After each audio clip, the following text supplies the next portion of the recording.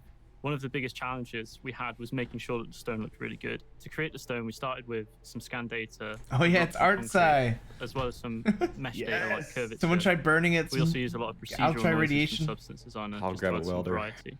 Using the Throw it height at the map as wall. a jumping off point for the rest of the texture maps is quite a nice logical and physicalized way of doing Actually- things. It took quite a lot of iteration to get the final look. It was definitely a group effort. The glow was probably the trickiest part of this asset. We ended up actually using a Be cool shader if you some could of take you it might back to your remember ship from and the like Vandal Space Driller Station trailer. 13 to shoot it with To jet. create the That icon, would we're react using a bespoke like texture actual map, artifact and then the science. circle That'd be was sick. derived from some cells within Substance Designer. We took these cells, quantized them, and then got the edges of that quantization to create rings. And then we used a procedural mask as well as some hand-painted textures to mask out that glow. Once we were happy with this texture, we multiplied that onto the height I map, understand which why was the used to series drive 8 the hours glow long now. Yes. The glow effect has Yes, 3 indeed. texture inputs They're showing a that we lot need of to create. the There's an animated glow map, lot of the which is creation sort of of used to stuff, drive the like a background lot of effect the glow. tools There's and also a stuff. gradient which colors that map. Finally, we have the actual pulse itself, which is the texture map that pulses across the asset.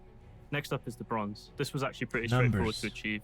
We didn't need any fancy shader effects for this one, just a standard set of unique textures. We wanted to get lots of nice scratches and aging on the bronze, and in the concept there was also this nice effect on the edges where the metal got darker, so we wanted to add that in as well just to give it a more distinctive feel. Once we were happy with the visual look of the asset and engine, it then was just a case of wrapping it up. We needed Just trying to create say, LED look, we're meshes for the working. object, Yeah, as well as basically. collision proxies. That's what this guy As is you can doing. tell, quite a lot of work goes into these hero assets. So that was a little bit of exploration into how we created the Hadesian artifact for the walkthrough. I hope you guys enjoyed listening to me talk about it, and enjoy the rest of the show. Thank you. So we wanted to thank you for your time. We wanted to introduce Pyro and show They're all showing the you hard that, work so, like, that's how all much the work team's we been working on and working doing one towards. fucking thing. Yeah. The team has put in Yeah. a lot You of guys like hard that? work in That was our building the one Pyro artifact system, we made for this building demo, the idiots. AI, Think how much we put into the building, game.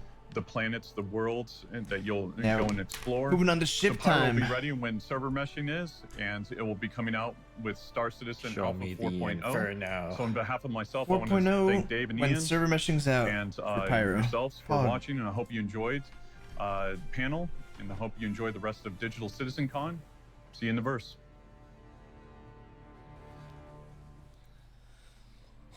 Ooh, show me What the did you say about boats. 4.0?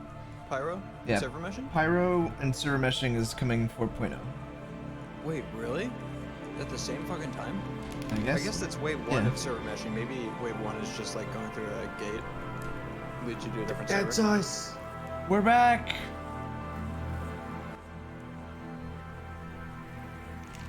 There's Finley.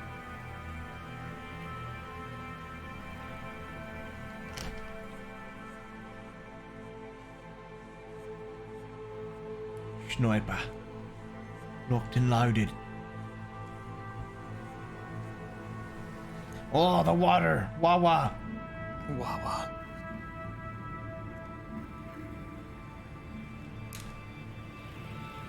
I'd fucking drink that water. I'd drink it. I'd fucking Badlands chugs that. Whoa, the bioluminescent fucking planes. Sick. Yo, chug that shit like Badlands, baby. How am I still on a goddamn delay? I've suffered through 2 ads. Hey guys, I'm back to pick you up.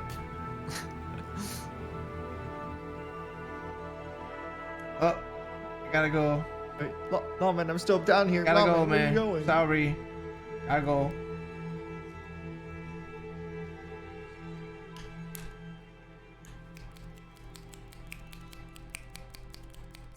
Good panel, good panel.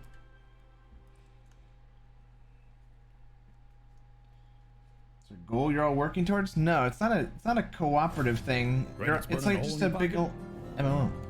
Didn't think so. What? Something tells me, though, you got a pile of junk in that hangar of yours.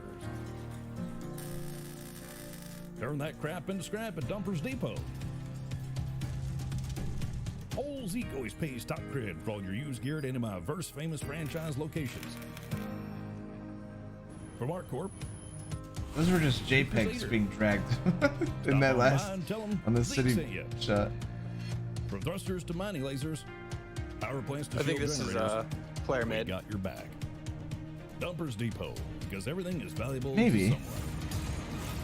Dumpers Depot LLC is not responsible for inaccurate appraisals, commercial service, and delivery fees. This is a pretty clean logo drop for fucking player made. Oh no, it is community showcase. Okay. All right. Space is cold and unforgiving. Only the toughest survive here.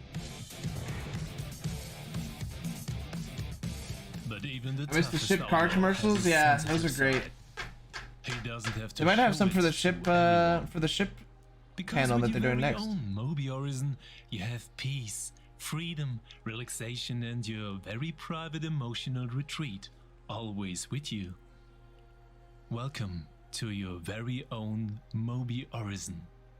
The use of Moby Horizon can be addictive. If in doubt, consult a licensed physician.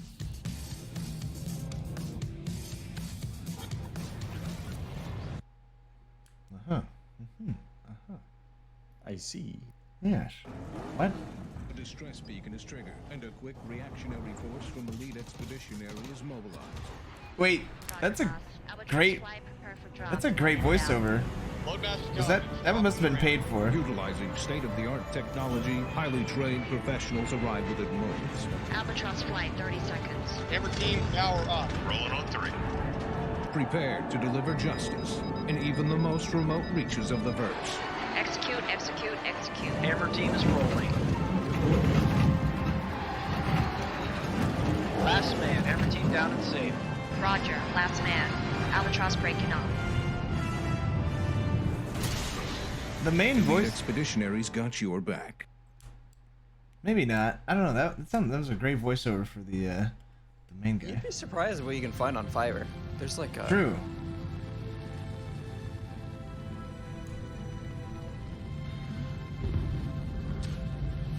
Shaky cam. Shaky zoom cam. Literally copied! Hard copied! Yo, let me copy your work. Okay, bro, just change it a little so it doesn't look... What? Did it land in It landed in another question mark? There's no way. Okay. They fell to one ship, shot another ship, and then fell into another one. That doesn't make any sense. I thought it was cool. I thought it was cool, but Here at Kelto, we I have think- one simple goal to I think it bring was you just the reverse items you footage need to quickly and make it easily. land. We've got everything you need: food, drinks, toys for the little ones, guns for the wife, all inside one store, Kelto. Just walk inside to begin your astronomical savings. Using the latest in Moby technology and machine learning, we know exactly what you've picked up and have already charged you. Want something hot and ready to go? How about hot dogs, nachos, or burritos? Kelto. We've even got the latest in Kelto. Gemini ballistic weapons like the Gemini F-55 LMG, featuring an explosive rate of fire that tops over 1,000 rounds per minute. It's the best light machine gun you can get in a convenience store. Looking for something a bit smaller for the kids? We also carry the Gemini LA So fast. pistol. Yeah. Those small hands. So come down to Kelto today for quality products at low prices.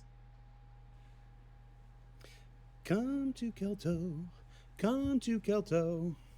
Hey, welcome to CitizenCon 2951, our yearly celebration of everything Star Citizen is, and showcase of what Star Citizen is on its way to become.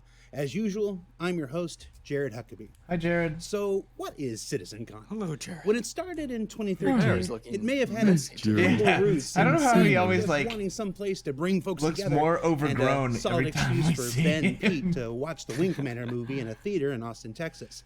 But as with all things Star Citizen, it grew each year to become a full day of activities, most recently held in Manchester, England in 2019.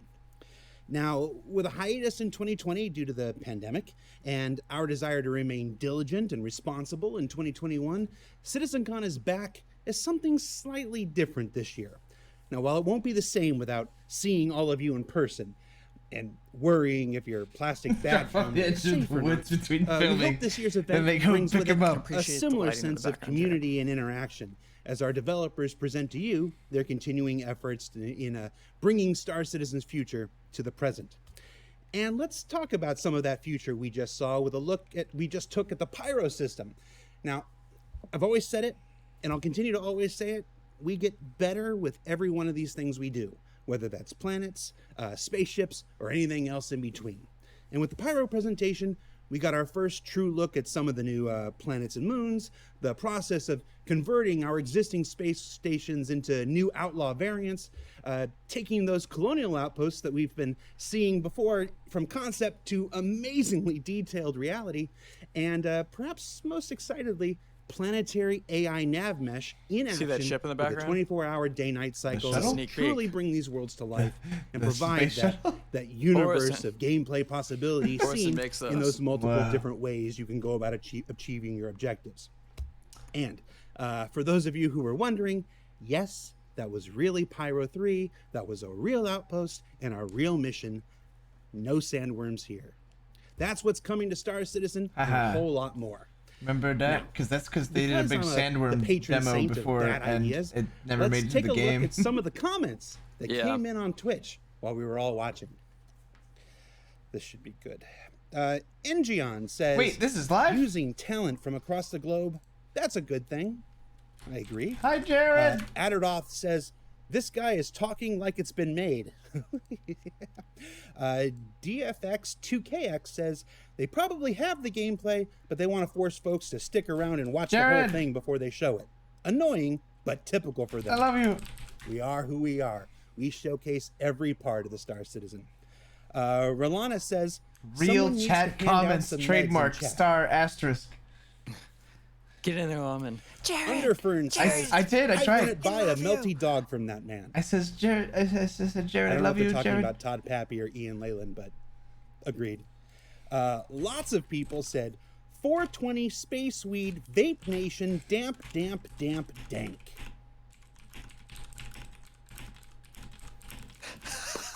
Gaming Fortis says, just remember, he's more scared of you than you are Oh of my him. god. Was that you that typed that?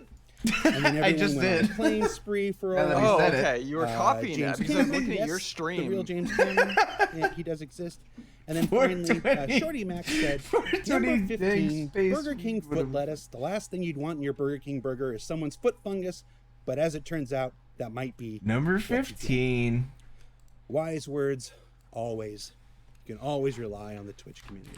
Thanks, And Jared. speaking of community, you may have noticed a selection of community-created videos throughout the day, Damn, ranging damn, from damn. commercials to skits Dang. to a variety of things in between. Those are all here as part of an effort by our fantastic community team Number that started 15. months ago to include as many of you in today's festivities as possible. And while we can't show every single one that was sent in, the team did expand their original idea of just 15 videos to a whopping 42 for today's show. So you're going to see a Wow. few more as the day progresses. Now, of course, CitizenCon wouldn't be CitizenCon without the swag.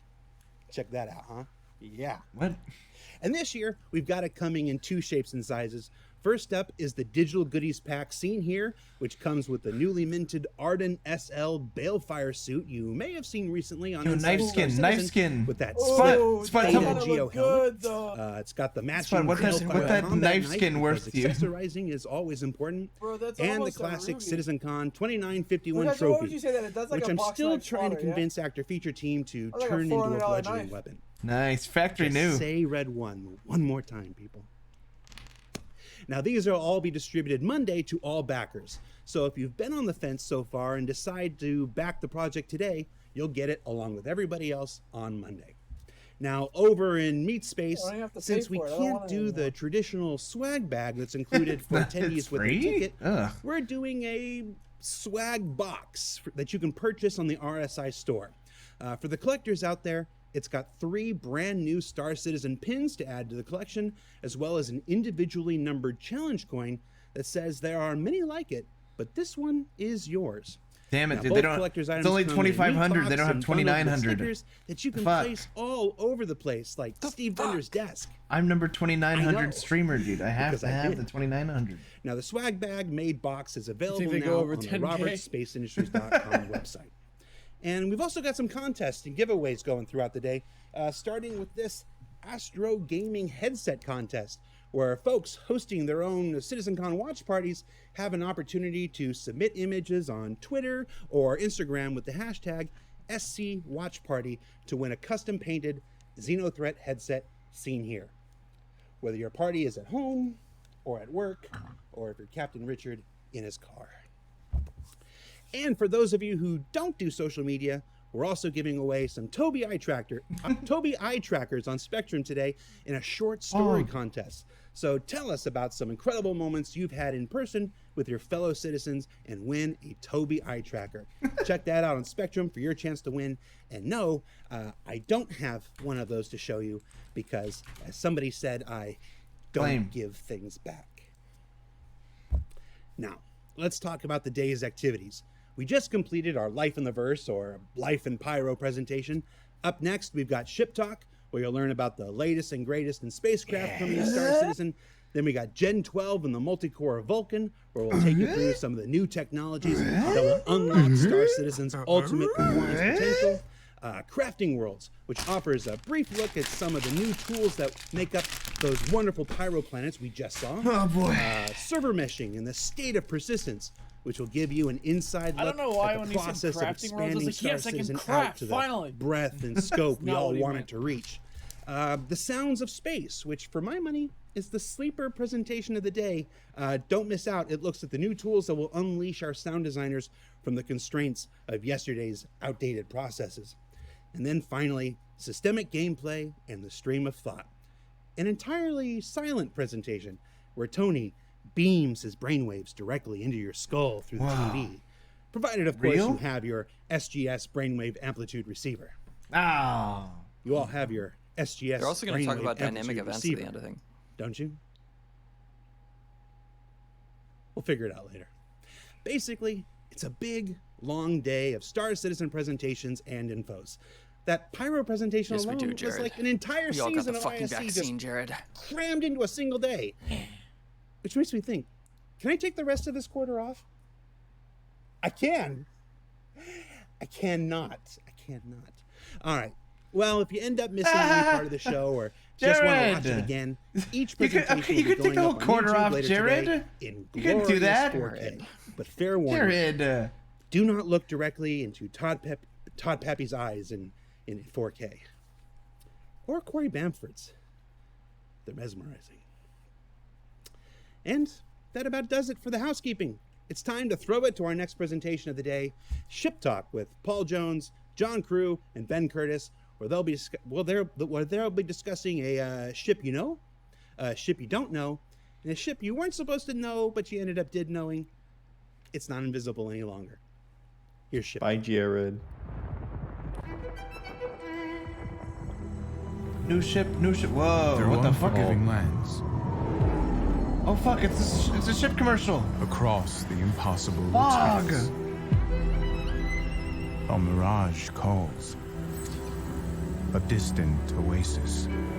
Listen to this violin. We chase what most consider myth. The violin because it literally just cuts through the clouds. Fuck, I want it so fucking bad. I love the front Yo, end of it. cops. It's so Space cool. cops. That's what pushes us to greatness. The oasis. It's real.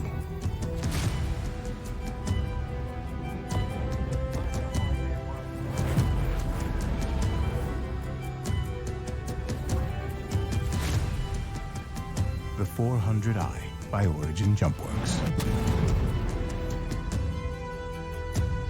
That was beautiful. Yeah, that's a really cool ship. Utumen, thank you for the 10-month Prime resub, bud. Appreciate a lot.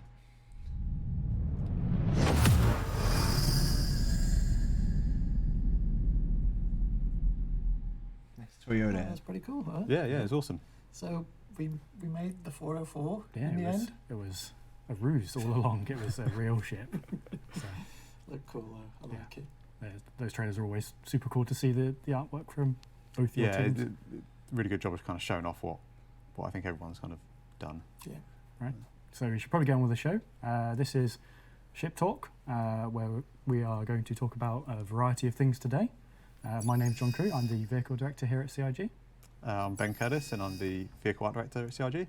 And I'm No, shit talk is what we do, chat. They are ship talk,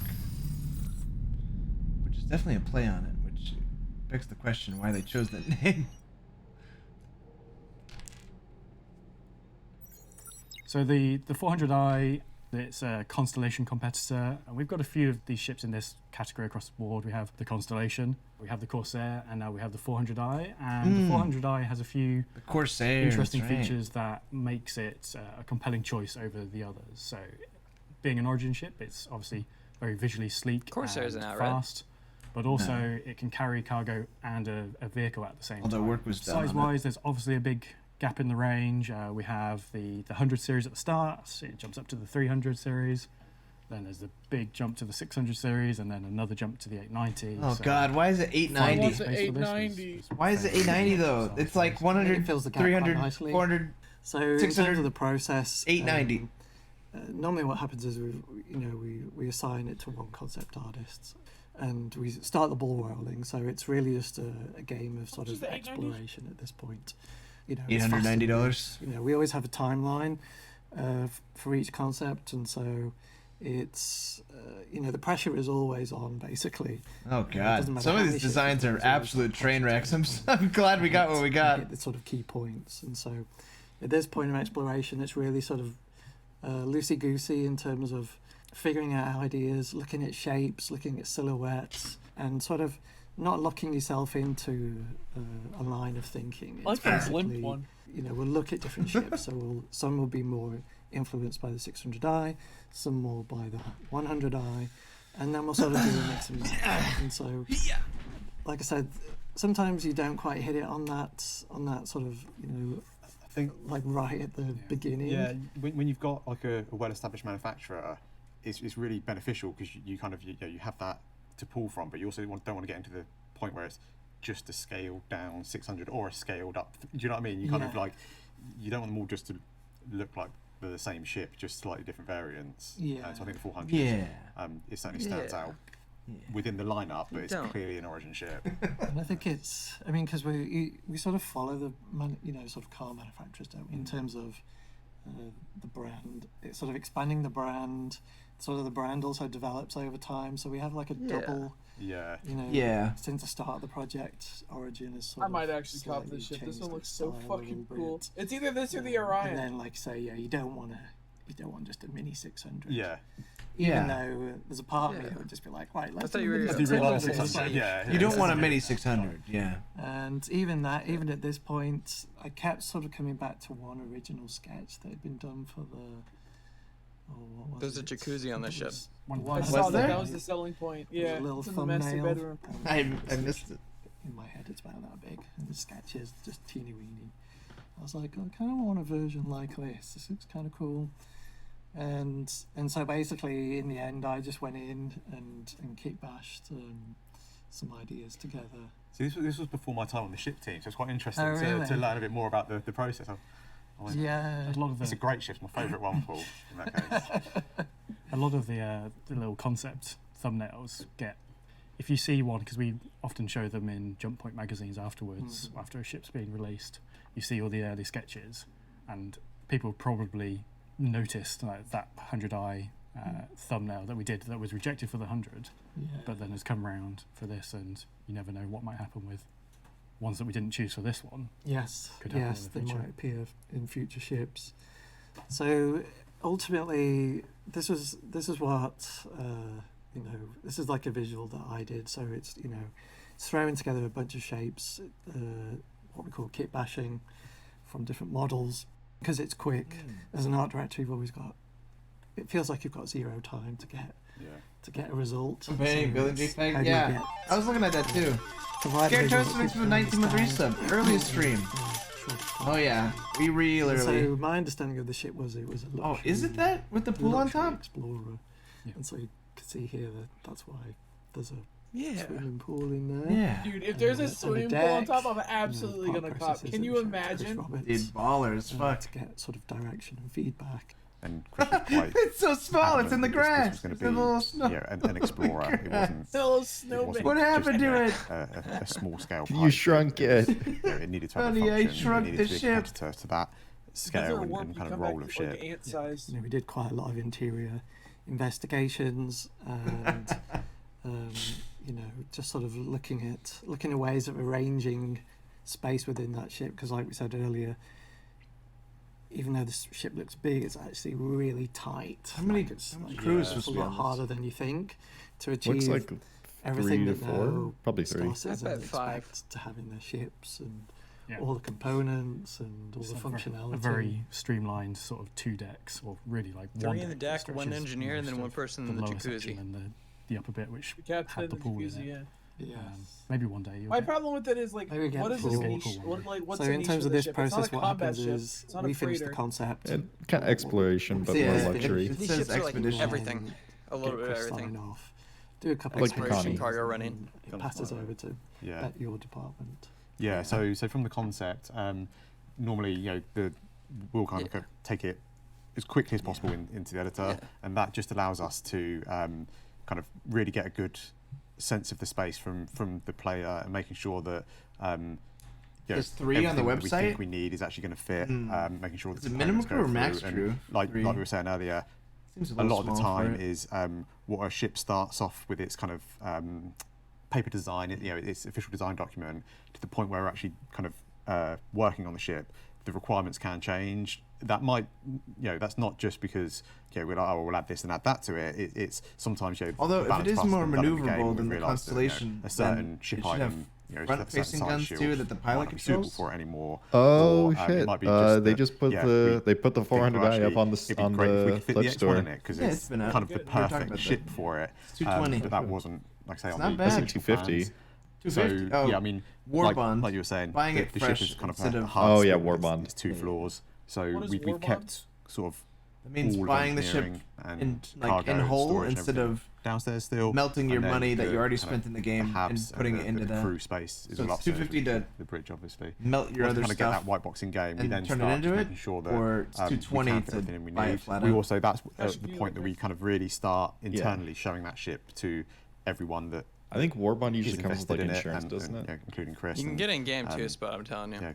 everyone Yeah. that needs to kind of have a say. probably And one of the kind of things surprisingly that Chris was pretty easy. really keen for, although he didn't Especially want the a ship ship to this be size, like the 600i is a bigger, right? kind of So luxury and that one's party already ship. gettable in game. He did want it to feel Origin. I think originally we had like the lift Yeah, there entrance. was a smaller, trying not to do hand movements too much. Yeah. There was just a single small platform just for the crew that went straight up into Yeah, in, and I into mean, the that whole nose. area was quite tricky, wasn't it? Because there was the docking ring, the docking collar, Yep. the lift, Yeah. and then there was an entrance to the front and an entrance You to had, the back. yeah, originally, I think on the concept, you walked in through the docking collar, and like you say, the floor was a lift, you had the collar on the side, and then doors either side, which took you to like a little antechamber that had the suit the lockers War in, I Bond think it concept was. sale gives you a Yeah. skin, limited And- edition skin. Yeah, the and first bit lifetime from Chris was insurance. the entrance doesn't really feel very grand for an Origin That's ship, Gambit Web. and that's when we kind of introduced Crimson. the stairs and the kind of Fade. like the big, not marble staircase, but that sort of idea that you were kind of like, walking into the ship felt a little bit more grand. That had some knock-ons to the kind of interior space as well, because obviously making a one-person or two-person lift is something that's relatively small. It's Did it just get way quieter? tight space, but when you've got a set of stairs that need to fit Yeah, it or did. need to have a decent height change, What? that requires a lot more space. So what we ended up doing was kind of opening up this first chamber you walk into, and then rather than being divided into separate rooms, that kind of whole space kind of acts as the airlock, and that's got everything that you need. That's just by the librarian in the library that are fucking talking. It does, like I say, just that initial entrance feels quite nice now. Yeah, We don't have a lot of ships like that anymore that have the go up the front of it inside it. Yeah, I mean, we've got another one that we'll show after this. Yeah. But yeah, most of them, if they've got a ramp, it's like cargo, isn't it? It's pure function and not really. No, I kind think of you guys done a great job on this, because it was tricky. You know, I remember it at the time, and you feel the time pressure. And then it was when I was just starting on the team as well, so I was like coming in and be like, oh, Paul, what do we do? Like, where do we go? But it also, I mean, it's also nice because it sort of dovetails with that original sketch, which has there's an element there in that thumbnail. Okay. Yeah, and I think at the time I sort of binned it off because I was just Yeah. like, I don't like. I'm sure I had some thoughts about it. I mean, everybody knows These across guys are 64 so kilobyte funny. memory, so So stuff cute. kind of like gets lost Yeah. after a short amount of time. Such nerds, but, dude. Little geeks. I think we did discuss it, but then they seem nice. I was just like, no, let's go simple. But yeah, you guys did. Nice. Yeah, and then the next thing to tackle, like Paul was saying, was the kind of like the addition of the bike garage. It was a bit of a headache trying to kind of fit that in. And the original game plan devs, look at them, they're game deving, guys. At the back of the ship. Oh, the that's cargo sick. port within the back of the cargo. Yeah, fucking motorcycle storage. It did fit, but it kind of brought up a few quirks with it. I think there was a few different quirks from different departments. So from a design point of view, I think we could only make it fit if you sent the bike up on its own, which was fine. But because the main entrance to the ship was at the front, it meant that you'd get off. Yeah, to drive your bike onto this platform, get off your bike, send the bike up, run around to the front of the ship, run up the stairs. Yeah, and the stairs, just look at your bike. Opening isn't exactly like a super quick thing. So if you, it just felt kind of like in terms of flow. Yeah, it's like, all right, I need to quickly get off planet, and you're like, oh, click that, right, okay, yeah, send that up. Oh, run, yep, okay, a minute later or 2 minutes later, you're in the seat ready to fly. Like I say, that was one of the issues we kind of hit, and then the other, I guess, issue was it started eating into the cargo space, so it meant that you couldn't, once you had the cargo fully loaded, there was very little space for you to kind of traverse around the cargo hold. Basically, we had a number of kind of ideas we played with, and then if you click on, we ended up basically putting it at the opposite end of the ship. Yeah. Now the nose, should we call it the nose? Yeah, the nose now opens up, and it's got like a nice little kind of dedicated X1 garage in there. It's a nice use of that kind of spine that was there originally. There was nothing really. The gravity drive was there, but we kind of nudged that back a bit. Kind of baller to have like a little. And I guess the mounts for the guns, but they kind of still tucked out to the side a little bit. So there's a better use of space. Yeah. It was like you say, it had the gravity generator there, and it had the suit lockers, but it was weird that you had to go through the airlock to get your suit and then back out. Yeah. So taking up that space was much nicer. And the other really good thing is all the controls for getting in ship and doing this. They're all right next to you as you go. Yeah. Open this, and put your bike on. Yeah. And go. And I think that's one of the kind of like the nice things of it is you can I guess ride up to your ship and it's just there. You send it up straight up and there's no messing around. So you're like a 45-month resub, buddy. Massive resub. Welcome back. The rest of the ship kind of went pretty much to plan in terms of what was on concept. I don't think there was any kind of real surprises. So now as you enter the ship and you come into the kind of like the main body, you're into engineering. This ship does have large shields. Yes. Yeah. So that was another thing to make it different. Obviously, we've made changes during development to other ships, and shields have changed. So it's not quite as unique as it was, but it's still very well shielded for its size. And the other cool thing. So that's this one's specialty then. You're wondering what sets it apart. Oh, cool. Yeah. It has a bike instead of a attached ship like the Constellation, nice but it has thing to play with. Gives all the teams but probably less guns. So they have full dry ice and everything. Full dry ice, you can get the come in and the light sticks out and flow out. A little bit of party mode in there, But I think that's it. That was one of the things I think you established early on in the concept was this kind of like cool chamber in engineering. Yeah, because we needed that space. I mean, you need space to put all the components somewhere, and just thought, well, let's just turn it into a feature. And it kind of fits with the Origin kind of family as well, I think. It's good. And then kind of from engineering you kind of go straight to the back, and that's where you've got your storage. It's like we're at the table. I don't know if you know the SCU side. I'm right there. I'm at this end of the table. I'm sitting with them. You should probably put that in. You guys look at me. So you can fit a decent amount of storage in there. You've also got the escape pods. One of the other things we were doing when we were looking at this space with the bike is originally we were kind of, if we put the bike in this area, it meant that the storage reduced. So we were looking at kind of other ways of moving the storage around. At one point we thought, we could put it out in the wings, but then that didn't really make sense because, ideally in the wings where you store your fuel and that sort of stuff, and it just felt really awkward, where this kind of gives us the kind of classic, traditional... Big block of cargo. Yeah, big block of cargo. You can have the vehicle in it, can't you? Yes, you can fit a Cyclone in there. Yes. Other smallish vehicles. Wait, do you only put cargo in the middle little ramp there? That's so much wasted space. You can do it. But you won't have any cargo. But you won't have any cargo, so... Yeah. Yeah. Okay. And then, we kind of make our way upstairs. 3-man 3 crew bridge. Yeah, 3 crew bridge.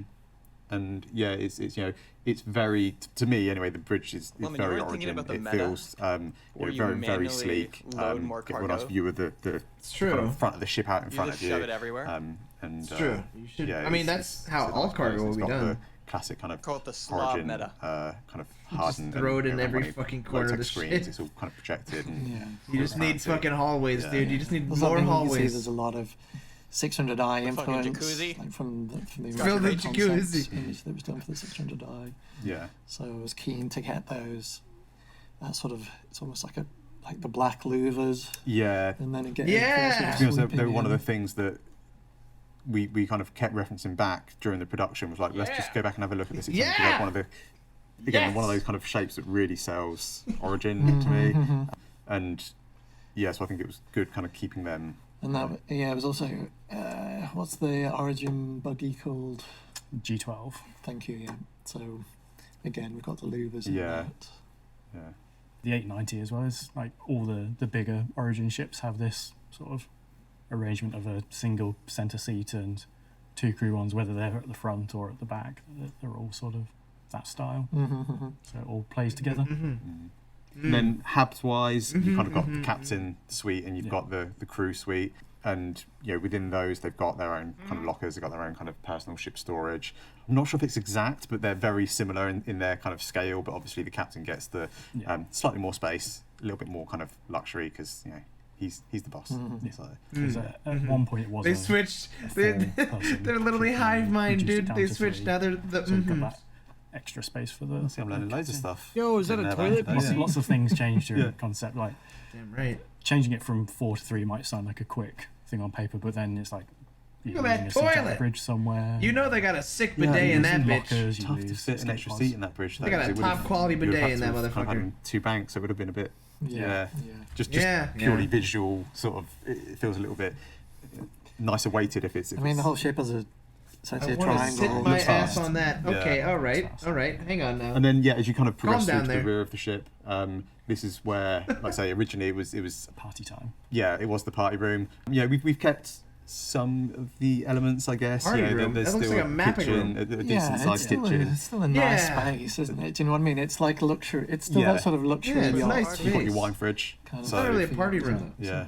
You've got everything you need back there. You've got your food making facilities. You've got your breakout area, and then your big. I want to sit my ass in the table at the back. jacuzzi. Yeah, and show that was jacuzzi. sort of like the, I guess like the operations area, and we tried to make that space feel like it was a little bit more focused with the hollow table than the sort of the breakfast bar that's just in front of it. And I think because we tried quite a few different ideas there as well. Actually, I remember at one point we had like a war table with seating and stuff, but that was a bit tight for kind of maneuverability, and also.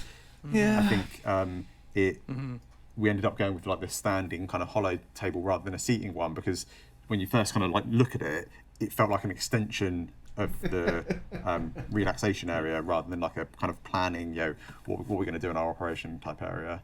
Yeah. And then basically that kind of covers most of the 400, I guess, as a whole.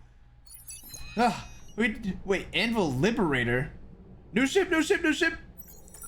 So we'll move from the 400i to something New ship. and something entirely new, which is Entirely the new? Anvil Liberator. What? Which is What the Anvil's fuck's cool? latest design spaceship, which is purely for Mini carrier? transporting ships. So we wanted to do something properly and sort of provide that entry-level spaceship for that career. If you want to be a ship hauler, then this is the ship for you. It provides that good foundational base for it. It's a fairly regular sort of process on this one, as Jared I'm pausing and I'm pause champing. These ships I might are be often omega described pausing as actually. Berths, It you sounds know, easy sick. berths, hard berths, difficult berths. I think this one was a fast berth. But it's been a while since we kinda worked have on the some big Anvil version stuff. of So that. in terms of the lineup, No, but it looks just kind of the Ballista, blocky. the Terrapin, the Hurricane, the Valkyrie. Is probably more. Sort of, that's what's cool. It's one of those larger ships. Then we've got the Carrack. Yeah. So I a need to lot of see work more. has I need already to been see more. done for those ships. Show me. Pure utility. We've got, It's like fucking. we've got the modular I kits. carry ships. So in terms of a concept process, theoretically, it's smoother sailing. And in terms of our process again, it's that investigation, and each manufacturer has sort of a loose set of rules. I'll say it's loose because there's always space for us to sort of slightly veer and slightly tweak the manufacturer. Well, I think, like you were saying earlier, like manufacturers change with time as well as they evolve. Yeah, it's not like every ship came out with the exact same date with the exact same manufacturing processes. It kind of all. Yes, yeah. And I think I mean that's kind of what I like about Star Citizen. Is we've got this sort of, it's this sort of rolling kind of like design. It's sort of everything is being updated. And it's nice that when we work narrative and they're like, oh, well, actually it's based on this old design. Or whether it's a new stuff. So, one of the early requirements from John, which you can see here in this. Fabulous designer art. Top quality design block. Yeah, I'm liking it. I'm not sure about that shade of green, but not quite Anvil. But basically, this is super easy for us, and also, because we're working with a contractor, about sort of laying out the limits of, because we always an agreement supercut would be great. So it's always okay. We've got our metrics. Are they saying in Twitch chat? Whatever you do, make it cool, but it has to fit within these. It was quite strict on the landing pad size, but you need to fit a number of ships in it, but also make sure that it really kind of stayed within its. Otherwise, John will give us big slap wrists. I'll come after you. Yeah. Because on that image there, you can see there's the red box, which is the maximum bounds that the ship can be. If you go outside that, it literally won't Flying fit parking through the space is $500. What? So obviously, it has to be in there, and that's insane. That's a max, not a goal to hit, because we've ended up in the past with ships that have a centimetre or two's clearance right at the edge. So when you're coming in and out of the hangar, they're laughing at literally me trying to land the carrick in the fucking hangar that's 1 centimeters left, and you can see there right, for up, down, the extra small landing pads, the green size. So once you've got 3 of them, so at this point in the design brief, it was just 3 extra small ships. By the time you've got these 3 green, and they have some Z height to them, which I didn't put in here. By the time you've got these green blocks, carrick fight, you've got to have space for win. these. We're gamers. Also got to fit in this. Then you sort We're of an elite space start crew. funneling yourself into. We have Gilbert Gottfried on our side. I mean, you provided a reference image right at the start, which is of military hovercraft. Yeah, the American. I can't remember if it's the Navy or the Army. Yeah, and so that was like. Show the fucking ship again. I mean, people will see just straight away. There it is. The correlation between the two and the sort of influence. The tank kind of go off. It also makes sense, right?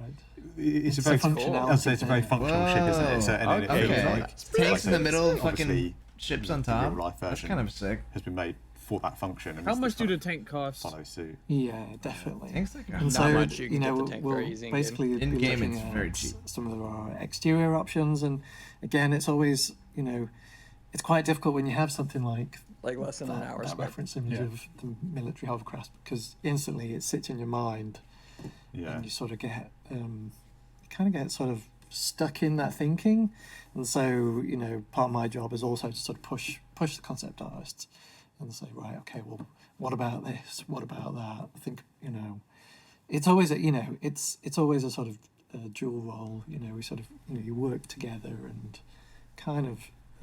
What was he doing with his hand there? So in this he's doing like a case, little mixing pot with his fingy. This is a sort of first stab at it. So there's a lot of similarity with the Valkyrie. So there's the Valkyrie engines. It's pretty standard. It's just one floor plate and it's symmetrical. Then we look at some cleaner stuff. It's not it's a nice design, but it doesn't really speak of Anvil to me. I mean, this is an org only ship. Yeah, I mean, you wouldn't. It's cool. I like it. What world would you need a fucking certainly very hovercrafty aircraft carrier for you, chat? That's not how that works. Too wetty. Yeah, this one was asymmetrical version. We've got that massive tank on the side. What it does, I'm not quite sure at this point, but it's it's just visual exploration. We've got the asymmetrical wings. Again, sort of interesting stuff. At this point, we're starting to push into like terrapin territory. So we've got the sort of essentially like the bridge, and it's kind of like got a cowl. It's like a sort of it's kind of a little circle pad. Whoa! Holy shit, dude! Sort of Full mixing and Galdi. matching, and so, you know, it's 10% kind of flying interesting. parking Again, space, you know, smiley face. We're doing these things Thank rapidly, you, so, smiley face. Has some pros and cons Dude. design-wise, well, because obviously we have mean, the XY metric. I don't but we know also if have the I Z, even want so this. A lot Maybe of our hang metrics if it quite comes out tall, like way before the so, Kraken does. The problem with this one was it Maybe was just we to the could height use of this the ship. with the actual- gang. That actual could be height it would have fun. needed to be would have been We could also double just that, get so it in then game you end up with probably. this really tall. Thank you for the thing, because $50 we've also though. shortened it by a third. So I like you trying to get yourself into like the shape of a ship. Yeah, that's really good. tall. Yeah. And then here True, is I could like, park this on the where we sort of Kraken, start and then we hitting have upon two. Something that I don't know where the decision was made, but you know it makes Yeah, sense. there is a solid chance that we get Yeah, this as a on the loaner deck. when it comes out. Here, you know, or the Kraken. we've got two tanks because it's a lying side by side. carrier which, light. You know, it's Oh, cool. yeah, you're It looks right. good, but it isn't actually like an official feature.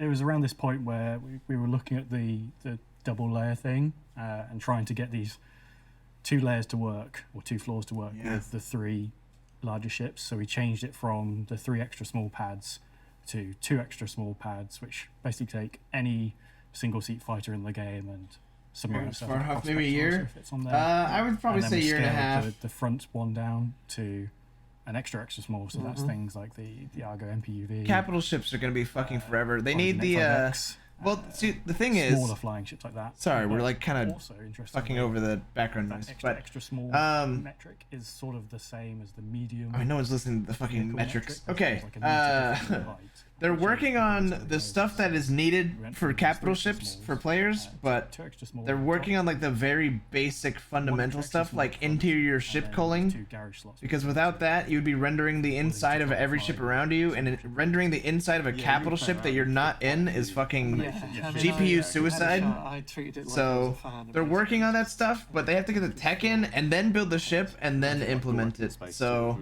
yeah, it's gonna be a while. Cyclones and yeah, we know what yeah. yeah. I mean, Yeah. it looked good. I mean, it Yeah. looked like you know, it looked like a ferry. You know, when they're just full of the vehicles all just stacked up. Just but increases like the risk value of flying it, doesn't it? Like if you've got 3 ships on it, all right. Yeah. Got 15. And need a big insurance Yeah. payout. So you know, once we have the an exterior that we were happy with, then then we move on to the interior, and it's only 2 crew. Yep. So it's 2 crew. You have That thing's the 2 person crew? flying the thing, and then the second person who can either sort of a flexible role. There is a turret that they can control. They can go sit in it and shoot anything that comes at you, but it's not really a ship that's a combat ship. It's a transporter ship. If you want protection, Oh, you need to so it's bring not even really protection with you, carrier. or rely on the ships that you're carrying to Uh-huh. provide that protection, which is Oh, no, another okay, benefit rely on of the this ships you're carrying. open-topped Yeah, ship is yeah, you can if you just come under launch. attack, Yeah. everyone can launch out straight away. You're not having to fly your ships out one by one out of a tube. That's cool. They can get off pretty quickly. We haven't done launch tubes yet, have we? One day. One day we do launch tubes. Yeah. Maybe, yeah. I think about that. So yeah, basically we've moved on to interiors. Again, it's just investigation of, we've got our function and what it needs One to day, achieve. yeah. But in the last 2-4 years, definitely the last 2 years, like our process has just been a lot stronger in terms of player flow. So there's no more of the Starfarer higgledy-piggledy Mystery tour. I mean, that was our first multi-crew ship, so the Yeah. pipeline wasn't in place. I mean, spaceships interiors was like, I don't know. So I mean, there's been a lot of learning going on. So now I don't know. okay, if I'm a player, what experience? Okay, do but I that want? raised turret How is do I get kind from of A to fucking B? cool. I don't want to do. It's pretty chunky, dude. If that's the size, get to B. that's a Yeah. chunky None of that. fucking turret. So- That's like a size 5. So as we look at these, but it's probably the only turret on the ship. It looks interiors, like. we just sort of Yeah, looked at that's like sort your of only different defense. flow, basically different ideas. So it feels quite good, and we sort of worked. Imagine the on, visual again, of it though, just looking flow, out over like so the fucking if you're in the tarmac. garage, you can easily get Yeah. from the garage into what. Yo, 16 jump seats? The Really elevators armory. just run the full height. It's one for crew. One Yeah, for that's a turret I passengers, can see myself sitting in. under the ship. 8 storage lockers, 6 suit lockers, and so a 16 jump seat. The This whole thing, this process is a attack a lot more craft, dude. streamlined. And there's even, I guess like, not even if attack, you're but in like, that top, you know, in those top invasion, rooms, basically. You know, and like it's, you know, there's a call to action. You've all got to get out. We've even put a nice little set of stairs that just run down the side of the ramp, and so you could just run down, get in your whatever vehicle, and then off you go. So I feel like a lot of thought was given to just like improve. And I think it's really nice as well the fact that you've got, like say, that passenger section. I know it's kind of based off an sectioned assault off, craft, chat. and they're always ready. That's what I'm but then, saying. Like say you were saying about like, the bows of the ship. Just thinking about, I'm thinking about sort of all that technical stuff, like implementation hidden at the bottom, in-game and that- of how that people feels would nice actually use it, that's because crew only and yeah, because you don't want in reality, passengers. those aren't used in combat. Yeah, just definitely. Those invasion, you know, And those then moving on hovercraft to fucking things the Navy uses. Garage base. I send those up where the after. cargo is stored. So It's a lot bigger than I originally thought that it'd be. the cargo It was is. gonna It's chunky. essentially take up one of the garage It's got spaces. room It's gonna for be a bunch of people a on it. compromise choice that players could make of that the cargo is stacked down, either down the middle of the lower garage or across like one of the pads, so you could choose. It's a party bus. But then decide to. Well, we had a bit of space. Well, had a bit of space basically, to fill. the concept guy went rogue. I was like, oh, what about this? This is cool. And we were We were like, yeah, that's cool. Yeah, Yeah, it's all right, "All yeah. right, John, can we have this? Coming to a meeting. Oh, I've just gone away and done this this thing that we're not going to talk about, but it's turned Yeah. into the cargo storage room. So Yes, yeah. it's Liberator has good 400 sort of SCU. The turret does have save 2 times size We 5 want- I mean, guns. you I know, knew it, dude. For me, I'm as a an fucking, outpost, I'm a whiz kid. I want my team to Size feel 5. like they can take That's those chunky, little man. forays off if they want, if they've got a good idea. And you know, luckily this time it's 400 panned SCU out, is a lot, too. What and the it makes fuck? good use of the space. I mean, 'cause How big is so this the ship bitch? It is quite big. So then we get to the fun part. It is quite big. Yeah, yeah. I think I'm it's really there at the my table with favourite them. part I'm involved in with this sort sync. of stuff, and that is really sort of, I call it selling the dream. You so are, and you know it's, you're always right about the guns. you know, you're You really love sort the of guns. honing in into know what me. a player's experience might be. And I love doing this sort of stuff as well. So so here we've got, you know, fully loaded carrier. And the core of what that ship is for. Like, you have these smaller carrier-borne ships, is what Chris likes to call them. Like, they're not deep space fighters. They can't go long distances by themselves. They need to be from a parent ship.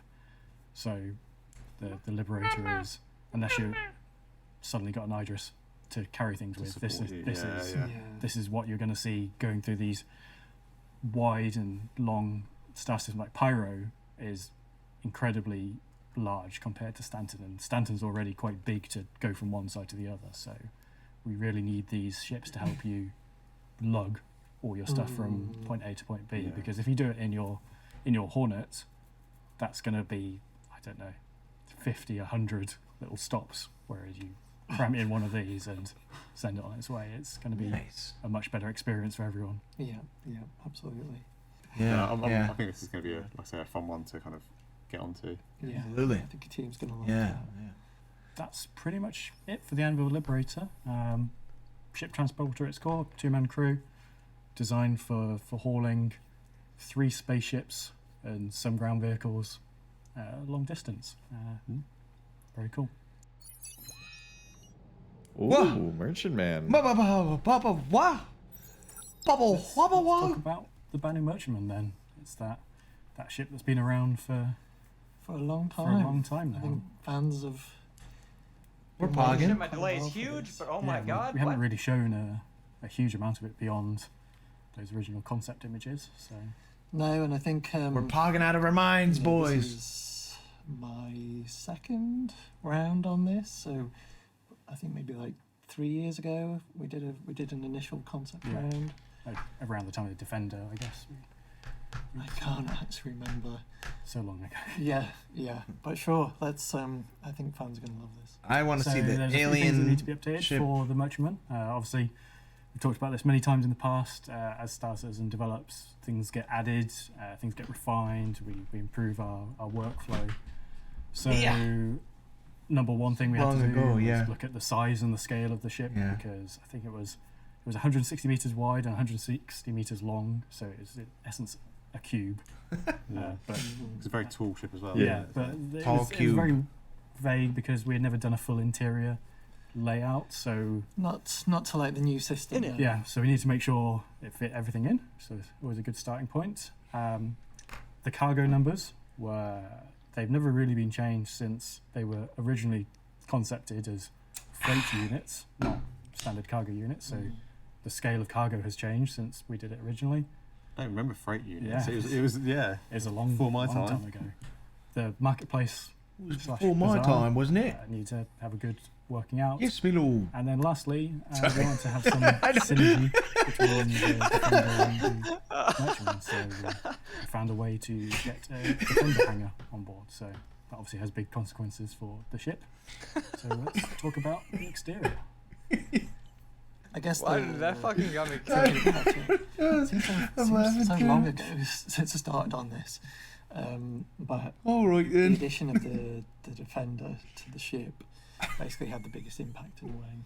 Like just because the Defender is not a slim ship, is it? No, it's deceptively big to me. Like It the Defender, I was, always wasn't think it? in my head Yeah, it's sorry. a tiny little thing, but in flight mode, it's quite slim. Yeah. But then when it's landed, it's got this sort of big stance. Yeah.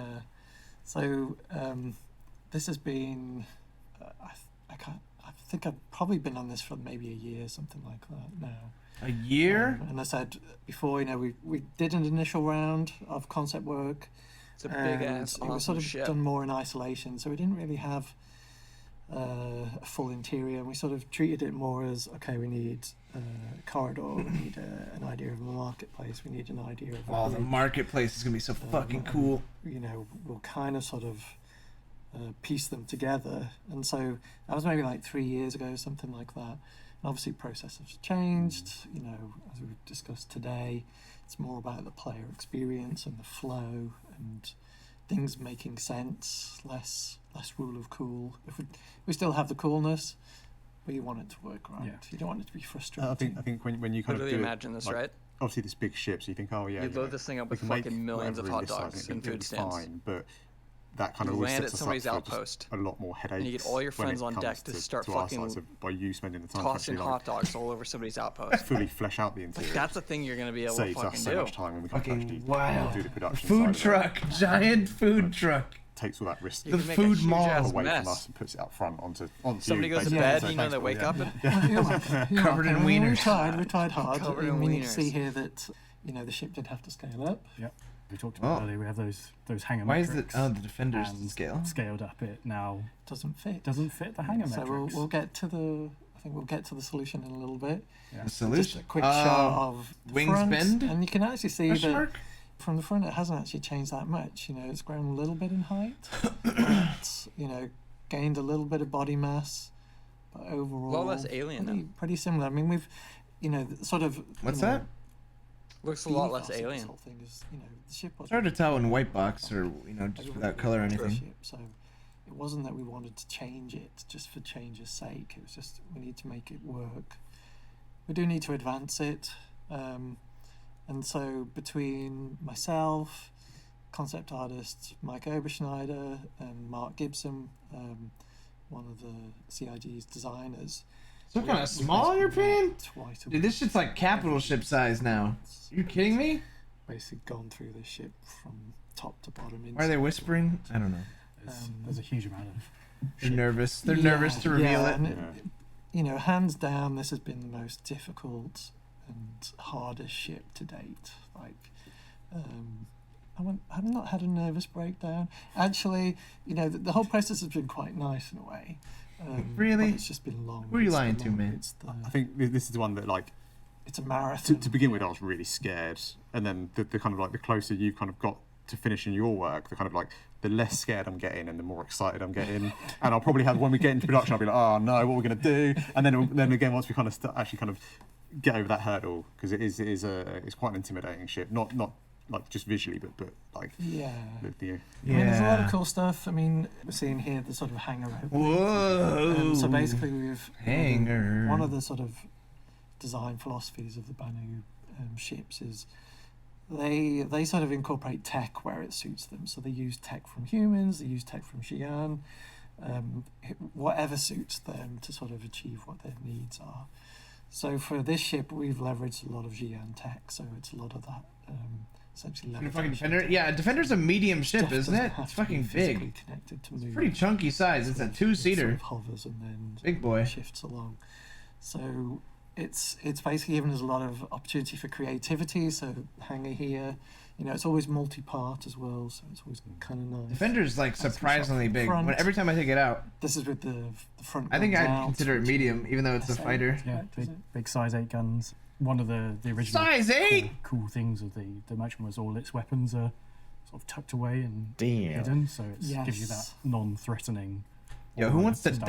dogfight in the fucking When it Banu needs Merchant, to, man? Then everything. I was gonna say, it's proper. quite a powerhouse, really, isn't it? Like, Yeah, you know, yeah, with its guns and its turrets. It's a proper, and it's a proper transformer. This ship. Yeah. Do you know what I mean, there's It's a proper there's transformer. probably no area that doesn't transform almost, especially on the exterior.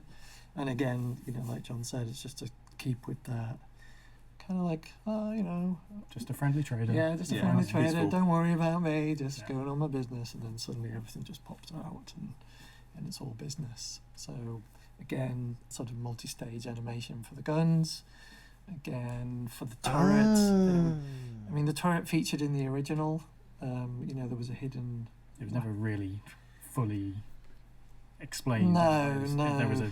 a So you- turret, man turret. The there idea that is you you're could get hiding in all your guns and you defend pop with, them out and it was after. in that top fin, I guess. you call it. Yeah, and when you know, when the weaponry is unmanned, it's a lot easier. We can get away with a lot smaller spaces.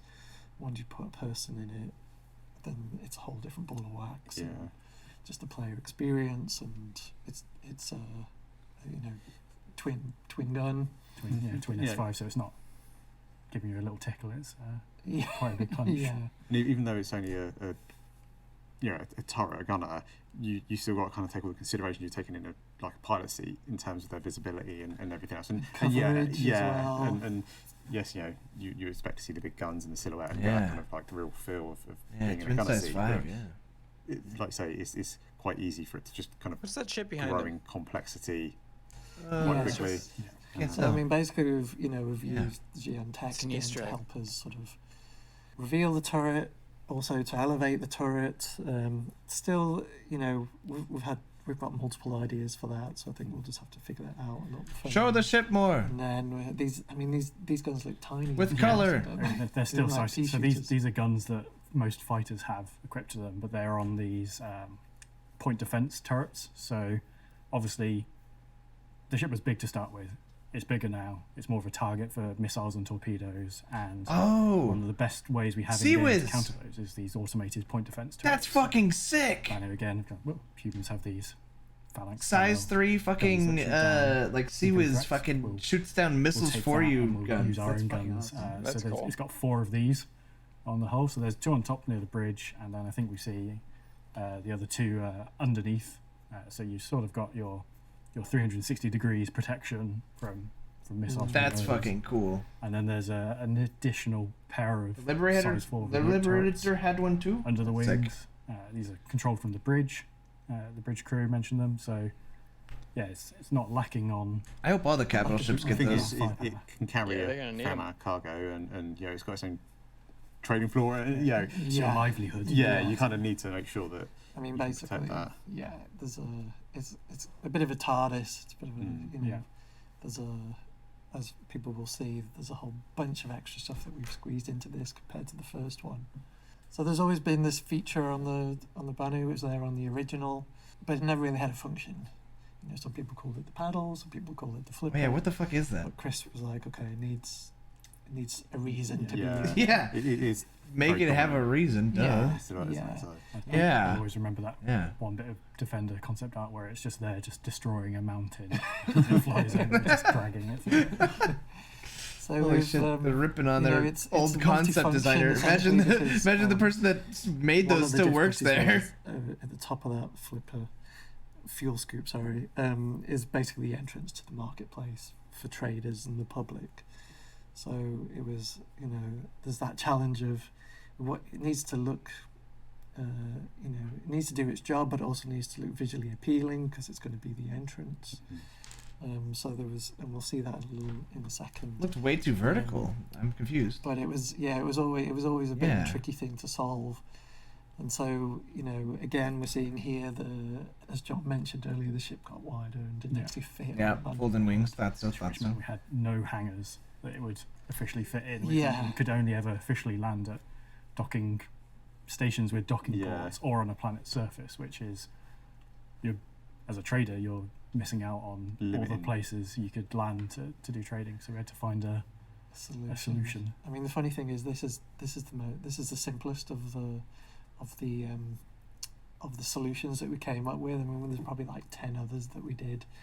Some of them were super crazy, parts just folding back on each other and all sorts of things. So, but in the end, I think, simplicity wins out. I mean, they're not small bits of wing to move. Yeah, it's kind of deceptive. I mean, there's gaps here, and we haven't got a mesh in there, Yeah. but there will be.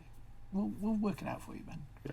So you can see here, this is basically a shot of what is the fuel scoop, but it transforms again and becomes this pathway to the marketplace. So you'll have this, basically we wanted this experience, again, it's kind of the red carpet treatment. You're walking up into the marketplace. How do you walk it's up not that? in this image, but we will have, hopefully, we'll have like softs, like awnings basically, that will sort of come out as well. And so we'll have that sort of marketplace. I think for me, this is one of the ships that really excites me because it is very different to, not a lot of the ships that we've done. And I think that sort of like initial experience, like you say, of seeing this thing kind of like come and land down, and the traders kind of inviting you in and entering into, it's very otherworldly. Yeah. Kind of entering up that, walking up those steps out of one of our kind of space station, like our human space stations. Oh, absolutely. I think it's going to be kind of really exciting to kind of.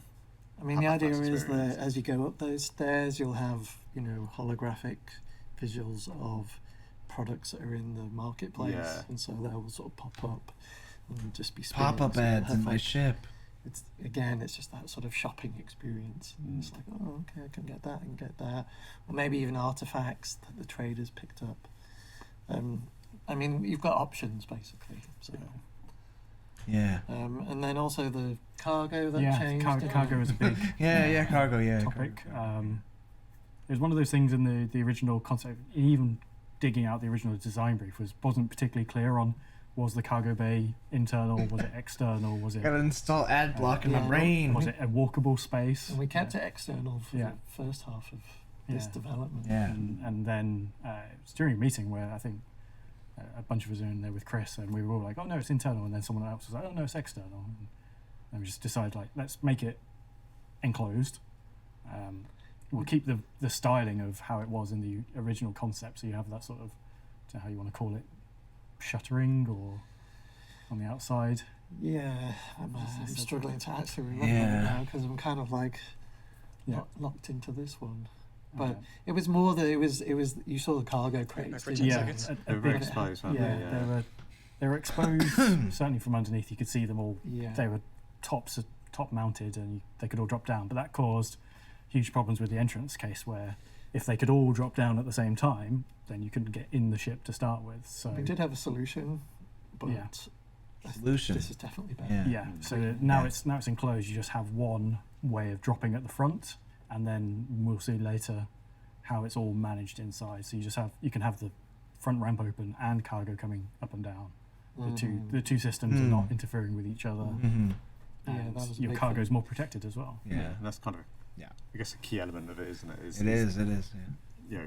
Not only having the like footfall into your marketplace, but these big trade items you're going to need. I just want to see it with color once. They've shown only black and white. So we're going to move on to No! So we've been looking at sort of. You haven't earned the right to move on yet. Sort of Show functional color. Images of basically explaining how we've been dealing with design decisions. They finished it off by saying like 6 years. So now we move on to the sort of the sexy stuff of sexy looking stuff. At how we've taken There it the is. existing Banu There's materials the color. from the early merchantmen, which there was a lot of good stuff on that. Kind of like Dune and then colors. just progressing it a little bit further. And again, this is still probably this is subject to change still. It's previs, but in terms of where it's heading, it's really quite exciting. And so You know, not everything is modelled in this, so you know there probably will be more folds in the metal, kind of like there is on the Defender. Where, Yeah. you know, Yeah, if you look at the concept images versus where it all ends up pivoting on those arms, yeah, there's a lot more detail. There's a lot more. Yeah, there's a lot more sort of intricate Yeah, a lot more, sort of yeah. folding of the metal, and so we're just kind of like working in. We're kind of sort of turning it into more. It is more ornate. It's more of a sort of a sort of special item essentially, and sort of really trying to sort of get that impression. So, you know, we're layering in the gold, we're layering in the sort of all the sort of Art Nouveau line work, sort of with the sort of Fancy bio aliens. influence. You know, we're looking at sort of taking materials like opal or whatever the Star Citizen equivalent is of that, and also integrating that into the ship. So it really How much is this merchant ship? I think it's $350. Like you're loaded. Dude, it's $350. Crown jewel of your fleet. It is. So you know, I think it's going in some really nice places, and so you know we're looking at this heavy bruiser of a turret, and this is still work in progress. You know, ideally there would be more work to do with this, and so we'd get more of $450 the now? sort of curvature. It used to be the metal carrot and price. stuff, but because we're on, It used to be cheap, then it got more expensive. I think it might become more expensive. Yeah, I'm sure we'll get yeah, for sure, yeah. That's bad camera framing right there. So Gotta say, gotta call it out. Exterior. You need headspace above the person's head. That was bad camera framing. Yes, we'll go over how it was. They brought it back though. They brought it back. How it is, and then we'll go on a magical mystery tour through the up through interior. the ship. Yeah. So it was a lot simpler, wasn't it? Yeah. Back in the day, it was pre-metric, so we didn't have all the requirements in place. This is the old one. No components. No components. The marketplace is a lot simpler in here, and Whatever. so That's with, the old one. With Banu Merchantman 2.0, or in my head it's 3.0. You know, we basically moved on to a fully upgraded interior. And so you can see from this cutaway, and it's kind of hard to show all the pathways in this ship. I feel like I'm banging this drum, but again, we did a lot of work on pathways and navigation.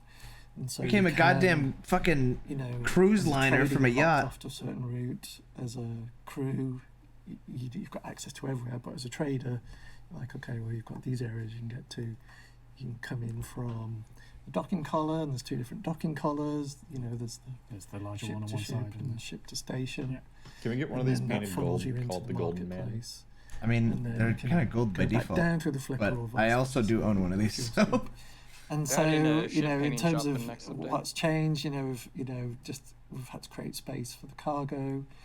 You know, the hangar for the Defender, that was a massive one. So, a lot of just shifting the internals around.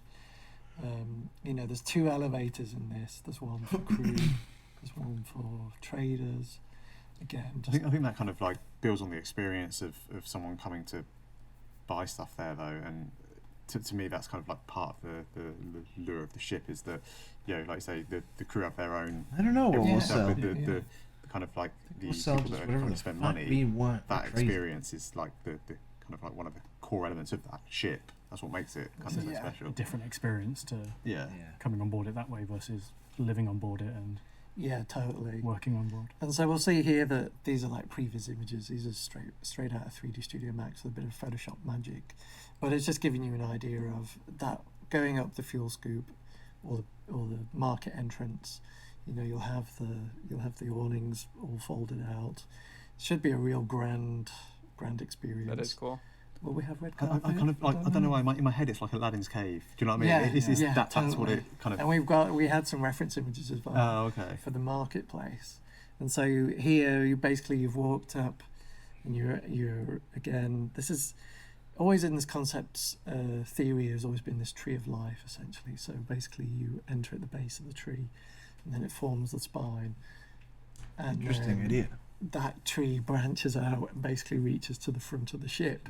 That's the like always been this organic theory. The same in the Defender. You come in the Defender up the ramp. Yes. And then you have that big central tree which houses components, and then that stretches out and back around to form. So the line work in this is a little more sort of refined. It has gone less organic compared to the Defender. Kind of gone for a slightly less alien feeling. Yeah. Just to like doesn't less alien feeling. Feel like it's actually a tree that has grown a ship around this kind of organic thing. It is a ship. Yeah, absolutely. Yeah. And so here is a capture from 3D Studio Max, just so it's super clear. Like this is where. Look how much they're putting in front of it. They're so scared to release this. Split into 2 floors, 8 shops on each floor. Yeah. Or is it? No, sorry, 4 shops. 4 shops on on each each floor. 8 total. And then you have this little walkway that sort of goes over the top. You can kind of see here, obviously, we've got a flying jellyfish. But the theory is that that'll be a holographic display. And, I would drink a jellyfish, I think.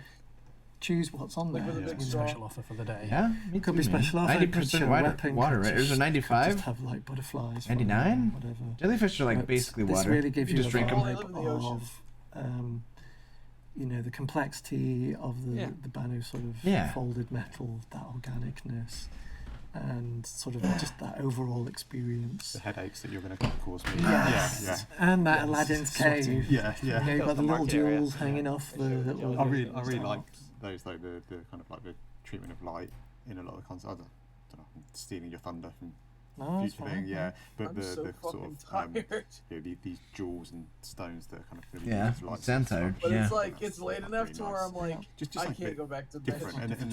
Damn right. Fluorescent tube. Yeah, I mean, I'm literally cracking open a 5-hour So energy we right really now. sort of pushed on that on this one, and so here is But like there's only 4 hours left. there's basically as part of the Tree of Life in the. This is the rest of my day now, bro. Shaft, and so you can then go up there into the. There's only 4 hours left of the day. This was in the original. One of the Yeah, you're right. images Yeah. everyone remembers from Yes. the original Yes. concept was that room with the table and Yeah. looking out over the cargo. I And could so be a we've kind of kept philosopher. that, and we'll come to that in a second. But Actually, before you get there, maybe you I'll come out of the elevator and you're sort of in a central corridor, which also leads to guests' habitation rooms. So in law, these trades often take a long amount of time, so there's a lot of back and forth with the narrative. Drink a little bit. The ship in particular with.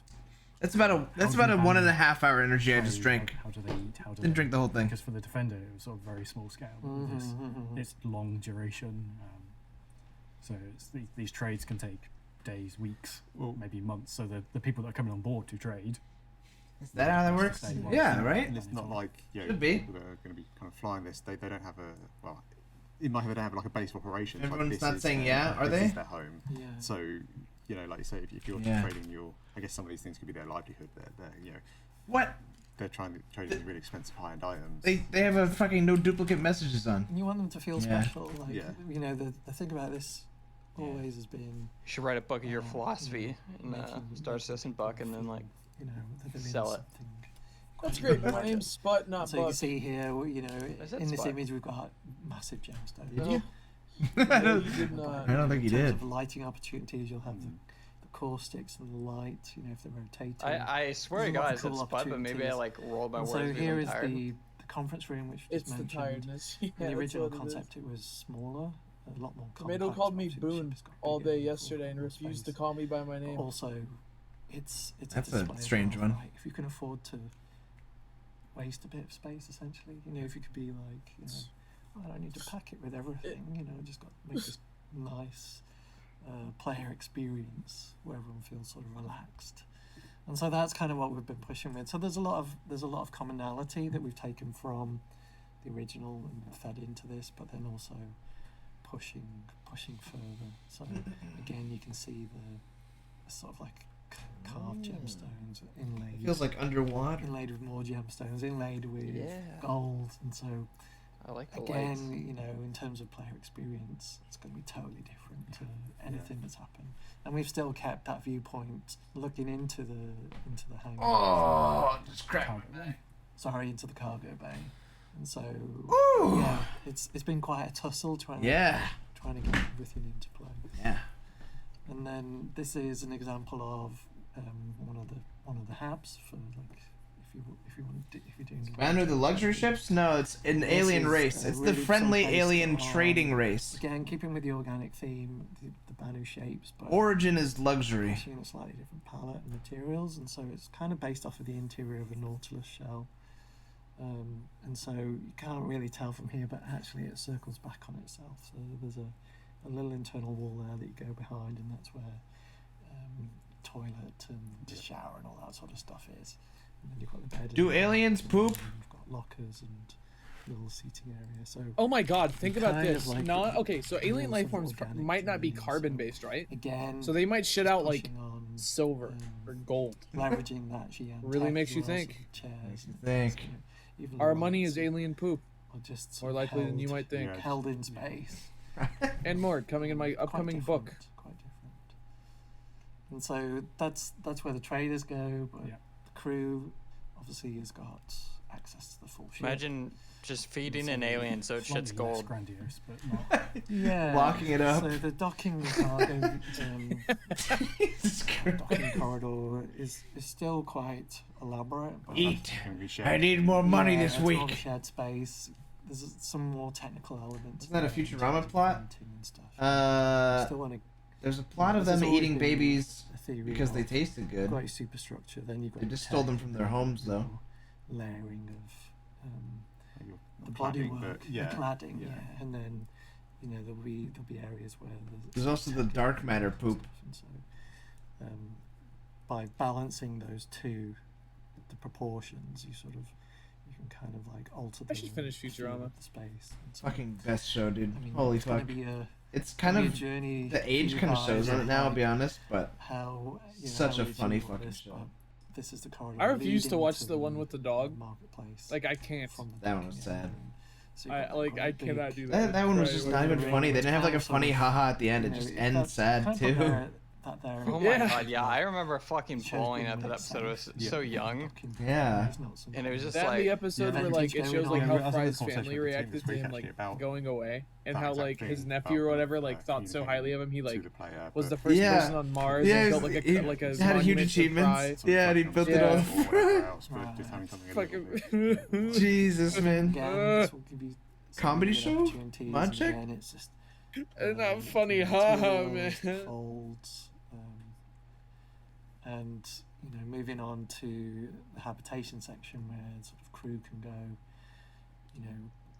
People who are familiar with the Defender will really sort of see the sort of common theme. So, the amount of gold and shiny stuff, to put it bluntly, is reduced, and so it goes to a more matte material. Whoa! It's a little less display of wealth. It's a little more functional, but still got that 3D printing. That seems like display of wealth to me. What the fuck? Yeah. That in the middle. I'm happy there's no anime in the future. What do you call like it? That's the magic tagine. Yeah. Great. Thankfully, in the anime wars, that all ended. Underneath, yeah. You choose what you want, and then it appears. After One Piece ended, there's no point in continuing. Yeah. God, can you imagine that? I feel like there's definitely been somebody on the team, probably somewhere, that's pushed for like anime to be part of the fucking design because it's like. Yeah, you get all your figurines in your crew cabins. Like holographic anime, dude. Oh my god. Oh, that'd be cool, dude! An alien hologram.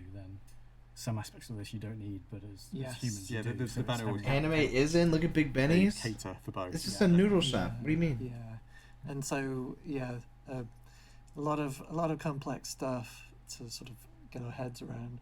Engineering. This is a work in progress shot. It's one of my favourite bits. There, I really like. That was so fast. I blinked and the fucking shot was gone. Since you said over 3 levels, you've got that main. Let me see it. And you can sort of get on mini lifts to drop down to components or walk upstairs to some elevated stuff, but essentially this is leading to the main central engine. Oh, there it is. That is like sort of counter-rotating all those elements, and so it's kind of cool. You get this awesome shadow play basically going on in the room, like really sort of cinematic. It's extremely cool in motion. And if we can tie it to either were you talking about tying it to damage or the state of the? It sounds like a good idea, so I'm going to say yes. So, if the engine's malfunctioning and it's sort of slowing down, stuff would be kind of cool. I'll claim that one. Okay, I'm not sure it was. Okay, yeah. And then, you know, in terms of the cargo space, what we're looking at here is like the 32 SCU sort of. Yeah, why are they talking here? The big cargo containers that you see in all the rest stops and the cargo decks. These are those, like, the modern day big shipping containers. Yeah. They're quite hefty, and you certainly can't pick them up by yourself, and you can't really do it with handheld tractor beams. You need something big. Yes, and so we've got a hefty a moving mechanism in there at the moment, which you can control from this position. Wait, they have like a little mini crane game? And so that'll be something else to work out, Ben. But something else to work out, John.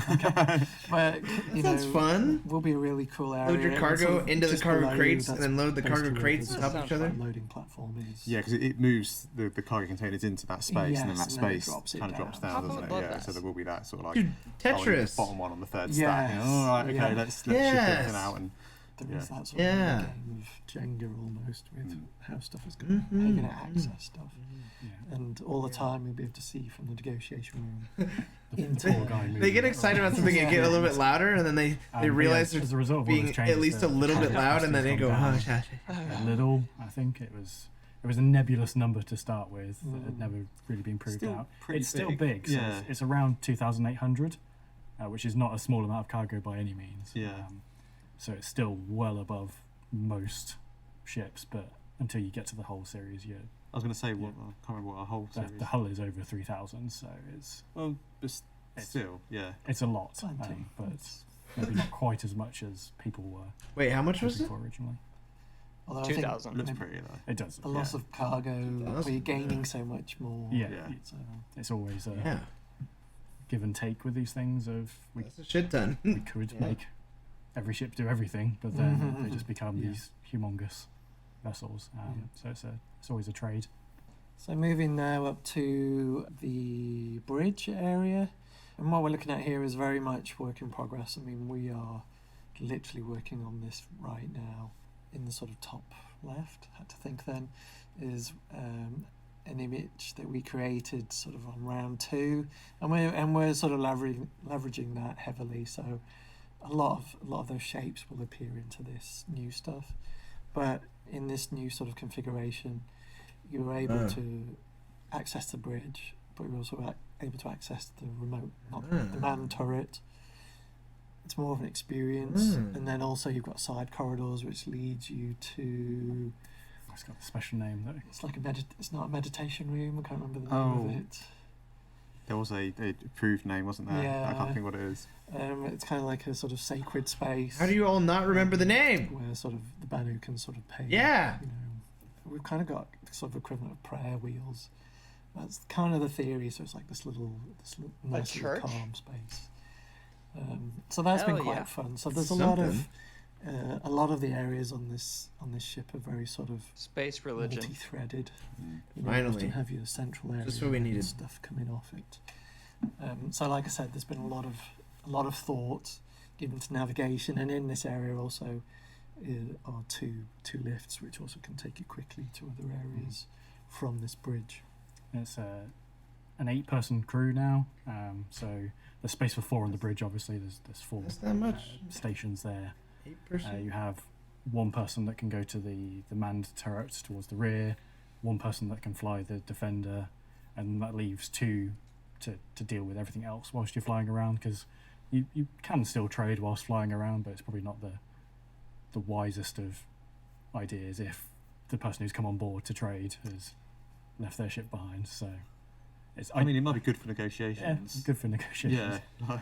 But that 8 crew can then fill the 8 shops if you're just landed on a planet somewhere. You sort of you pull WG. You obviously don't need to be flying if you landed. You can menu shop, or you can let 1 person do double duty in shops. Yep. This is an example. Well, a full-size image of that round 2 concept of the bridge, and again you can see the sort of the superstructure and all the layers basically. So you know we have changed the configuration since this image, but a lot of that theory is going to get transposed onto this new one. Same with the materials, and again just continuing with that flow of from back to front, basically. Always sort of this tree of life and going to the nose of the ship. By the time people see this, we'll have actually had someone start. Yeah, that's true. Start working on it. Yeah. So it's actually in production now after all these years. Yeah. In production. So, This is actually one of the ships that I'm really excited about, kind of playing with in game. It's just such a kind of, I'd say it's got that kind of full trading experience, but it feels like a proper home that you can live on, and it's got a load of weaponry as well, which if in doubt, then just get the guns out. Yeah. You will buy it. Yes. So that was the merchant. Pretty cool. Looking forward to seeing that go into production, go through production, because it's, by the time people see it, it will be in production. Yep. It was the last thing. The last thing was a yep. So to close our talk out, thought we would revisit the idea that we had last time we did one of these panels. Yep. We showed some concept ships, or some ideas for concept ships, talked about it, and everyone voted for them. Obviously, as this is pre-recorded segment, we can't interact with the crowd and get a feel of that. Why not? Fight amongst ourselves. Arm wrestle for which one we do. React to me. So It's not good, Tony. at the end, Jared will explain how you can sort of vote or express your preference for what we show today, and we will see what comes of that. But first, let's go over what we did last time. So we had this ground mining vehicle concept. Tavarin is being Gian small not cargo. called a word. We had the Tavarin like the fighter. Microsoft fucking. Sort of You misspelled this passive word. emerging here. And then a small refinery ship. So let's see what's happened to those over the last few years. So that small ground miner turned into the Grey Cat Rock and the Rock DS. Oh, these are the concepts from the other Gassac CitizenCon. Rail was the Gian small cargo, and that was very close to that concept thumbnail that we did. It was, wasn't it? We have the Asperia Talon, which was the Talon light fighter. And then the fourth one, which is a bit of a mystery. Oh, it's so blurry. You're right. I like Force this because I wasn't involved with this last time, but you've got a couple of my favourite ships in that, so yeah, it's good. Read your mind in the future. Yeah. So that fourth one, the small refinery ship, obviously people don't know about, but I can pretty confidently say people will know about it very soon. fingers crossed. So a new People year, will know about it very go soon. again. We've got Fucking 4 ass. more sort of cuts of options here, so we go over those. Option A is a big explorer ship. So we obviously have the Carrack as the pinnacle of explorer ships, but there can always be more. Yeah, it would be nice to get a bit of competition in for the character, really. Yeah, maybe something misky. We go in the misc line. Yeah. I'm down for that. Yeah. Then we have a selection of ground vehicles there. So there's a right mismatch there. So we've got 2 little small vehicles and what looks like an APC based off the ballista chassis. They all look cool. Yeah, the ground vehicles are kind of, although they're not as grand and exciting as the ships, I think they're just really fun. And it's nice. They're nice things to work on because they are kind of contained and they are quite small. They are, I was going to say like less complex, but they're probably not that much less complex than a ship because they still require all the same sort of setup and everything else. And confinement. Yeah, Everything you still got to has fit to everything in a small space.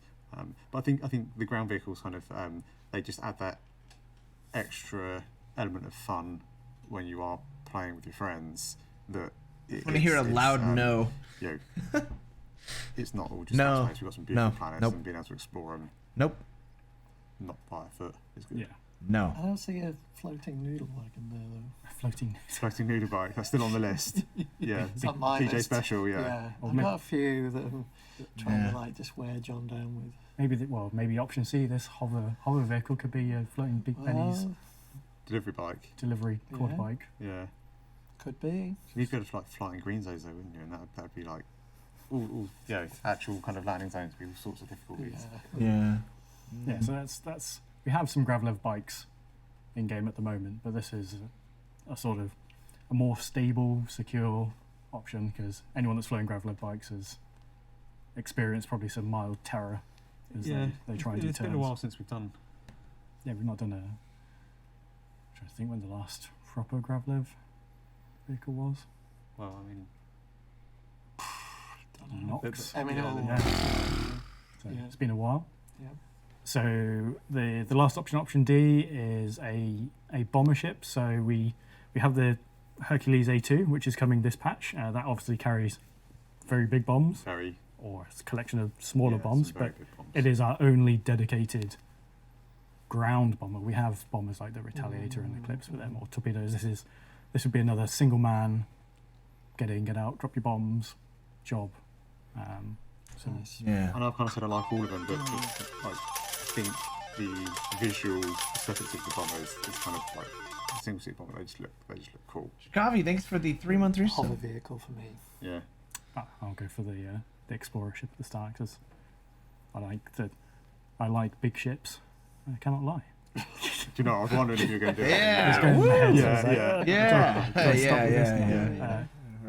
I think a nice big explorer ship that you can have all your friends on board, because that's really where you have the huge amount of fun with Star Citizen is getting a group of friends together and just going off. I just think and causing chaos. Visually, the small little kind of compacts are cool. But Can we have them all, John? Maybe. I guess we'll find what out. happens if we do get like a perfect split on the votes? Yeah. Like Jazz and come back to be like, well, actually. Definitely don't condone trying to split the votes. Yeah. So we have to make them all. But just double your team, Ben. Double the team. It could happen. Yeah, I'll try. Yeah, thanks. So yeah, that's a little wrap up at the end of the show. So obviously it would have been easier to do this in person, but the world we live in doesn't allow that at the moment. Hopefully next year, but I don't know. Yeah. Don't have a Joker moment, all right? Jared will come on in a minute and explain how to vote. We live in a society. Leave your comments and suggestions on them, and we'll see what happens.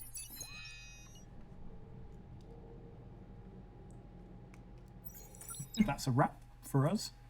I'm John, if you don't realise. I'm the vehicle director. I'm Ben. First CitizenCon done. Woo.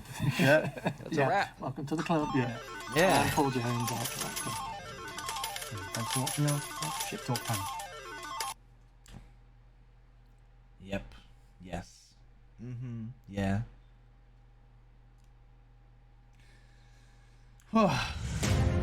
Bathroom break. Do you hunger for the challenge?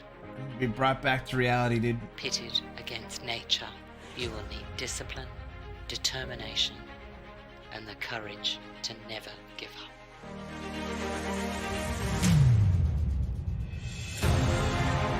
Strand type gameplay.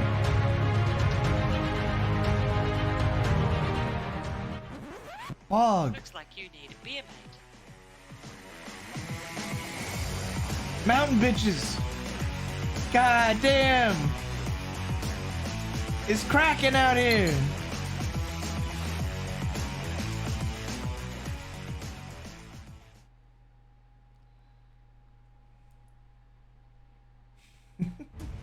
Real Star, thanks for the 14-month resub. AI. Application accepted. Report to Everest Harbor. Welcome to Nova. Today, Yeah, you this can is all join fan-made one of stuff. our 5 branches. Nova Core, specializing in industry and Why'd you use a... Nova Skyline. Don't use a text-to-speech. Recreational activities and public relations. Nova Defense. Yeah, these are all player like advertisements for either their org or their like, you know, whatever they're advertising. The Science and Exploration Branch. The future is in your hands. Like, don't. Pretty cool overall. Don't use text to speech for that. Just hire somebody. Hire a woman. Hire a real girl. Well, that was cosplay. Kind of pog.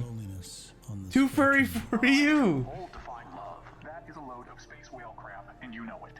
Dude, 3 cosplays so far. Cathcart meets new people every day, but just can't find that someone special. I can't handle it anymore, Maurice. I'm leaving. But who will subjugate your slaves? 5 cosplay? perhaps a little magic can happen in the cold vacuum space. From the producers of Replace Me comes a romantic comedy with a pirate's heart of gold. Replace Sleepless Me in Stanton. Coming soon to the Spectrum on Cathcart Public Access. That was nice. I like that the cosplay, dude. That was sick. TTO. We build more than money could afford and grow beyond what would define That concept, power. I mean, cosplay armor is really good. We venture into the future Sick. and stand together in unity. Stand We together. are the Galactic Union.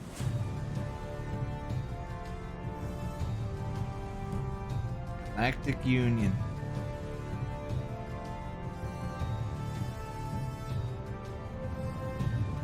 Fucking propaganda. Yeah.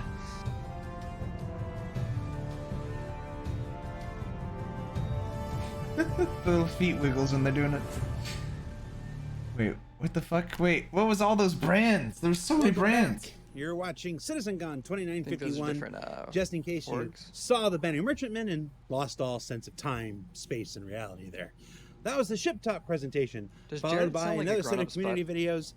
So the 400i is real and visible. The No. Anvil Liberator may become the hero of You Pyro. sure? when I like to players think are I sound like a grown-up's No, no, butt, no, but no. that- I don't. And the Banu merchantman I just don't want to aims accept take it. the crowd of coolest spacecraft in the game, like it didn't have it already. Plus, you can vote to prioritize one of the next ships to move into development. Voting should be enabled now on the very special com link found on the robertsspaceindustries.com website. And if it isn't, give it some time. I'm willing to bet the site is being hammered just a little bit at the moment. Now, as for what you folks had to say during the presentation, we're going to try this again. All right, Twitch chat, don't let me down. We gotta get in there. Dial Tone said, "Yo, dog, we heard you like ships, so we made a ship to ship your ships, so you can ship while you ship."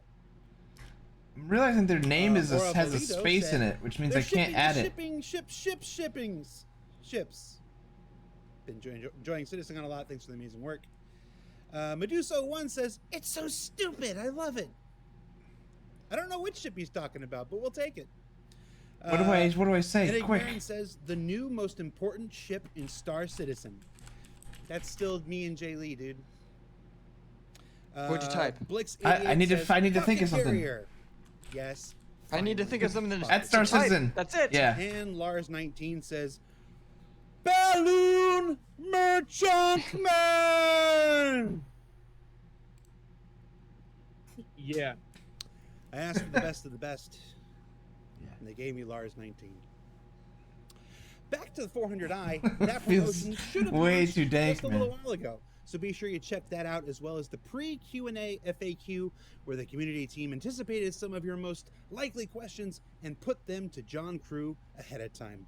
I hope there's at least one question about the bathrooms there. Collect these during the panel? Oh, I see. Of course, We have to type what during the we panel. really want to do is fly the 400i. And I'm pleased to report smart, that the 400i because is not only straight putting to yourself flyable, live reading but will Twitch be chat available sounds when like a Alpha horrible idea. 315 goes True. to PTU for Wave 1 testers, Oh subscribers, shit! and 400i is being concierge. released like soon. And as for when that is, I mean, it makes I'm sense. told but... the platform team is literally watching this stream right now, waiting for me to say the word, and they will drop the patch. No way. So all I have to do is say the word. No way. So say the fucking word! But if I say the word and the patch drops, Say in it! Jared. And I'll be here by myself. Why would I want that? Oh my god. You know, this reminds me of the time I had a big crazy beard that said I would shave when 3.0 came out. And then right before 3.0 came out, everybody was on the Go Live call, and everybody was like, "Yeah, it's ready, yeah, it's ready, yeah, it's ready." And then CR made everybody wait an additional 5 minutes just to torture me. My wife left me, Jared. Remember Please. that, CR? Jared! Jared, my mortgage is already in the Pepperidge 400i. Farms, Jared, please, I need it. Jared.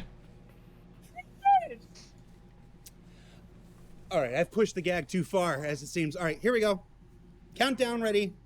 No countdown, Jared. And Fucking... 3, 2, 1, go. Oh my god. Oh my god. That was predictable. I'm getting a lead dangerous. All right. EVE Online, here I come. Let's go now to Allie Brown, Christopher Bolte, and Daryl Barnes and learn more about Gen 12 and the multi-core of Vulkan.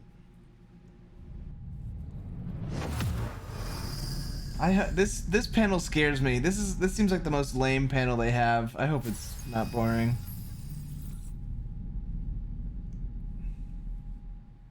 Hi, I'm Ali Brown, Director of Graphics Engineering here at Cloud Imperium Games. And today we're going to be talking about Gen 12, our new multi-core renderer. What if it's the best, In addition to though? myself, we'll also be hearing from Christopher Bolte. It's extremely important stuff, and it's really like big for the game, but the need for our new renderer, the architecture. But and you how want to it's see built, ship. Vulkan. No, I want to entertain my stream. And the I'm progress live. of how we're doing so far, and then what. It's not even my content. I'll tell a joke. Knock, All knock. right. Who's there? So, to help understand the need for the Gen 12 renderer, we'll first want to take a look at the high-level structure of our existing renderer to try and understand how the new Yeah. renderer will differ.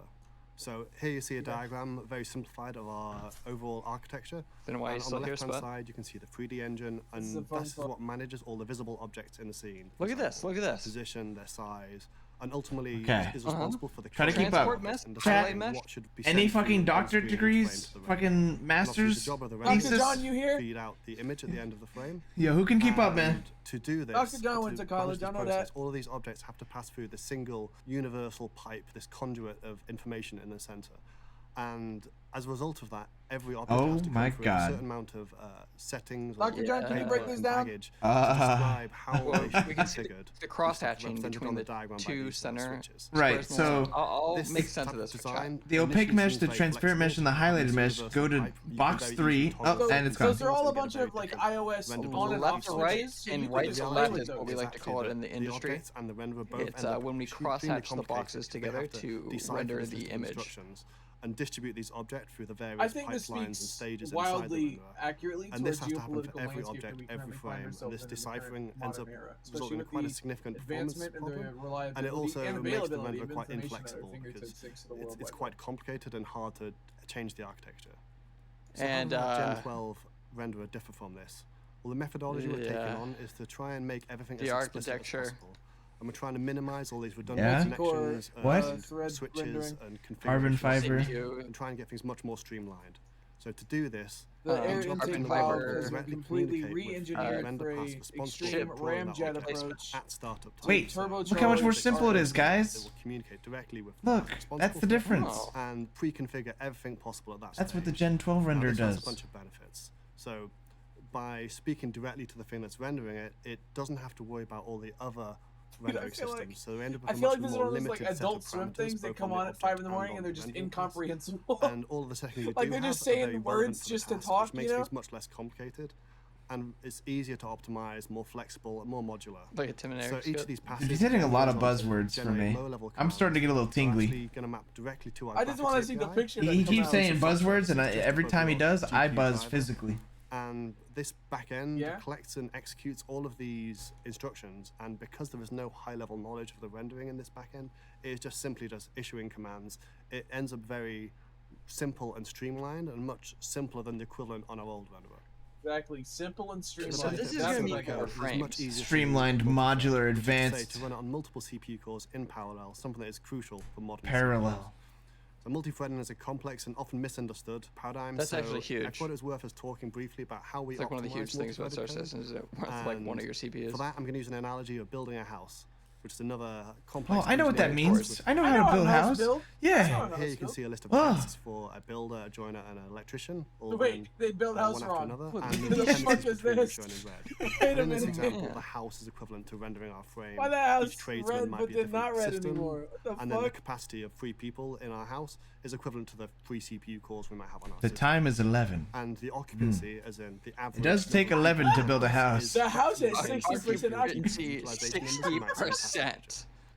So in this example, we can see the You project just takes 11 you units of wait time and until he is on explains average what all this 60% means. full for this house.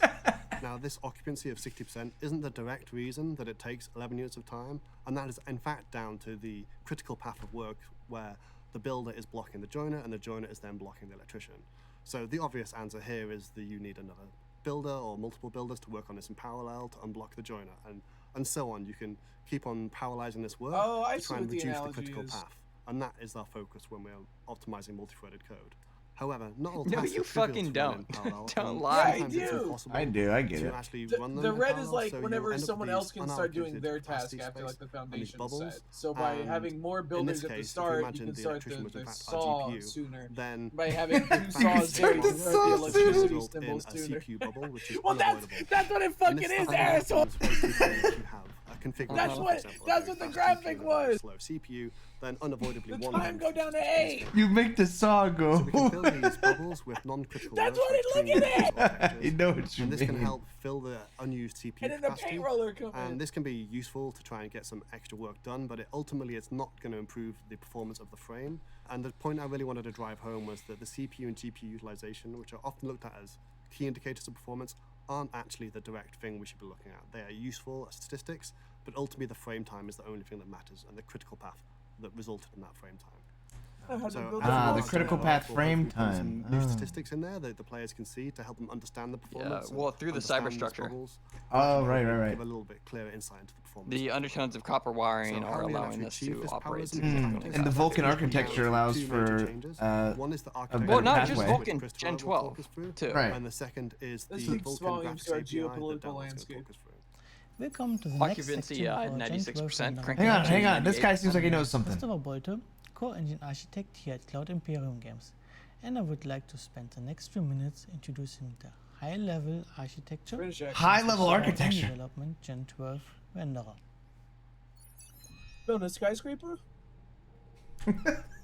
I'm gonna try with this guy. For the section, I will focus on the object instances in the world. For example, chairs, walls, characters, or spaceships. This part of the rendering pipeline is called scene object rendering and has the largest impact on runtime performance. There's also a lot of work happening on the architecture to manage operations. Scene objective 5 is what he said. Post effects, but I won't cover those. Scene object 1 through 9. The current slide shows our existing renderer code They setup. pulled this dude out of the development pits, and his like Yeah. eyes are glazed over. He's like he has been dealing code. I mean, this guy is not meant to be like the face guy. I think. He's a code monkey. To GPU commands to render them on the screen. This guy's a fucking genius whiz kid in the fucking in the codes though. On data from the previous frame, while the main thread produces data for the next frame. Such a setup allows easy performance. There's one computer science student in chat who's like, but it also has two issues on modern hardware. First, the rendering code won't scale over multiple CPU cores, which can result in a bottleneck during execution. In other Bottleneck during words, execution. Every Okay. visible object adds a certain cost.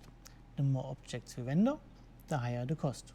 This is like when And as a Benji single tries to CPU fucking explain processes something to me, cost, and it's all no just matter how straight well we fucking optimize, nonsense, and he's like, and some it's just, object it's count very will run into simple, my performance lad. issues. My lad. Second, My since lord. the main thread and render thread must be synchronized I with vSync, remember when we can Benji end talks up like that. with very bad load balancing. As shown in the slide, if the main thread takes longer than the render thread has to be idle and wait. And vice versa, if the render thread takes longer, then the main thread has to wait. During such wait time, the CPU is underutilized, especially if waiting for the single core render thread. One goal for the Gen 12 render is to remove this kind of bottleneck and instead architecture the system without those waits and allowing every operation to utilize all CPU cores. When we utilize all CPU cores, we would still have an object limit, as every visible object must be processed. Indubitably. But we can process a higher object count and at the same time reduce the latency on the main thread until all objects are processed. As we will be making better use of modern multi-core CPUs. Let's take a look at some details. For example, please keep in mind that the size of the sections are chosen to visualize the cost. Relation in size doesn't necessarily translate to the same relation in CPU cost. When looking at the cost of the operations done by the render thread, a pattern quickly emerges. We pay a similar cost for every rendered object.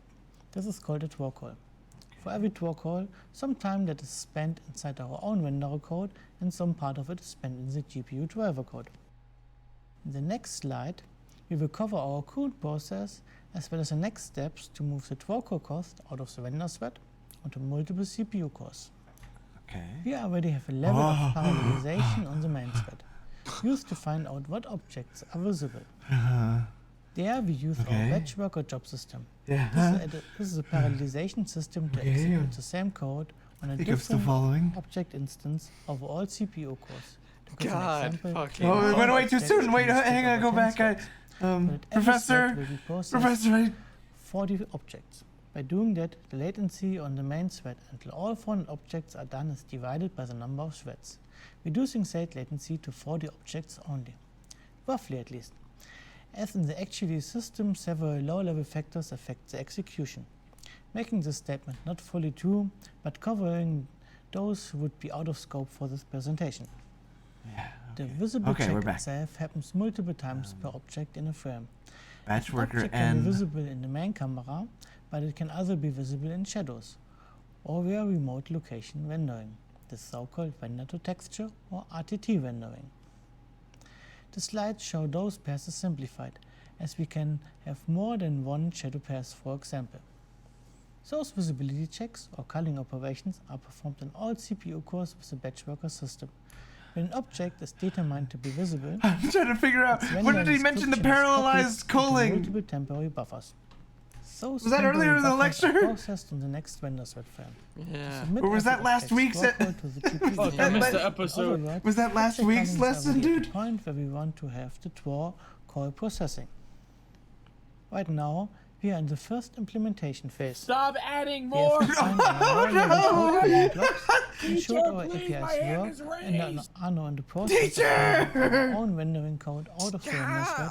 Oh, now they've added parallelized draw packet generation. This is a very time-consuming refactoring, as we need to change every rendering feature in a very old and large code base. But we have set it up in a way to allow us to quickly I thought this was just a really big graph. I was like, why my Adobe Premiere look different? Processed by the render thread. How these keyframes? The state which we copy is prepared in a way that we can directly send it to the GPU with minimal processing on the render thread. Doing this step will already give us performance benefits when we are render thread bound, as less code will be run on the render thread. Stop. Just cut back, Additionally, and just cut it. There's less code on the render thread, which is good. We want it on the main thread, CPU, GPU code. You're damn fucking straight. We do that. I've been saying that for months. One major selling point of the newest generation. I've been saying that for months. For months, you've been saying there's too much on the render thread? On the forums, they call me batch worker #1. You know what I'm saying? I mean, don't even get me started. They call me that in the hood, man. That's what I'm known as. The catch is to allow efficient parallel generation of when I go to edit these Star Citizen videos, like I have to cut out hours of recorded footage of me just ranting about this stuff. Hours of God, if they just move the GPU driver code to parallel execution on the Gen 12 Phase 2, it would be so much. You would be able to pass the game code quicker through the RTT pass. I mean, what the hell? Parallel execution, my man. Process a very high number of visible objects at lower impact on the frame time. At the same time, I don't know if it's because I'm tired, but I am losing my mind watching it. I don't know what's happening. Not make sense. Thank you for your time. Thank you. To cover the Vulkan side. Will this be on the midterm? Hi, my name is Daryl. Am I gonna have to do this on the consoles in game? Cloud Imperium Games. Yeah, this is engineering. I work closely with Vulkan and our graphics renderer. Wait, he worked closely with Mr. Vulkan? The game look as good as it does.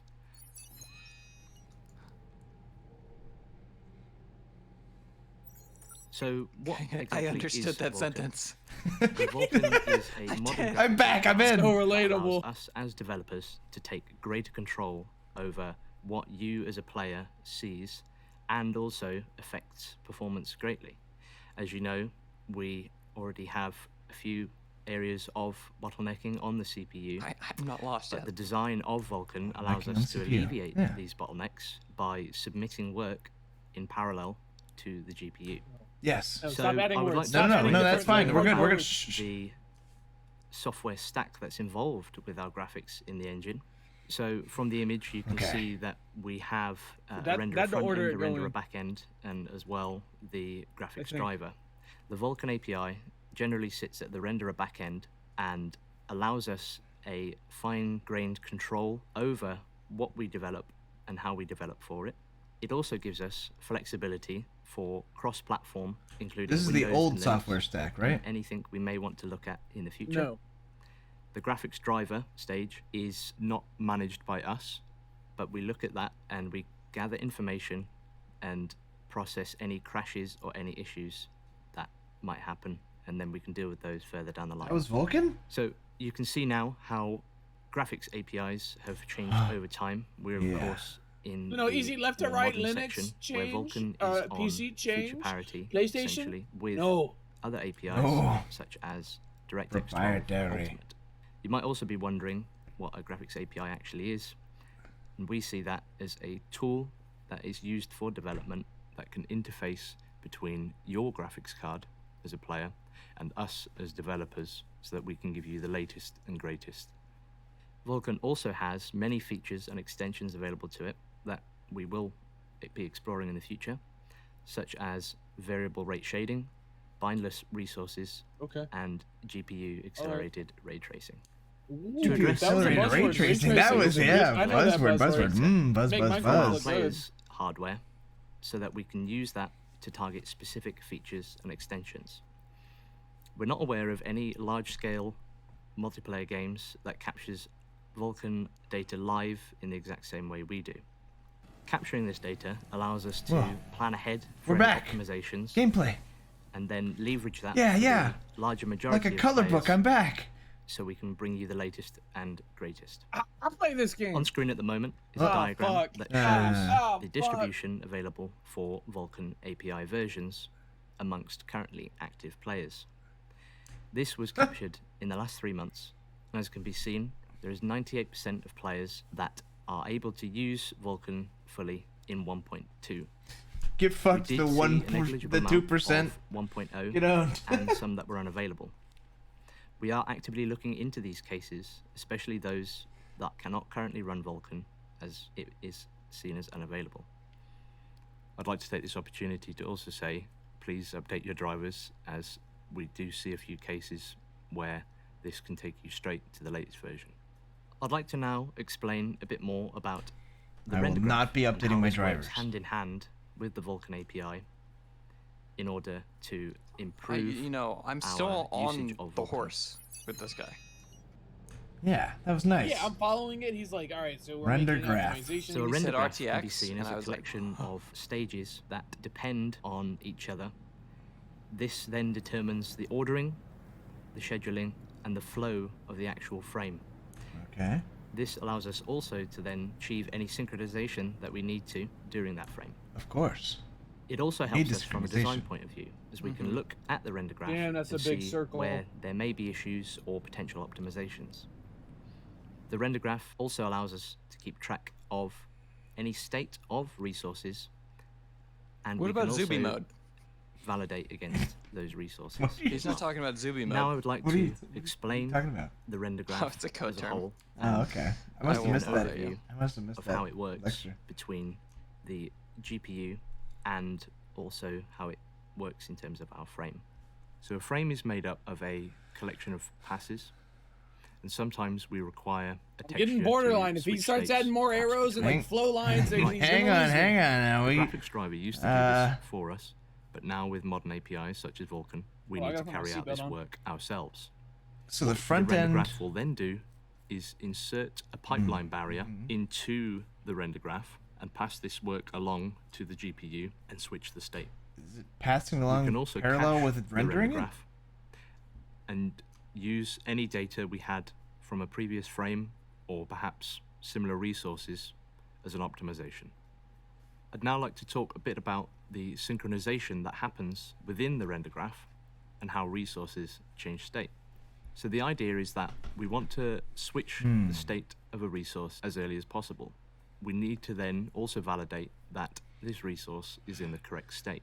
So from the diagram, we can see that the depth prepass writes to image A but then later on we require to read from image A in the G buffer.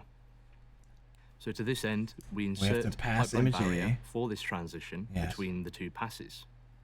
These It's kinda barriers like are Mario. scheduled as If you think about it, GPU it's like work, Mario going from following left a to strict right. ordering dependent keep up, on Jet. other work that may have Mario. been Image A are the previously. pipes. All the work for a single stage Chris Pratt, Mario, going within to the frame flow can be chart. carried out in a single pipeline barrier. Now tell me how this is gonna all Now be let's talk implemented. about some of the more nuanced areas of our Vulkan Oh, the nuanced implementation areas. Oh boy. and how this affects us as developers and you as players. We use the DirectX compiler for our shaders, and this can compile our HLSL code We're back to into clouds, SpearV. man. I understood the HMSL clouds. DXC code. is a more modern DXC. compiler and has features that span both the D3D set of APIs and Vulkan. Okay, the D3D HLSL API. is a shader programming language Vulkan. that we as developers Vulkan's can what we want. utilize and read in order to make work happen on your GPU. So they're coding in This HLSL one is and compiled down compiling. then into SpearV. Yes, but the SpearV ABCs itself are is not as the readable as fundamentals it is to seen all as these. an intermediate language between HLSL. Oh. Without them, you couldn't do anything. Oh, It's like no, the no, original no. render. What they're saying is they need an SpearV intermediate gives language. less driver So overhead at compile time. they have their write language, We can their use this transfer then language, and their read to language. create our shader modules in Got it. Vulkan and optimize any dead code away. DXC also gives us shader model 6. Shader models have progressed over time in HLSL, with shader model 6 now giving language support for GPU parallelism, as well as variable rate shading, amongst many other features. Don't know what variable You can rate see shading here is, now but I'm a following. diagram of how our shader compilation Yeah. happens. It starts That's what I was at the saying. shader author level. HLSL. This is where one of our many developers It's past the DXC. will write DXC is the new thing they're shader adding. using HLSL code SPIRV. with some markup. No, no, no. They, We listen. are in for it. HLSL. We are in for it. HLSL is then SPIRV is what they already had to read from it, but DXC is the new then removes epic thing any of the that they're getting with Gen 12 additional code that we don't Vulkan, need, because and is now dealt they have an with intermediate language from their accordingly, whilst then writing outputting language, which is just going to make it HLSL. more optimized and The HLSL efficient code is then passed before it's to passed DXC, to and SPRV. DXC will change this into SpearV. It's at this stage that we What? can I carry couldn't out even any understand you, additional Spud. compiler optimizations Is and your mic improve broken? compile time performance even more. Yeah. Better SpearV compile is time then here, guys. passed That's what we're looking to the for. driver, and the driver will then Here comes the drop. change this into microcode. Microcode! Specifically Yeah! on your Yes! I saw it too. As I've previously mentioned, there have been several Vulkan core versions over time. Each one has added new features and extensions for us to reach into and develop with. Two of these I'd like to explain a bit more in detail now that we would like to Just look like into Microtech. and develop for. That's right, These are Jet. both bindless They've been resources using this for months, and Red also Dead Redemption. fragment It's shading rate. actually pretty genius. Fragment shading rate can be seen as the same as variable rate shading, as you may have already seen. What this does is works on groups of pixels instead of a singular pixel at a time within the shader. This allows less overhead in the frame, Okay. whilst at the same time allowing variable amounts of these groups, including variable sizes, in order to have less fidelity where may not be as important to look at. Bindless resourcing Okay. is where we can take large groups of textures, for example, and reach in and grab one of these inside the group. This gets rid of the overhead of So less specifically LODs. binding two slots within the shader. This also extends to other resources, including buffers. Yeah. I'd now like to talk a bit I'm about following. the video RAM involved in your graphics card. VRAM used to be managed VRAM, I by have those. your graphics driver, Yes. but with Vulkan and other modern APIs, this is now managed by the developers. There are existing solutions. How do you towards manage this. my VRAM? However, we have decided to use our own implementation.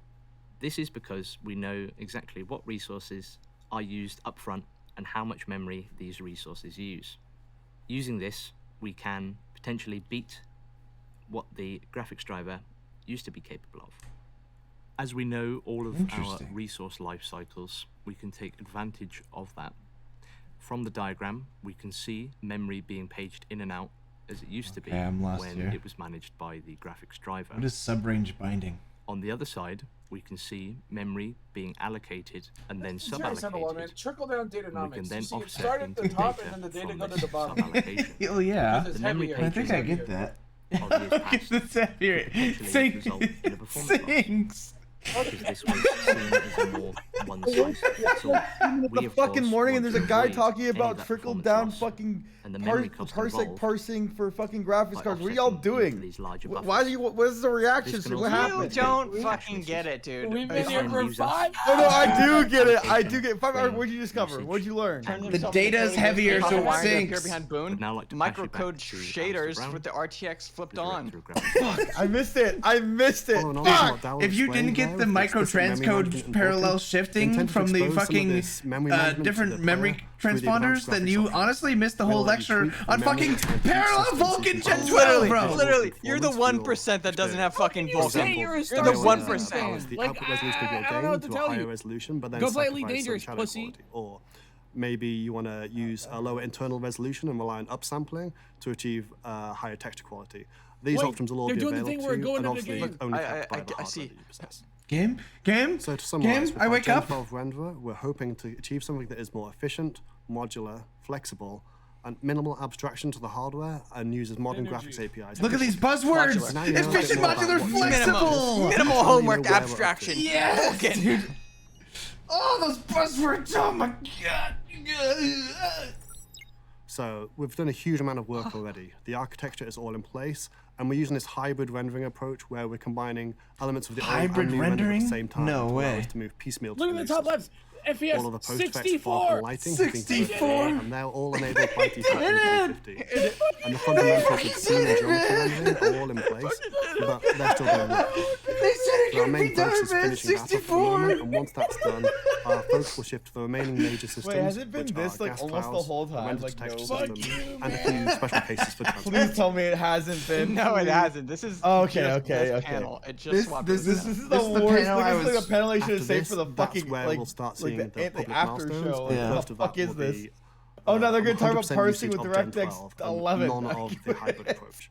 This will still Look, be at somebody DirectX else is 11. gonna our make a current YouTube graphics video that API makes at sense this of point. this after. And then our That's what second this is for. milestone will be the Vulkan like, look, API The release. Reddit threads that by dumb this Kenny. down, dude, they're gonna get and a then lot of mandatory clicks. A lot of Reddit gold. When you go down the elevator now, you don't lose 20,000 frames. Formed the Congratulations. optimizations for multi-threaded. It's true. So that will only happen once the Vulkan is in where place, y'all and we can watching finally this? look at the performance on the final graphics card. Star Citizen. And Twitch optimize. TV, Star Citizen.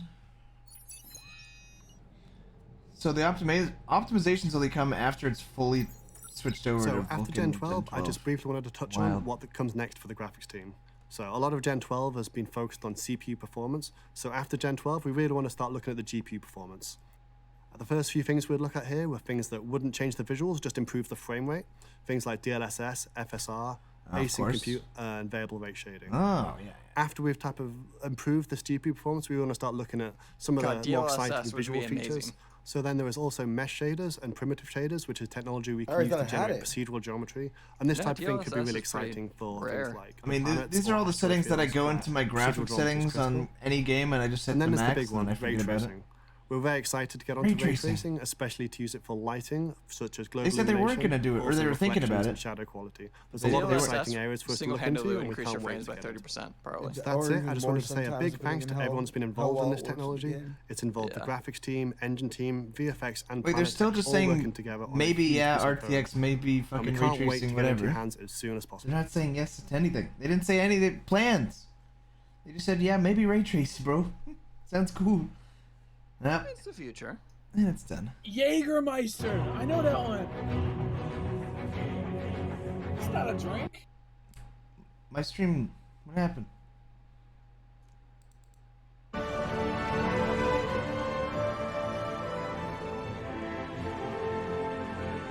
Whoa, is that the end of Star Wars where all the ships come?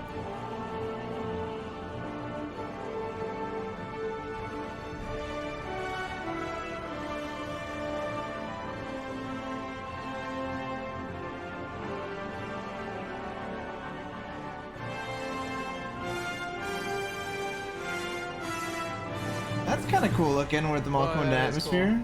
Cool. Yeah. I like that. Looks like a meteor storm.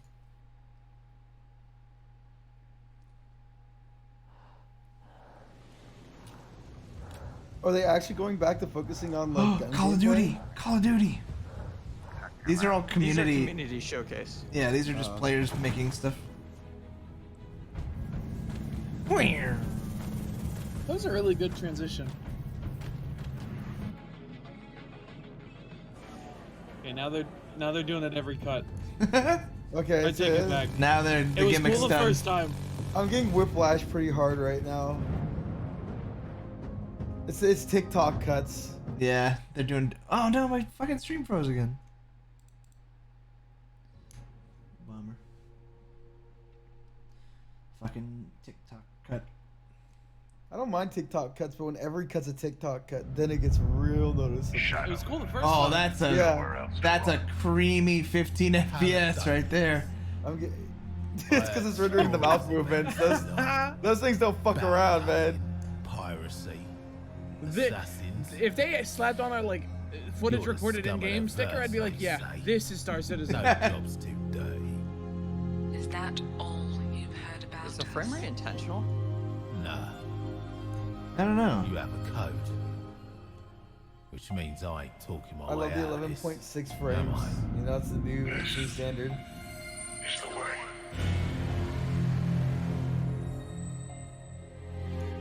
Paladonians. But like Pella, don't, Ian. Pala, don't think I'm joining. Are you traveling the stars? Yes. Exploring the galaxy? Yeah. That's lonely, hungry work. It's not that long. Always remember though, Big Benny's They with manually you. put these reflections Big in. Benny always Yes. has your back. Big Benny, eat his food. Eat his food. It's chasing it. I like this one. Go get it, buddy. Yeah. Into the void of space. Yeah. I saw this Futurama episode. It what is it, like a fucking Pokemon? Dude It goes, really Benny, said, update Benny. your drivers. These are my favorite kind of panels because they're precisely the kind of thing no other game studio would ever dream of sharing with folks. And as CitizenCon 2951 rolls along, there was a lot to take in there, wasn't there? I know server meshing and the like are the big buzzwords, but there are a lot of performance improvements to be gained throughout the teams on Star Citizen. And for graphics, they're not only moving to Gen 12 and the faster and more flexible renderer that it brings, they're also focused on re-engineering for multi-core systems to provide improved CPU performance and remove some of our worst bottlenecks. And that all of this work starts with DirectX 11, but will transition into Vulkan once things are ready. Now, the work of these folks, the meshing folks, the database folks, the optimization folks, and countless other folks, I've used that word a lot, from teams across every studio is how we're going to get Star Citizen to that performance promised land. And it takes all these Like I had my teams dad to explain to make me how that dream fishing a works reality. when I'm a kid. And speaking of dreams made reality, hey, Sleepless in Stanton folks, don't think I forgot about you. Don't think because you're a community effort, I can't expect and demand a full-length feature. I await my screener. And in other community news, one of the best things to come out of the Star Citizen community over the years has been the creation of an app called Game Glass. It's an app that turns your tablet or phone into a control surface for the game. So let's take a closer look at that What? now. Real? Isn't that like an old like ARG thing that Google made? Whoa. Oh, that yeah, it's an old app. Neat. That's been out actually. You can pay for it though. It's kind of cool. Yeah. I really want to. Setups. It's kind of cool, but I really want to see them like break apart the systems for pilots, so that like you have someone on shields, you'll have someone on guns, you'll have someone on like one of everything instead of just the pilot being in control of all of it. Like, They did that recently. oh, did they? That's That's on this cool. operator mode. Yeah. I like them to kind of like increase the level of like. They're doing more multi-crew stuff. Yeah. Okay, good. Because before it's like, okay, you're on my ship. Up next, Now we've everyone got stand there. Reese, Mark, Morgan, Will, and Marco taking a look at some of the new tools currently in development, including Rastar, which you may have seen a little bit of in the Pyro presentation. Crafting Worlds, Planetary Tech and Tools starts now. Rastar. When are you getting sponsored by Star Citizen? Today? Yeah, that's what I thought. I guess today, huh? Did 3.15 actually drop today? Yeah, it's on the PU right now. Hello, I am Marco Corbetta, VP of Technology, and we're going to talk about some new Planetary features. Is this Mr. Rastar? First, Anis is going to give us an introduction about Gen 12 and what that means for planets. Then Will is going to talk about dynamic foliage, shaders, plants, and seasons, and he's going to show us a river demo as well. This guy looks tired. Mark and Morgan are going to talk about Rastar. He's been working on all those graphic updates, man. So you gotta listen through the fucking guys talk about the parallaxes and the micro. My name is Anis, and oh, dude, this guy's senior engine programmer. He looks like a fucking intern. He looks like an intern, dude. This guy looks like he was the coffee boy 1 week ago. They found out he could code. Now look at him.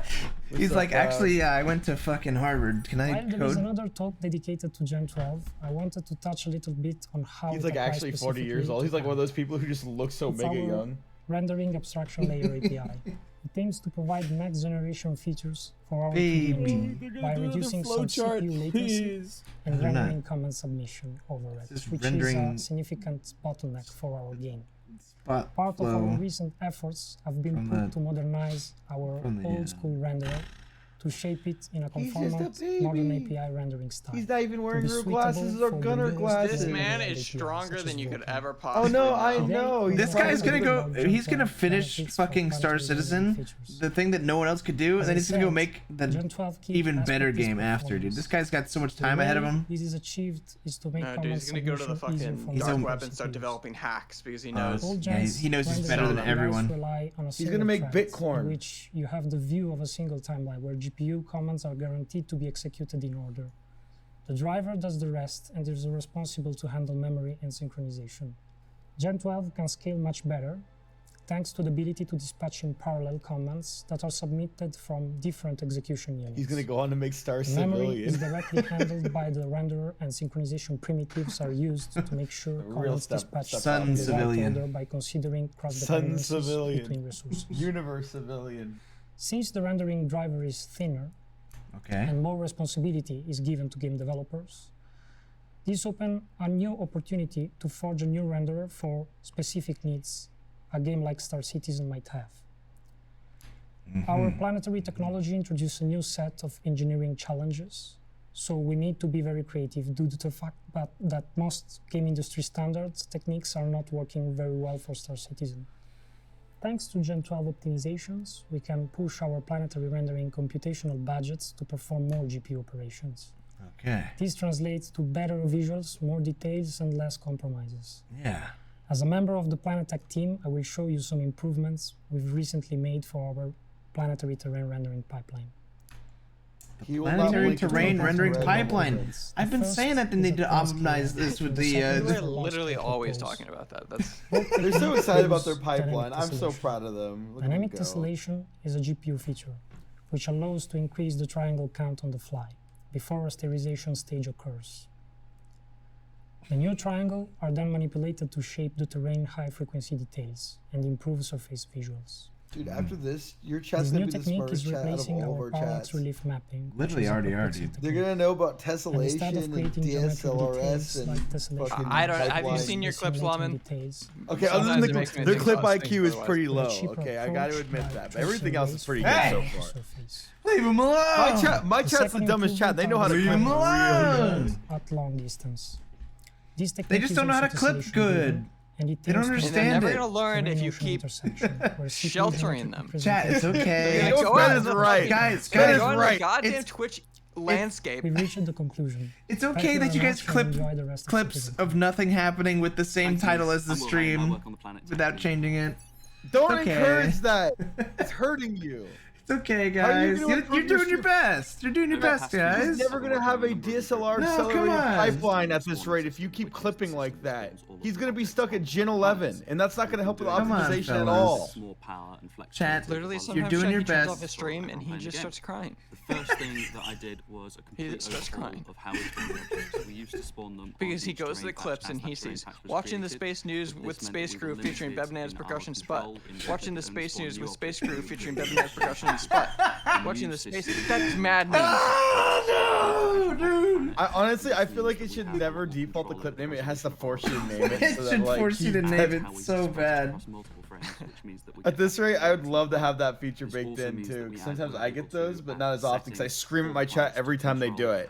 I pull it up and I shame the person that did it. The next improvement we've started to look at is making the ecosystems react to their situation. That clip, that one clip is probably the only time that name is accurate because it's actually referencing the very thing that was going on, and it's the default name of the stream. And the same for temperature. A new system is Finally, you can have different sized people. Entity spawning using tokens, which means that we can specialize our object presets better for different planets. For example, we have something similar for rocks. That means if you put a rock on a snowy planet, it goes snowy, and if you put it on a sandy planet, it looks sandy. Now we can do something similar for animals. We can specify a small herbivore, for example. Wait, in the snow, this animals? might spawn some sort of There's animals in the game? And in the jungle, this might spawn something completely different. So you can say small animal or small herbivore, and then it will make shader that takes different from whatever planet's on. That's crazy. Based on its surroundings again, and the current season of the planet. Though what you're seeing on the screen is season of the planet. In the same vein as that, we've been working towards having more dynamically placed biomes around natural areas. Cool. We've created dressing object presets that are automatically placed around coasts. You want to go to Microtech in the fall, dude? Rivers. Yes, I do. In the most recent couple months, I've been doing more work on the rivers to prepare them to be closer to what we consider shippable, so that we can get them out to the players. This has included finer control of both the shape of our rivers as they flow from springs to larger rivers, but also the objects that spawn around our rivers. Didn't exist before. Oh, that looks really bad on the left side down the river. Yeah, it kind of looks like it's going just raised terrain. Blending it into the biome that it flows through. The other thing that we've added as well is a wet edge around rocks, both in the sea and in rivers, which reflects the fact that they were probably wet from the river, and so they look a lot more shiny. We've also been working on introducing basins to the river system so that we can have more natural pauses in our river systems. Dude, lakes and rivers. Other bodies of water than just the oceans. That's really nice. Another major change was to stop using the planet's ocean mesh and just displacing it up to the river, and instead building specific river mesh sections around the river. This means that we can have far more control over the shape of the water, and we can use our I need to change how the flow looks though, but I guess that's just kind of like a textural thing. Colors, I think Skyrim spoiled other us, properties of well, the river I mean, water separately to the ocean. That's like a paint over the top. Rivers aren't done yeah, it looks like WoW water, you know, like the old WoW water where like it'd be a waterfall with the water the next moving steps normally. include a planet populating tool, so one click to create an entire river system across a planet, and maybe working on a little bit of lava flow, but we'll have to see when that comes. Next is Mark and Morgan. Thanks, everyone. Yeah, the flow and the I'm Morgan. effect is I'm a tools programmer completely different than from the tech to put it in there. And now I'm so gonna pissed talk off that about everyone in their Rastar. team's actually attractive, and it pisses me the fuck off. I don't know if that's true, but you know, I guess. What is Rastar? Anyways, Rastar. Rastar is our work-in-progress tool for planetary locations, creation, and edition. The name stands for a mix of RTS, the game genre, which takes the inspiration from its map editor system, and Star, as, well, you know. Its goals are to replace our previous placement Everyone looks system tired. to a better object container. Because they're doing this at 8 a.m., man. We're all Our tired. previous system was based on prefabs. Any changes to location They're like tired and like they're source of like issue, barely as it able to needs focus on the re-enable camera. a whole set of data to have things like missions or shops to work again. I took another half-hour sip of my 5-hour energy. Easily manageable, and it won't require us to redo work when a change is made. Plus, as it's now object container oriented, it can be used for outpost, case, or even derelicts, and more. It works as a modular system. Hang where on, brother. locations will in fact be made of small elements that will be placed You don't just get like it? you do in City Builder RTS editor. We're playing In a matter of minutes, RTS we now Builder. have a new location City Builder. where we can now No, create you know what's a like crazy cool about game. this? They're explaining how their in-house building works, not how it will work for anyone else. Let's go to Mark. Yeah. Who will tell us about the connectors. Which is like cool, but like, Thanks, Morgan. why? I'm Mark. I'm also a tools developer Wait a for minute. Fantech Chain. Do you know what's better than placing everything by Mark. hand? Not placing everything by hand. In order to do that, we use what we call connectors. Basically, artists create small You see parts him of earlier? homesteads that we can then snap together. Every part is modular, so we can interchange multiple Looks ones familiar. in order to have procedural homesteads. Your chat's so mean that Every everyone change that is comes very on simple. camera. We can change. Not only are they the like whole bad inside at clipping, of a they're just homestead, terrible or people. What are only we gonna do a about building Chat, don't be fucking that is a part of the toxic. homestead. You shits. In that way, Fuck it's you. very easy to make a lot of different buildings. Can't believe this. I thought Once something is Lawman's chat connected, was the it's nicest considered chat, part of the but whole. now they're just. This isn't my dumb chat, dude. It's randoms. too early to be my chat. My chat would never be Oh, awake. this must be my chat. Oh god, I'm Basically all so for sorry. connectors. So back to you, Morgan. And last but not least, some of you might have noticed that the UI is not looking quite like an engine UI. And that's normal. Ninja as UI. It's based on our in-game UI tech building blocks, and that order is. I'm just hearing what I want to hear. Well, today it's being used by our developers. One day, when it's ready and been thoroughly tested internally, we'll make a version available to you, the player. And Rastar, it's what will make you Rastar. a pioneer. Rasta man. I'm fucking with you, chat. You're the least toxic. You should see the Star Citizen chat. I'm actually reading it. They're just always sleepy. Thank you for watching. We are very excited about the tech we've shown you today, and we hope you enjoy the rest of Digital CitizenCon.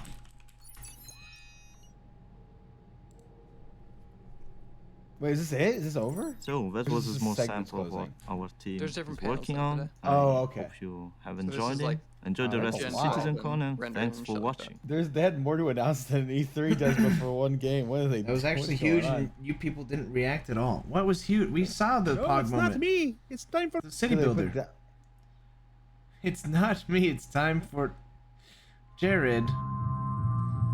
Heart, Like, we just want to Heart see Liker. I'm gonna go grab another drink. Physical and emotional pain.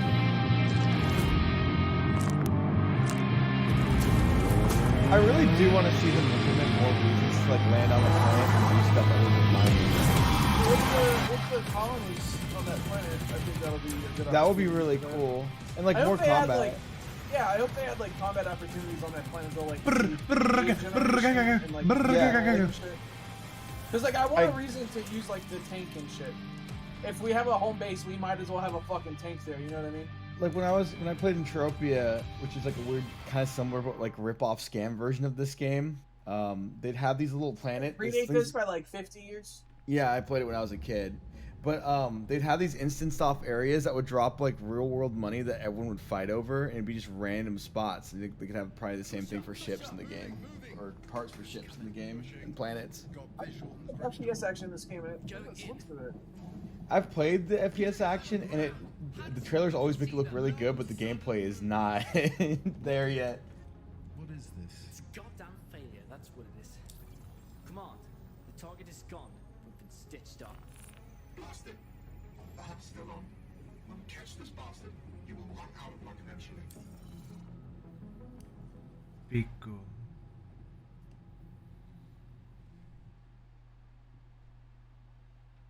Oh, that was it. That's it. Are you tired of that same old commuter train? Feel like you're just one in the crowd? Was that burrito the best? We should make one of these for the next one. I feel like we can make a really good Out on one. the We should have made one. opportunities are plenty. Although didn't know it existed or If you've got didn't know the somebody purpose to of it. help you find it. But they just stole Bed's video without his permission, just started playing it like. I mean, I'd be down, dude. Snippet, and it's like the pick you up entire when you're down. Bed's video. Fucking video, no permission, just there. In the black. They should show that one fucking scene Across our industrial, of me swooping down in the Carrack on the moon. exploration, That's the best fucking piloting I've ever seen in my life, and it was from me, and I'm great. What, at the prison one? Think Frontier consolidated. Yeah, it was during like a supercut. Remember how many times we had to redo that? I didn't have to redo. Oh, the No, you redo. didn't have to redo it, but we did. It started in Port Olisar. I'm talking about I'm talking about a different thing. The first case was 6 years ago. I'm talking about the. This is a cool He just video. dropped dead. What the fuck was that? Now it's It just spread died. through the Stanton system. The fucking illness, man. I've seen it hundreds of times. Last words are backspace. Backspace. Oh, I see. We followed an elite team of researchers in a race to contain it. Why can't I recreate it? I just don't know what we're missing. Professor, there's a new case nearby. We need to check it out. Can they stop it in time? Project Backspace.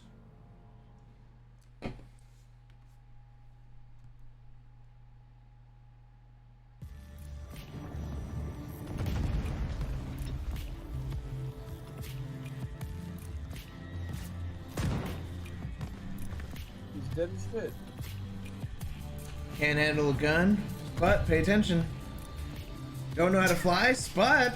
Hey. I can shoot gun. I can't fly though. Suck at research, Spud. Are you struggling with your career out in the verse? I am actually, yeah. We are too, but we're here to help. We are too, but we're here to help. The Garden Cute. Interstellar Initiative. Why garden? What does that mean? The Garden Interstellar does not guarantee fruits and vegetables. I don't know. Tomato! Dude, Tomato Gaming? Wait, Tomato Gaming has his own Oregon Star Citizen? Tomato's literally gonna have his own server on Star? And hey, at least we all know what my surprised voice sounds like now.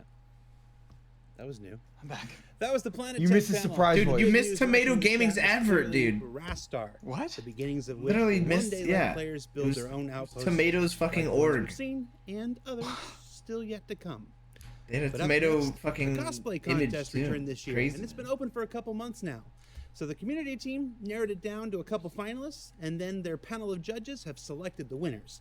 And I was not asked to judge this year. Why was I not asked to judge this year? It might be because they figured out I was buzzed on British cough syrup during the 2019 event. You know why. My man, Jared. So My let's man. take a look now at some of the finalists.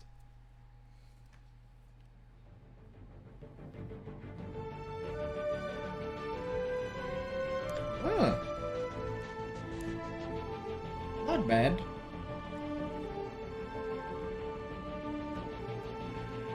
Jared knows how to party, baby. Is that iced tea? What's going on? Dude, it's Spoon. Oh god, I wish that were me. Oh my god, look at him. Replace me. Nice, dude. That was sick.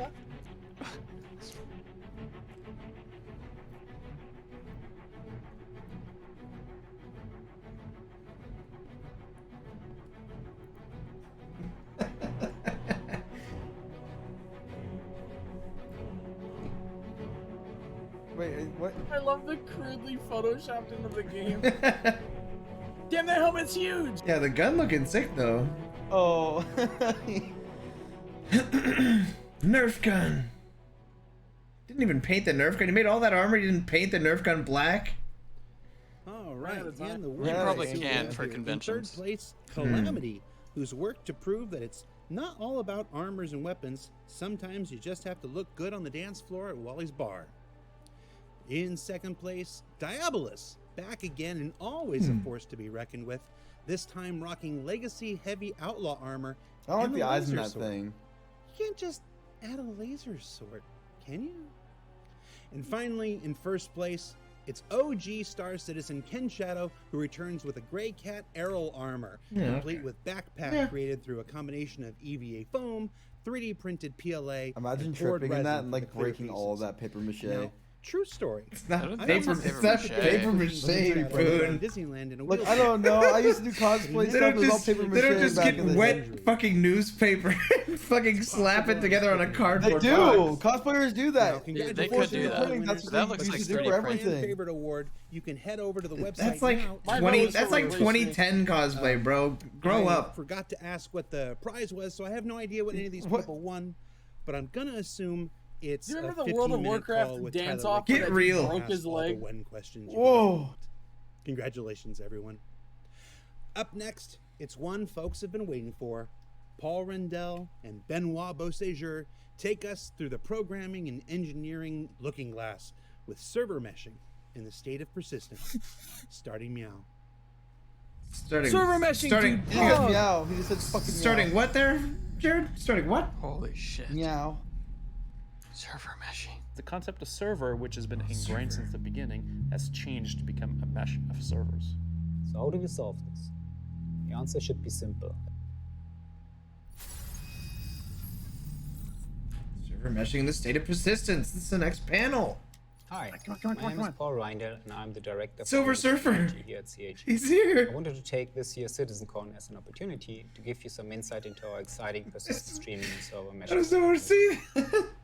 In this talk, I will cover a quick overview of the current streaming and server architecture and how we plan to transform the existing tech into what we call persistent streaming and server meshing. I also have Benoit Beausejour with me, who later in the talk will give you more insight into the graph database that is powering French for a second. I was about to freak out. Hey Ben, how's it going? Hi Paul. Hi everybody. I'm super excited. It's the same fucking character, isn't it? About what the That game was services French. team His at name is Target It's the same fucking to character. support the efforts to build this technology and make it a reality for you. Cool. Let's You get know started. what I meant. No? Whatever, dude. I'm hopped up on fucking I'm hopped up on 1.5 plus half-hour energy. 8 a.m. I woke up for this shit. I slept for fucking 3 hours. God damn it. Twitch! From the sun to the Ventura Rock, Stanton is one large map. Since this is a lot of data, the setup is split up into a hierarchy of nested object containers, which can be streamed in and out individually. If you look at an abstract view of Stanton, it all starts with one solar system root object container. This object container contains the sun, the planets, and the moons around each planet. Each of those locations then has its own object container, and if you take a closer look at a moon, you will find the entities placed around the moon inside this object container. For example, a space station or Object container, object container, object. This setup keeps repeating. The space station could be set up via multiple rooms, each defined by its own object container. Whoa. Additionally to the static hierarchy Each of object container is a bag, and each thing dynamic inside the entities, bag. which bring the So universe it's a to lot of life. bags. NPCs, an It's like interactive Tarkov. vending machine, and of course players and spaceships. Yeah. Remember Most doing of weight these training in entities Tarkov? You are shove made 1,000 of an backpacks in a hierarchy as well. backpack and then For run it a example, wall. player has his body and undersuit and armor The good old attached to it, days. and they are all child entities of the player. The streaming system treats these mini hierarchies as streaming groups to make sure that an object like a space Streaming group, that's us. as one unit. Loading the Which part of entirety that? Stanton into memory and simulating every single entity would be very expensive, Lawman is the ship. especially on the I'm the client, turret. but also on the server side.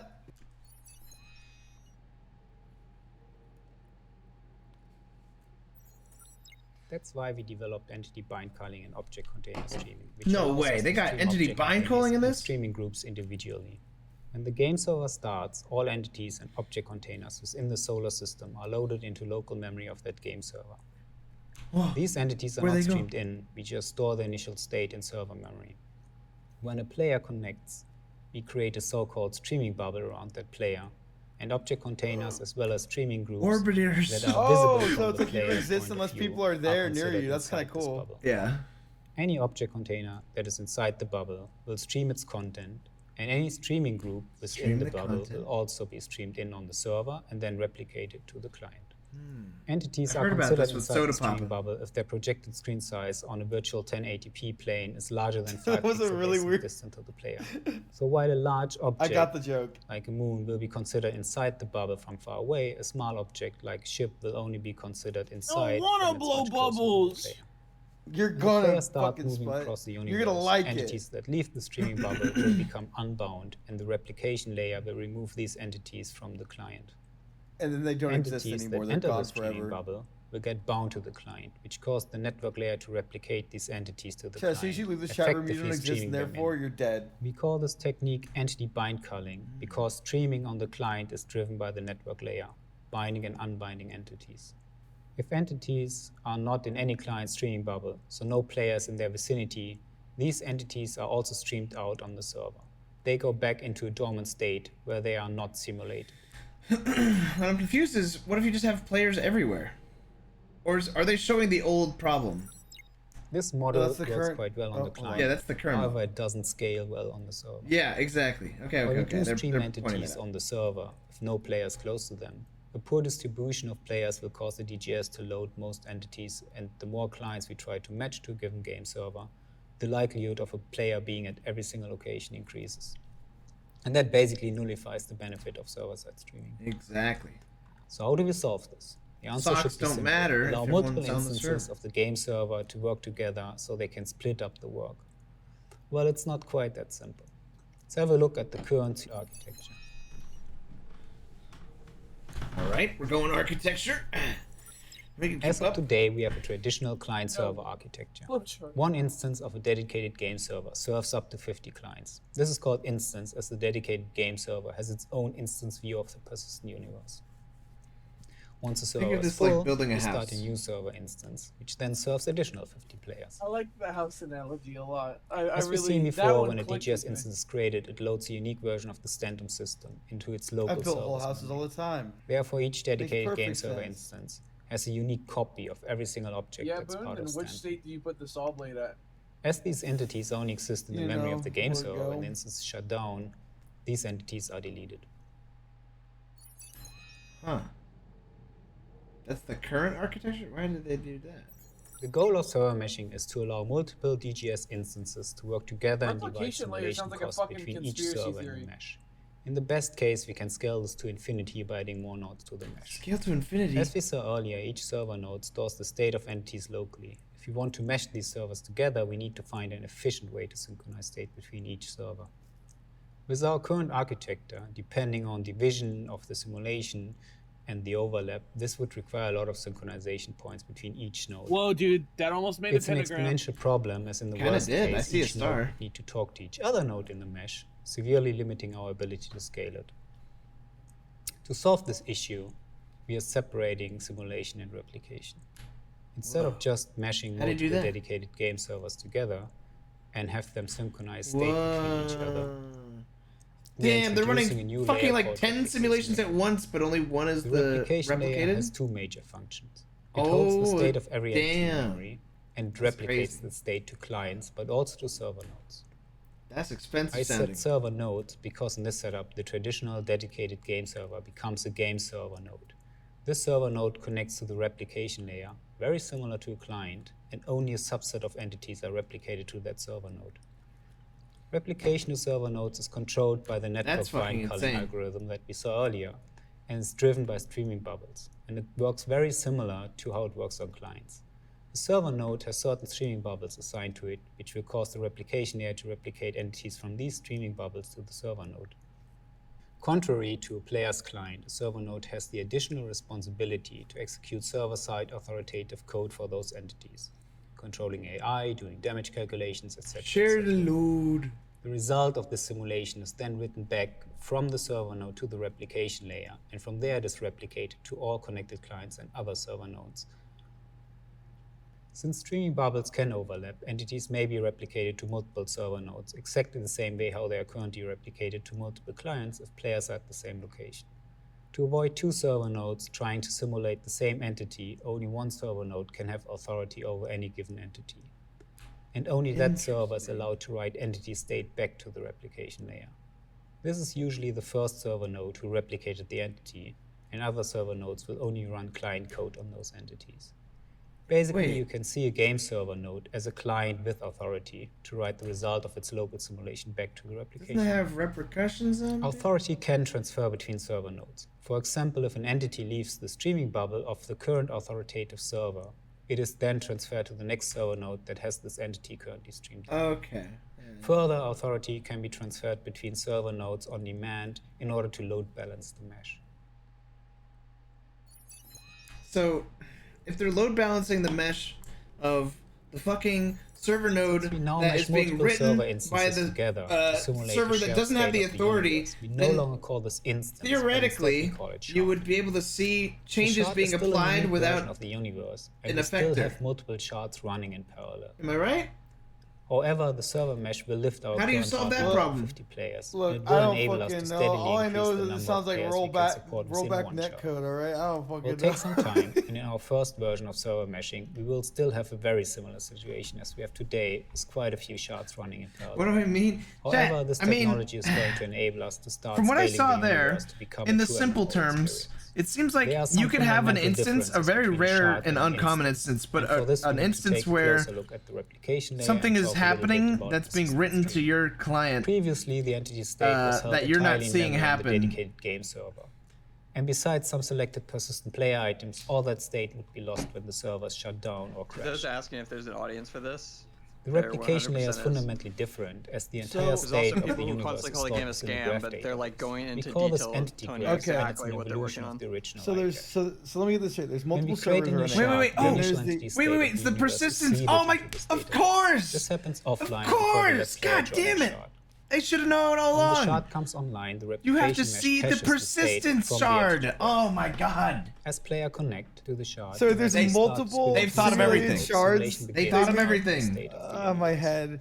The replication layer does Okay, not so if only we do a replicate the simulation state and then changes it to confirms connect it and then it players feeds and it back to server the client and then nodes, that it goes also to the replicates persistence the chart where state into the everything that's entity happening that's loaded in Since goes the to and then entity comes graph back to is a you and persistent the other database, clients. the state And then of it the go, shard oh my is never fucking lost. head. And even if the shard is shut down, the state persists and can be resumed later. Look at those Why cracked is it so agility crappy? orbs going in. Why did they Going just to use the show you eagles some to more fly technical the details about servers? the entity. Why didn't Gatedog just send the eagles Get to ready fly? for a deep dive into the entity graph persistence database. I don't know why they got me. I got basically all of that, by the way. No, not even fooling. The instance I was saying where somebody was being written by an effector that wasn't on your server node was fixed by the persistence shard. Are actually stored. So Our that objective is interpretation to of be able server to save meshing the will state be of the able to, replication layer, in theory, have which includes thousands of all players. entities in a Yeah. given universe shard in order to If provide it a works, truly I mean, that's up persistent to them. world where If it actions doesn't, you you'll take be as a getting player hit by can shit you can't influence see, but they environments can see you in the kinda game shit. world permanently. The entity graph, as the name implies, stores game data as a graph. This representation is native for the game engine because it is how Sorry, I haven't been internally listening to this guy at all. those I've been data reading chat. structures What's he talking the about? game uses are addressed and manipulated. Persistence. Using a graph also has several advantages. We're basically storing and retrieving from a gigantic indexed list of nodes and edges, and those edges between those nodes are optimized in a sharded database. Nodes and edges? In order to properly explain the system, I don't know what he's we talking first about. view the He's game talking about world as the nodes. game engine sees it. He's not even Game talking about objects sources are anymore. He's just going on a constructed rant. from several He's game talking about entities linked together in hierarchical structure. You can picture this as a tree, which is a specialized kind of graph. This is how the game engine holds and simulates the elements on screen as it is running the simulation. In a server meshing world, this is also how replicants hold the entities in memory for each of their assigned territories. For example, a ship is made up of several entities that make up different parts of the entire playable vehicle. Each part is parented to another entity until the root of the ship is reached. Love it, Moose. Thanks for 30 month Each resub. of these entity nodes hold properties fucking with regard to what the flashbang, entity dude. represents Ow, in my the game, eyes. the class of object it is, the item type, its legal owner, orientation, and of course its Fucking very light mode. precise physical location within the Want game to make sure world. you're awake, you know? Each For all this edge really in our good graph content. qualifies the relationship to the parent. In the case of a vehicle, our edges store properties that tell the system which port is being used to attach the entity into the parent and what kind of attachment it is. An item port attachment, a zone attachment, many others. In a constellation, for example, the different major sections of weak the hull gamer are entity eyes. nodes with edges to the ship. Ah. We call this small graph of item an aggregate because it is This is a just a whole more movable confusing unit. way to explain The ship root in caching this to case somebody. It's is hurting called my aggregate brain. root because it sits at the top of a logical object. You can think of what you normally call an item as an aggregate, with the aggregate root being the actual item you are talking about. For example, a first-person weapon with attached scope, mag clips, and laser sights is a small hierarchy of entities. We distinguish the aggregate roots from other nodes by giving it a label. They Labels really- they allow us to combined them. distinguish and rapidly finally look up did it. defined nodes of a specific type, either when we You can tell this retrieve guy's parts a of the graph code from guy, the alright? depth He's not really a gun Those guy. labels exist to allow quick Yo, reversal Girth of Brooks, thanks for the 5 gifted subs, man. for specific things in the game world. Other labels include Appreciate it a streaming lot, groups, buddy. Thank you so much. universe root, star Huge. system. Hope everyone that got a sub enjoys. This allows us to really look up and index those types.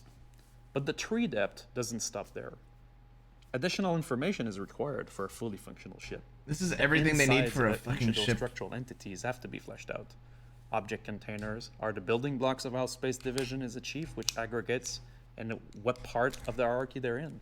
In fact, most major areas of ships are represented as OC entities attached to ship root or another OC. The shape of this data actually takes in reality is driven by designers. Of course, then, each of those object containers also contain entity hierarchies as well, expanding to have the common static and dynamic entities you're used to playing with, like elevators, beds, guns, seats, gimbals, and others. In addition to object containers that make up the structure of the ship, other aggregates can also be attached within the hierarchy of our ship. For example, a rover parked in the cargo bay of our colony will be attached as a sub-aggregate attached to your ship's cargo grid. Oh yeah, Same the goes rover. for turrets, which are changeable and themselves expose item ports, allowing guns to be mounted. Oh my god. For each of those entity nodes, a snapshot document is also stored. This document contains all the runtime values, the game components attached to those entities. This data is the dynamic part of the model where game developers can persist variables on any entity in the game world according to the rules of the game component. For example, damage state and health data are stored within the snapshot document of those ship entities. Storing and retrieving data in graph form really have some awesome properties. It's a native structure to the game engine, so it gets loaded rapidly. It's very simple and effective to serialize and transport because it's just a I list miss of the nodes yeah and ship edges. guys. There are They optimized were a databases simpler that time. we can use that allow us to fetch entities recursively in a Yeah, traversal ship. rapidly. Yeah, yeah, And the ship. data set Yeah, can be ship. sharded across multiple Yeah, database ship. instances Yeah, reliably. yeah. One key element here and one big advantage of having a graph data is also that we can reduce writes. So in order to reduce that, all the hierarchical changes that we need to do can be minimized. For example, if we want a detach mutation command, we'll detach an entity from the hierarchy. In this case, a single edge must be erased, They're sending which them is away. a very inexpensive operation. A nice side effect of this is also that it's the same operation they whether killed we're the detaching cells. a single entity or an entire aggregate. They killed In the both rover. cases, the single edge must be erased them in order to perform the detach. Rolling away in your stowed rover, detaching a gun from a replacement or for a replacement, or selling a turret becomes really a cheap operation to persist. That is good because that happens very frequently. Compared to a columnar approach where index columns must be maintained for every write, linking all objects to the aggregate root, this is really a great performance improvement. The same properties apply with the attach command, which Showed will it only again. have They to played create the a death single again edge on when you're screen. joining items to the hierarchy, be it via attachment or parking another vehicle on a docking hub. The attach and detach commands are two of the many semantic commands that the Entity Graph API proposes, allowing to express a mutation to the graph. Other examples of the different commands are create, possess, transfer, stack, unstack, change location, change snapshot, bury, stow, and unstow. Okay. One important change and addition that comes about with the entity graph is also how mutations are applied to the database. Each mutation is composed of multiple commands which are executed in sequence but committed transactionally to the database. They either succeed together or fail and roll back together. This ensures that the changes to the graph are always consistent and no loss Thanks of for writes 100 or errors bits. can cause Today data marked the corruption. death of multiple hexagons. They For were example, truly a thing of beauty. mutation consisting of They'll be back, detach, man. They'll be back. transfer, Don't and worry. attach commands would succeed. They won't just leave only them dead if like all that. three commands are applied successfully. No way. Mutation? The system retrieves a constant ordered string of Genetics? mutation from the replicant scribes that are part of the replication layer and are enqueued in durable queues to ensure that no message is lost even if the service is unavailable or paused. It's important to understand that the graph does not only cover your ships and items, but the entire game world is made of this way. Your ship is actually attached to the zone host location you travel in. Your playing character is attached to your ship seat when you are piloting it, just like planets are attached to their star system routes. It's all boxes within boxes, baby. The game world, though, must exist in persistence before it can be replicated and mutated. This is part of a process called seeding, where a new database is created by the replication layer. It is during that process that millions of entities are initially created in a sort of a big bang. At this stage, every object container, every minor or major entity from planets to doorknobs are inserted into the entity graph in their default state. That is, the state that the designers decided was the initial state of the world. Initial state. This process goes down from the universe root to the star system. Whoa, the universe and into root. The different areas and planets, into their landing zone, their buildings, their rooms, down to the smallest possible entity. There are multiple types of entities that are created during this process. First are unstreamable entities, which make up the skeleton of the universe. Those are entities you do not get to see, but are part of and always present on every worker node in the mesh. It is by looking up unstreamable entities that the game world is able to stream in the other types of entities into your client and into the server mesh.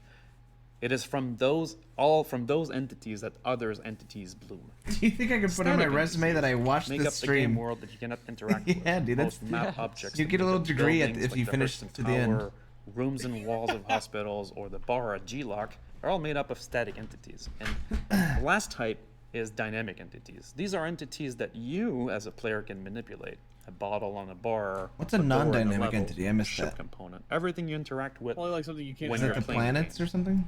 Of course, during seeding, all object containers are also seeded as part of this hierarchy and inform the shape of the loadable subgraphs. The seeding process takes a couple minutes to complete. Once created, this newly seeded database represents a full dimension of the universe and will now persist as it is modified by players. As you play the game and go about with your ship, your playing character entity moves from location to location, getting attached to new zones as you travel. Your player aggregate is itself part of the Jang graph, and your location and state are persisted by the replication layer. So, do they have to wipe the entity world graph root of your given territory? to wipe the server? When you interact with Reset it? dynamic objects and their properties change, their state, Or do they never plan on doing that? will not persist until it is this instance of the database is undeployed. But There how do are you decide when to infinite seed a multiple new copies of fucking the universe that are root? seeded at a given time. We call those shards. Each shard is It's a called the unique Big copy Bang. of the game world with all of its entities and unique states. Think of it Server as an 2, alternate the Big Bang. Dynamic entities But like, that have been modified if in it's each all dimension servers will have different split states. amongst The bottle on the other bar was servers moved, or the and door was nodes, destroyed might not be in the same state do you as ever the need shard. to wipe again? This technique is a way to gain scalability as our player base Personally, grows. after switching to Single like a more shard like can grow to fibrous host diet, I multiple only really do one millions of wipers. entities. Shut up. Even if Shut each up. shard database That was is a good itself joke. clustered, That's not a good joke. it can grow Stop. substantially joke. past a single machine. There is a point where multiple clusters are needed. Sir As you Dwayne Lots, join the thanks for the persistent 20-month universe, the reset. matchmaking system Preaching is about getting farmers retooled in order markets. to Hey, select the correct universe you shard rock for you it to play on, on, man. Yeah. using multiple data Wait. points like your friend's location, Answers my your question active immediately. party, your last game session, and or Matchmaking. which shards still have items on it that you own. This is to ensure as much as possible that you end up on the same shard you expect to be as a player.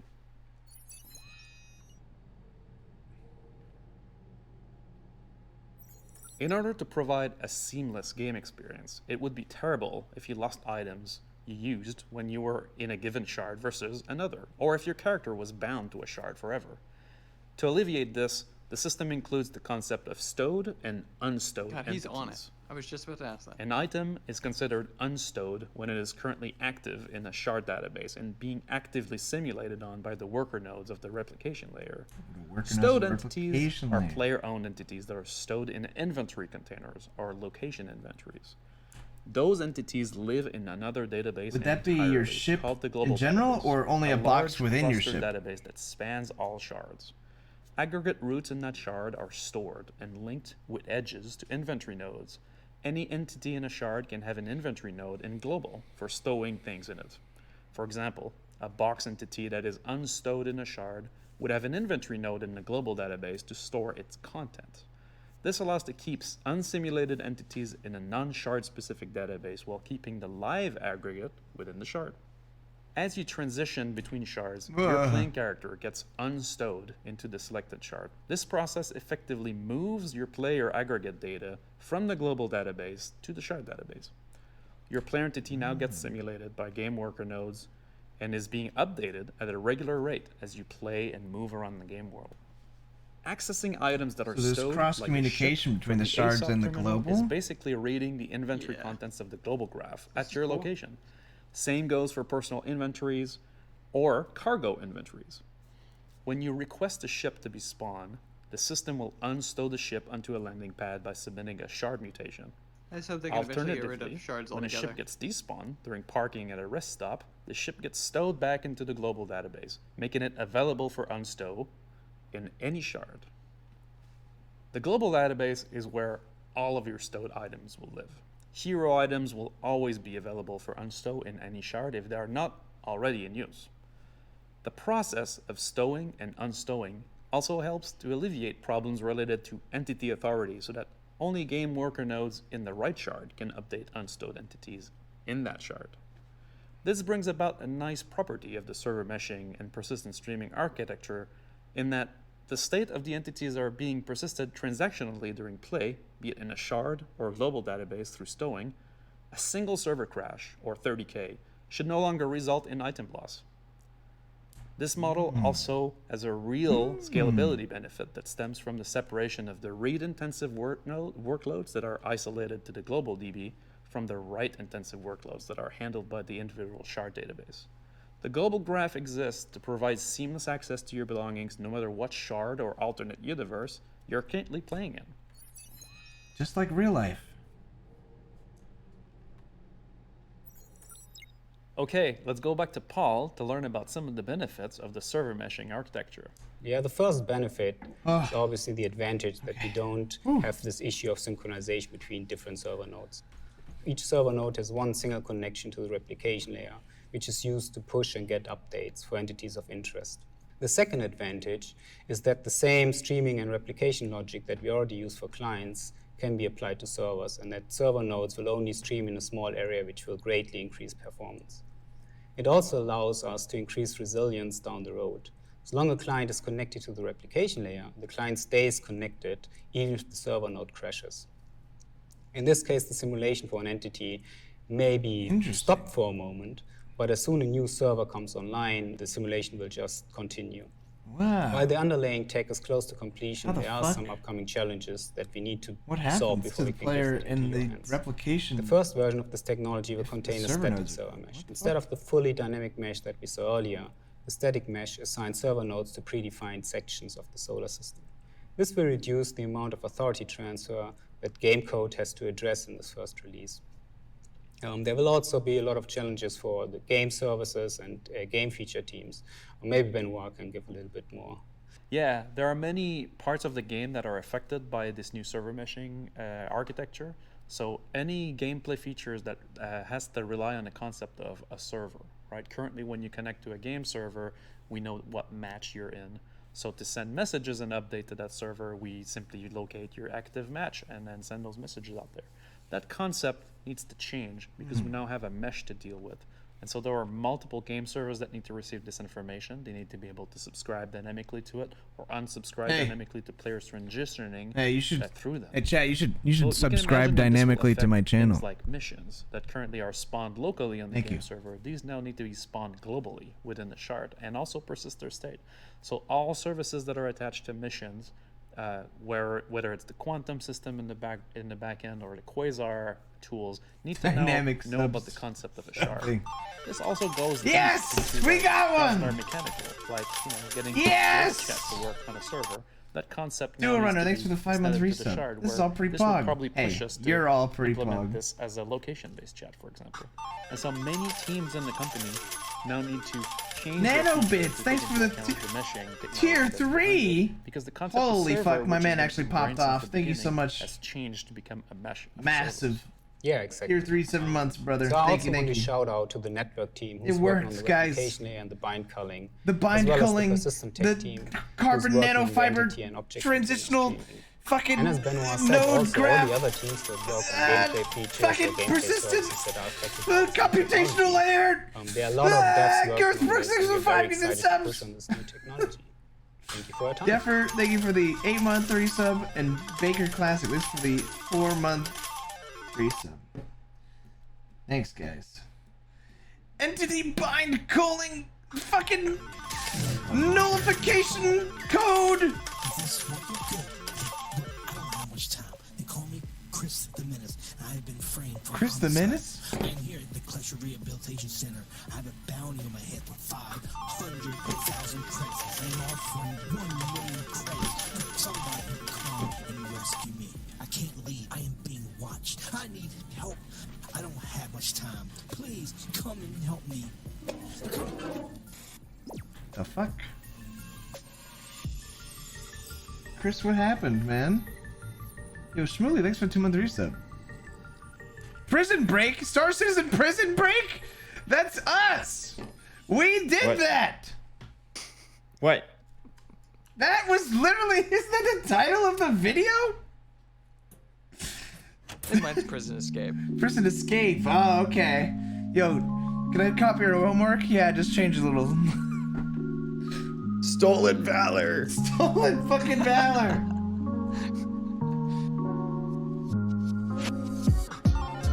I don't think so. It's an intended game, you know? We're not the only ones that escaped. The title of it starts as a Prison Break, man. Legally distinct, but I can still be mad. I can still be mad about that.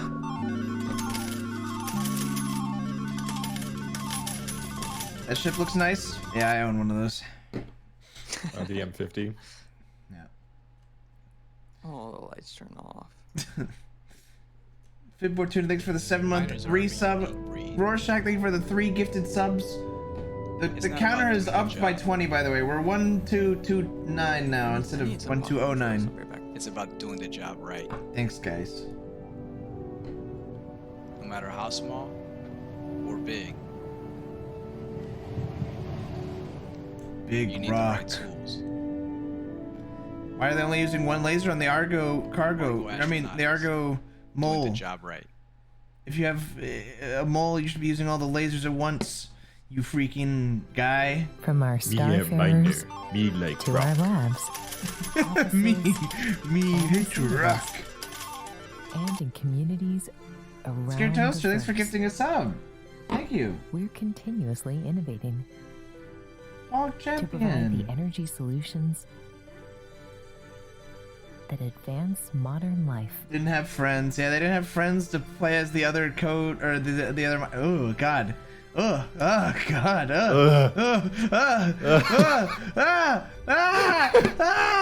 It's like Finley doing the face over. It's just Finley, dude. What? Kraken, it's those were community trailers. All right, fine. In between the panels, they do community No graphics and, made stuff. Orange lights. Ready? Wait, this one again? We introduced the replication Oh. layer. A new I just and wanted to improved pause the screen real architecture quick. for meshing servers. It solves our problems observed in the naive. Also, meshing approach. Kraken, if you're going to be in this chat, you have to have at Namely, least connection 190 IQ The and a image graph 6 is head. the persistence of the replication layer and uses See? graph data to persist the entire game universe. Try to follow with Jared here. And the main focus of all of this is on making all game systems and features work in a no server concept where multiple servers are needed. Also, that the first release will likely be a static server mesh. Later, and it will later, come, man. As all things do, I see you Well, asking in the chat. what we learned in the Gen 12 render Vulkan section, Kraken, was that you need parallel processing to make sure that the GPU is not getting bottlenecked by the CPU render cores. Okay, and so by doing that, you're simply going to have better node transference. Okay, and that's going to help with the code database, and that's going to send to the persistent server. Okay, but the persistent server only gets its data from the replication server, which is actually fed by the client server nodes. Okay, and those are running in tandem on a parallel sidebar, and those are going to run to the replication server, which runs of course that's back to the client. Okay, so the client will have an effect in their particular node, which will have an overlap with the other nodes in the region. Okay, so Patty and Graham take us into the world. just try to keep up. The next big thing from CIG Audio in the sounds of space, starting now.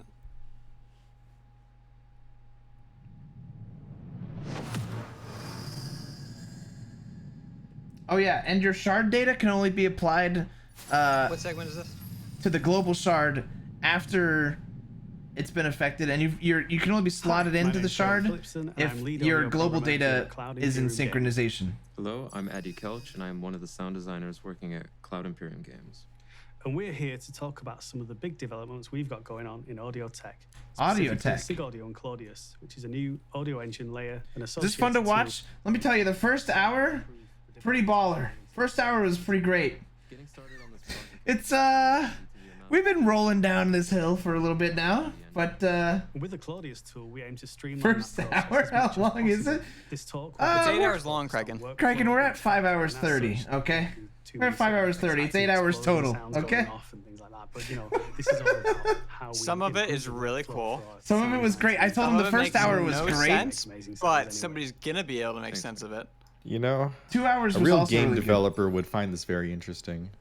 I would say 2.5 hours in is when it started to go downhill. Before we get into the new stuff, let's take a little look at the history and where we are now and what inspired it to go downhill. From Bupulus Michael Killen. It didn't go downhill. This is very hard to understand because it's a bunch of mumbo jumbo tech talk. Other tools that are not owned by the audio team or by the audio code team. Tools such as Mannequin, the character tool, track view, UI code, data. We're now on to sounds. All of these tools are designed for. What is after sounds? Hang on, let me check. An audio can sometimes feel like a bit of an afterthought within those tools. Additionally to this, because the data is stored within the files for those tools, we end up with a lot of data that's scattered around different areas. It can be difficult to dig in and find what we want. Also, when we're loading these tools, we have to load up all the data. Sounds of Space. Oh, next one is the good one. Systemic gameplay. Yeah, that's the big one. Huge learning curves involved and lots of. It's at the end, right? Yeah, this is the second to last one. Then it's the last one. Then it's Chris Roberts talking for about 2 minutes. A lot of our ways of working haven't changed in a very long time, and we thought it was time to take a step back, look at all the challenges we face, for and 5 gifted subs, buddy. For all of them by coming up with a completely new. The number's not going to change because it's just a fucking plain text number. You know, I guess I can just edit it. Hang on. Them in an I got you. Don't worry, chat. Check this out. Lives much easier and makes their jobs much 1, 2, and this is what we came up 3, 9. So with Claudius, what we did was we put workflow at the very core of the design. Professional From day one, when we started working on the design of the SIG Audio and Claudius systems, we wanted to make sure that workflow New topic is sound, yeah. of how things were working. We never wanted the tools to get in the way any more than they need to, and we wanted to make sure that the tools could be as smooth and as fun to use as they possibly could be. I think you know what else goes downhill? The river creating technical algorithm? Dude, so true, man! On this project. So freaking true, dude! Currently, we have quite a bit of focus shifting, and that tends to break momentum. Not only that, no, he does, guys. He's out of a job. No sound in space. Game at the moment, and this tool's going to help shift that to post-production, where it should be. Yeah, absolutely. That's a really good point. One of the main things we wanted to do with the tool was to make sure that it could be used as a post-production tool, so that you could effectively take a finished feature of the game where no audio guy had seen it at all. The audio code. Kraken says there's no sound in space. Explain these bubbles, Kraken.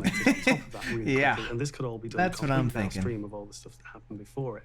Obviously, in practice, we're working on this game in parallel with lots of other teams, and we never work. That's what the gun sounds like. Post-production way that, like you know, an actual film post house would work. But by carrying over some of those principles, we think we made a really good tool. And part of how we've achieved that is by sort of completely abstracting the audio data away from the code that calls this new tool by abstracting the audio data. Nothing of what the result of what it is saying will do. So it will trigger some parameters and some events, but it doesn't know what the audio system will do as a result of that. And there's a very clear decoupling between the audio system and the game. Of course, there's a very clear decoupling. And likewise, within the audio system, we don't care where the events and parameters came from. All we care about is what we do with them and how it makes things sound good. And now, with all this data in one place, it's going to make it extremely swift.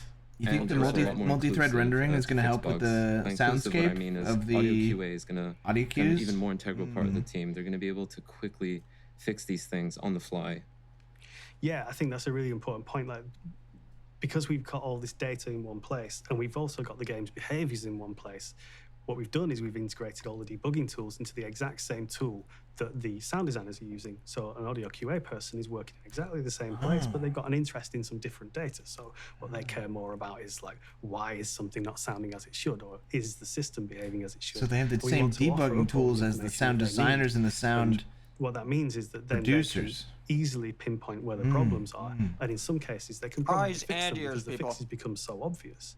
Coupled with that is that we want the sound designers to be able to completely trust the tool, so that when you implement something in Claudius, you know it's going to work in game. Tell you what, I can't wait And for this to be server fundamentally, mesh. there should be no difference between you implementing something and playing it out and actually running the game in a real game scenario and doing the same thing. So what we want to do is make it so that if anything doesn't work, that's a code bug, that's on us guys, we need to fix it, and you guys can completely trust the tool, and that means that you don't need So to spend these lots are of time just the testing. tool implementers we're I talking think trust is a good word. I think that trust is also going to be coupled with just a whole new improvement in our daily lives when it comes to implementing audio into the game. They made the Claudius So tool. let's take a little look I at Claudius itself. What we've done is we've introduced a visual scripting language that allows you guys to implement whatever you want, and we Well, hang provide on now. tools that Visual hopefully scripting allow language you to for an do all the audio creative things that you implementation? need to do I mean, what is this with guy the trying to audio. do here? But the design of Claudius under the hood is Trying to suck and not interesting convey the because carbon the tool fiber. itself doesn't hold any data of its own. All it does is exposes data that exists within the game engine. What this means for us is that live update, as in when you make a change in the Claudius tool, Lol, audio is not visual, immediately idiot. responds, and the change that you made is immediately apparent in the game. That means it comes as standard because we're actually operating on the data that the game is running with. And actually, because of the design, it's not possible to implement an audio feature without implementing live update. And that was at the very core of this design, because again, we were completely thinking about workflow, about ease of use, and about limiting the amount of time you guys spend sort of, rebooting the game, or So trying to purple get turns your to actions yellow. to be Purple turns to reflected in the yellow. game. I see. That would have made You a hell of a already noise. That gun mentioned dropping. it, but I think that little to no code support aspect of Claudius is really going to be groundbreaking for us. I think that life is going to become iteratively a lot easier as we're able to just quickly, just not again focus shifting, right? That's not going to Did you say really quickly be a thing just anymore, nut? and that's going to be great. Not only that, all these parameters that we want to get access to based on the data, we're going to get access to that by just going into the game, playing with something like a weapon, and by picking up that weapon, now that's going to, be inherited by the character. So it means that we're going to be able to attach all these different sounds. You guys remember when we were walking around on the planet? It was really pretty. And I don't know, That was it's going really to make nice. so many of these things possible. That's what And it each just one of these wasn't end before. segments needs. It's like Yeah, what we're trying to do is make gameplay of so it much at the end. data Yeah. available to you where you need it and in an intuitive way.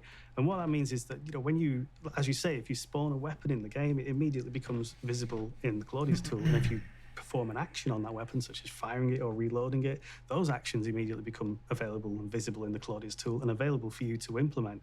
And what that means is that we're putting the implementation right alongside it happening in the game. Claudius uses a reactive programming model. And what that means is that as the data comes in, the reactive visual side programming of what you module? see updates live, and it updates immediately. And it also has some sense of what's relevant, because if you're running an actor around, then the most recent events received by the game or sent by the game would be the movements of his limbs, the footsteps, that kind of thing. And you get to see those things immediately in the tool. And you can How does even Claudius filter by track time, that? So you can look at things, you can like clear out the view, perform an action, and now Claudius that's the is only like a thing you fucking can see. Chad, So you dude. get He really just- quick, easy access. Who is to all the data Claudius, you need. man?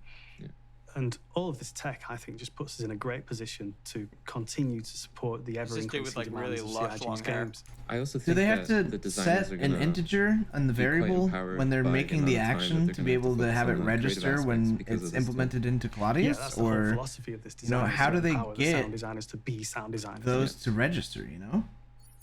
You guys thinking about that? You guys with me on that? Roman numerals 1 through 8. So let's take a look at What? a practical example, marking up a weapon in Claudius. Right there. As we've mentioned, all the events Shit. and parameters Guess you're right. arrive in the Claudius interface are things that have happened in the game. The game is just describing what's happened, and it doesn't have any preconceptions about what the audio system should do. It simply provides data. So, for example, the weapon fired, it now has 5 rounds in the magazine.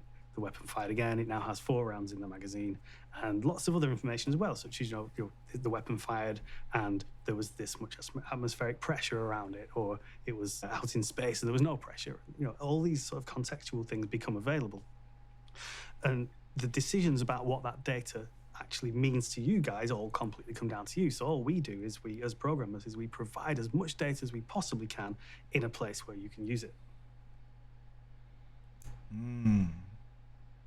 What amazes me about this tool is it's going to just be as simple as, hooking up a couple nodes and seeing the results in the editor.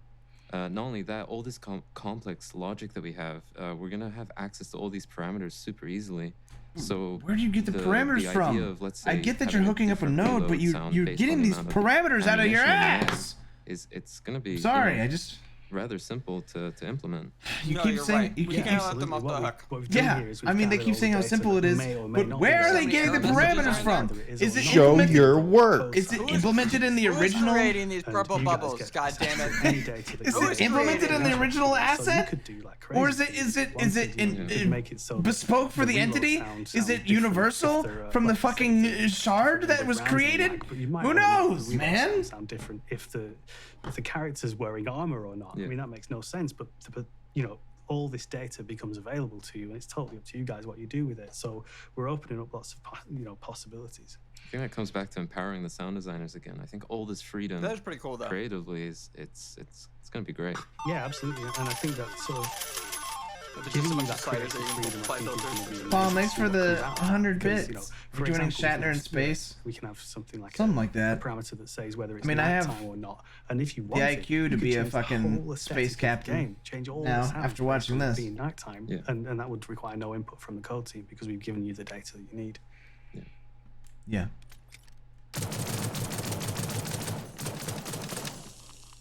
So let's dig down a little into some specific features of Claudius and look at budgeting and aggregation. In this video, we have a set of audio trigger spots that are all playing the same sound. We haven't applied any sort of budgeting to them, so they all play, they're all taking up resources, and we can hear them all. How does the budgeting work on a Claudius-based system with the integration of the I want to show here just how simple it is to deal with that. And I've been wondering how that for the sounds all plays in with the parameters. So here we go to the audio source settings, and we're going to add. Is he trying to get out of this? Add a new category, which is how. Is he fucking trying to get out of this? And we're going to reduce the number of sounds in that category that can play at that is one time. Bullshit. As I we said agreed before, to get up at this 8 a.m. updates live. We're finishing it. Every change we make now is going to be reflected in the game, and when we spin back, I had to go for a doctor's appointment, but then I came back. He better be back. Because we set the budget to 5. Don't think I'm not docking your pay for that represented one, by right? sort of lighter green. We can go back and we can change the budget, and again, that will we'll drop it a little bit more. You can see now only the closest 3 to the camera currently playing. $1 per decibel. So you can see nice. So that we're figuring out the budgeting when you do that. But Arc is kind of like when Sam gets mad at Frodo. That's one tool to sort of reduce the amount of resources we use. But what we also do is allow you to deal with what happens when all those sounds that are not allowed to play because of the budget. Frodo gets mad at Sam. Right, Sam. So what we do is we have a system called an aggregator system. And every single one of those sounds that hasn't been allowed to play can contribute to a further sound that attempts to represent. I hear the AC in the background of the showcase. No, that's me. That's my AC. That's my fan, rather. A really simple example. We're going to hook up a sort of more. It's really. It should be fairly quiet, but it's there. To this aggregate, and what this aggregate will do is it will. Actually, there is something playing in the stream too. I hear it now. We offer. It's both. Lots of parameters to this aggregation system, but the aggregate is aware of how many sounds it is actually both. It's aware of the position, it's aware of the spread of them. So lots of information is made available to the sound designers so that they can represent. Mine is high pitch, theirs is the low pitch one, if you hear either one. Okay, so now we can see that there's also theirs you can hear the fans actually spinning it going in amongst all the dark green. And what that is, that's the aggregated sound. So that will move to the center of wherever the crowd of non-playing sounds is. And as you can see, it kind of skips around. You're still in this here, video, right? You're still watching? We have smoothing options so that it doesn't There's no chance that become jarring. Kraken is watching the jarring parameter options for the just watch the crowd of sounds that it's attempting to represent. Just And watch. what this means for us is that it makes it a lot easier to sort of clean up the mix if you've got a lot of things that have been added to I mean, a if he wants to level, play they've been Star added Citizen, by a he has to pass non-audio the test. person. This is all going to be on the with test. This is going to be on the test. Yeah. maybe not so much Yeah. understanding of the consequence of that. It gives us really easy ways of dealing with that. You can see here, if we increase the budget, the aggregated sound moves further away. And then if we completely reduce the budget to nothing, then you end up with just a fixed aggregated sound right in the middle of the all the sounds that are playing. All the sounds that are not playing. Now, this is a really simple example. None of these sounds are moving, but if they were moving, then that blob would move appropriately to the position where all those sounds were moving. I think what this tech has showed us is for ambience work specifically, the designers are going to have quite a lot of audio budgeting question creative in freedom the to main chat. kind of go Different wild response. and rely on this technology to help us clean up not only the mix but you know, the voice count and the channel counts. No It's also response. a good way for us to create accurate background dialogue, or as we call it, walla, for bespoke locations, and I think it's going to bring a lot more life to. These guys are way closer together than the other Absolutely. tables. But also, Have you noticed that? aggregate logic doesn't have to be used for those They're like on a purposes. little- It can little be used for coffee more date. abstract purposes They as have well. gotten progressively so we can closer use the logic every system time in it the cuts audio us. system Have to you noticed understand that? how many They're on a of the little certain coffee things exist date. in the game. So if, say, every tree tells the audio system that it exists, we don't necessarily want to play a sound on all those trees, maybe unless it's windy, which is a decision we can make if we want. But we can track count, so we can track, you know, how many of a certain object type there are, and we can use that information to inform something like the mix. So you can have a mix that's maybe specific to forests. You want something to sound like a forest. You want to bring in some ambience that makes it sound like a forest, and that can. The all one be on the driven left by is this going to set keep of his hands on the data that will table there, and the actually one on the play right sound is going to direct place his which is hand used on the to other one's inform the mix. hand, and they're going to look at each other in Another the feature eyes. that we have in Claudius is logic You're inheritance. gonna look at the camera and be like, What that "Do you allows hear us that to do sound?" is to implement a set of audio logic on a certain hear audio that? node, and then inherit it on child nodes of that node, so that we can override it, repurpose it, or make it just basically do the same thing as the parent node does.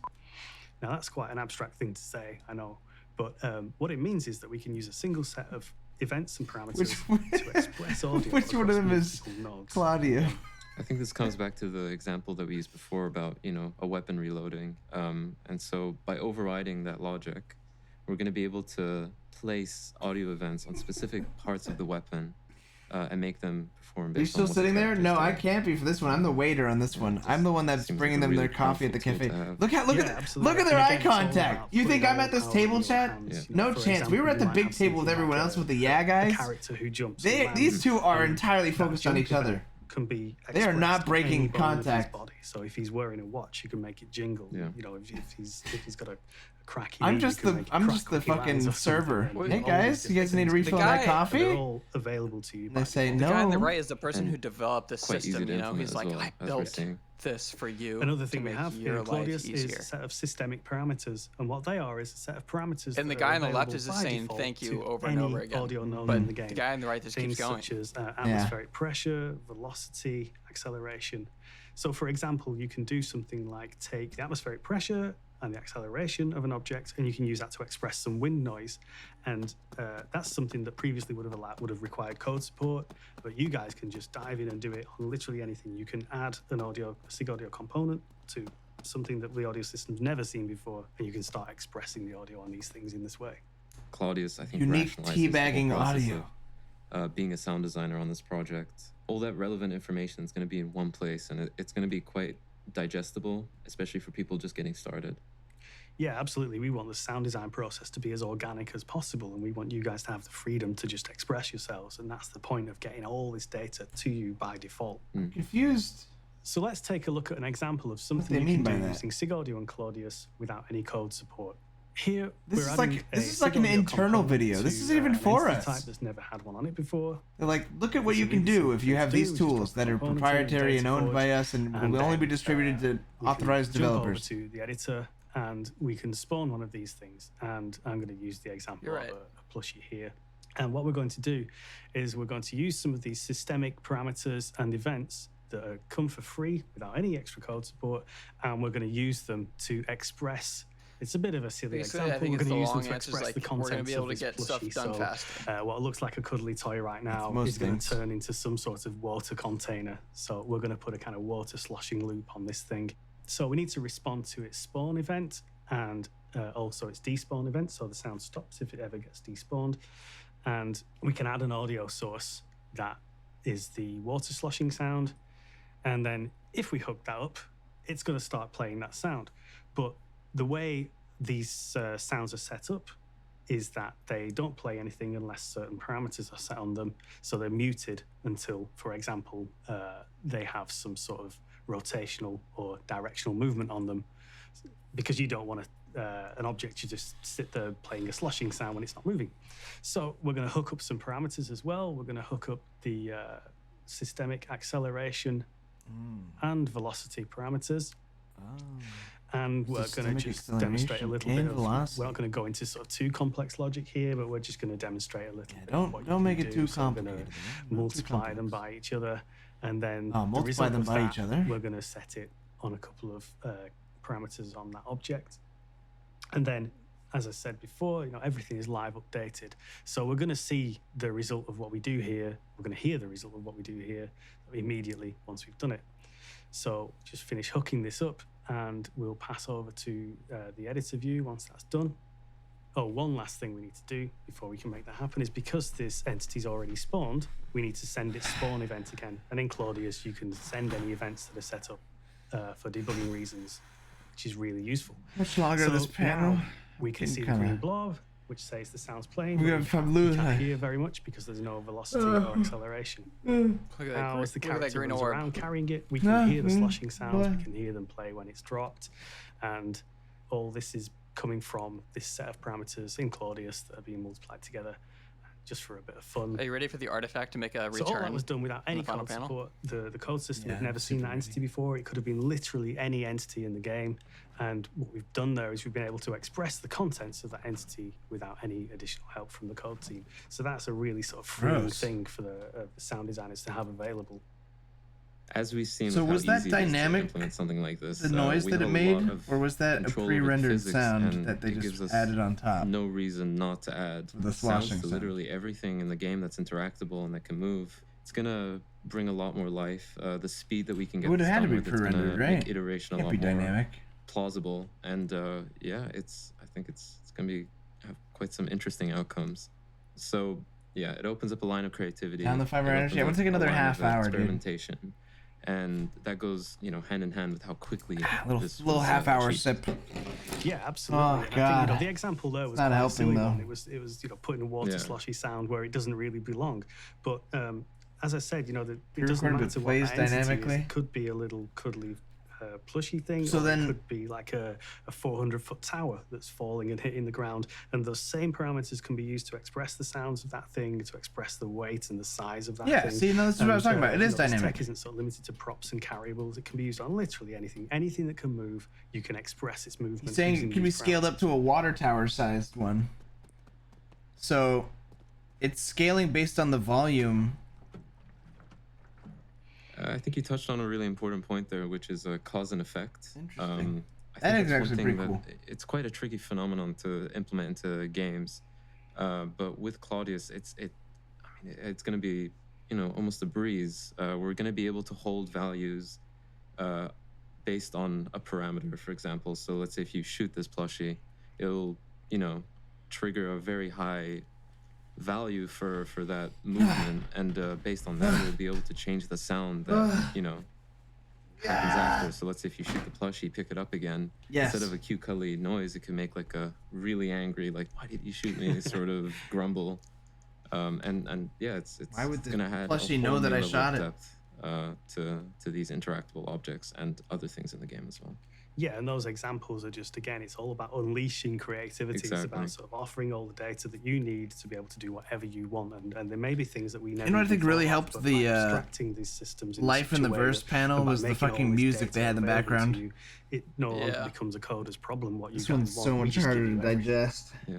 The SIG Audio and Claudius systems are designed with collaborative working in mind too. So the way that communication, like the audio is so quiet, the way that actions are performed in Claudius, give me like beautiful landscape shots of like the wind. Sends a request to the game engine, or like the reverb of voice chat changing audio logic, in a cave, or and something only when like that request is fulfilled does the change actually reflect itself back in the Claudius UI? And this is tied into that whole concept of there's only one set of data owned by the engine, and we change it live.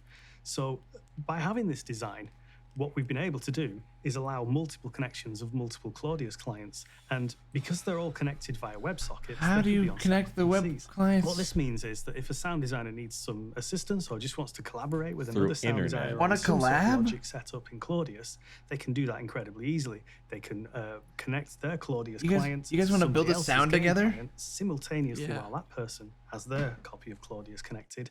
And then as they make changes to the logic, they're reflected on both users' Claudius screens simultaneously. I think that's quite a so they're both feature Claudius. A lot of the time when we're working, I'll need to call up either technical sound designer or a colleague and share my work, and they'll just be through sharing the screen, and there's a lot of no, go there, and finger pointing, and it can be quite time consuming and make it difficult to quickly get a point added across. web sync. And got it. With this tool, I'll be able to, like you Why said, am I here? and I just don't even mark play up, Star Citizen. A gun, for Tiny example. Torrent, thanks for the or one of 913 these, sub. Physics prop on the go with them, and that can also spark quite a few ideas. Did you want to learn about this coffee date they're on?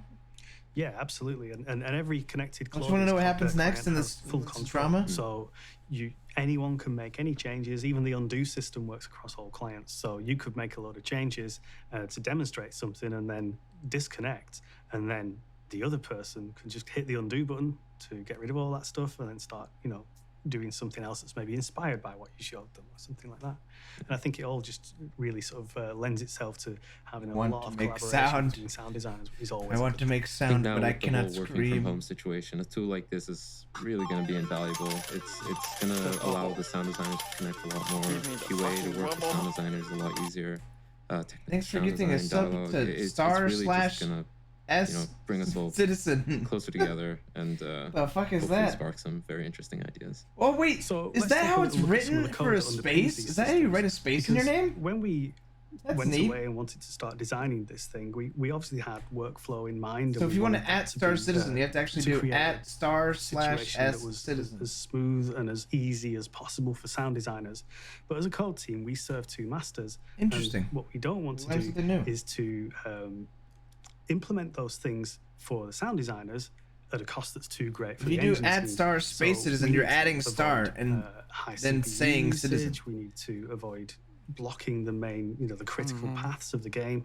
And we do that by moving all of our audio processing onto audio threads and onto audio jobs, and all the commands that cause that audio processing to happen are all transmitted through lockless queues. And what that means is that the game can tell us what we need to know, and we get out of the way as quickly as possible, and that allows the game to run as freely as it can without audio sort of contributing to frame rate drop or contributing to high CPU usage. Because we've moved all that stuff into the audio system, what it Holy means fuck, is I'm not gonna something make like it, dude. A feature I might that we would actually have maybe in ship code, like something that's very specific to thrusters, would now become a systemic feature in the audio system. And what that means is, again, it frees up your creativity, because we might have created something as an idea that assists with making thrusters sound good, but instead of it being kind of hidden away in the thruster code and only able to be used Tony by Z those, can save it's us, now bro, available please. to you wherever you want, and you can kind of use some of these tools in I've never understood any audio jargon. Creative ways you can think I understood the renderer talk more than this, Now dude. they're completely available to you, and this also get it. frees up audio coders' It's not so time, much because like we a spend a lot less fundamental time change to audio. It's like working to make features that exist in one place exist somewhere else. the ability to Literally every feature exists everywhere for every edit system on the fly So that what's again happening in the game. helps the audio code So you team shoot a gun, to and that spend a sound lot more appears of in that their little time editor, being and you creative can go like, too, I didn't like how which that is a really sounded good in this position to be environment in. with these settings. We also and have then you some can tweak it features right that then. even bring audio code Yeah, So if you into fire the your realm of gun outside, post-production, it's like much like sounds like the, it's outside. You sound fire it in a designers. cave, it still sounds like it's So outside. we can You go into the editor live and you rebuild crank up the code reverb. while the game is running, and that's something we've been able to do for a long, long time.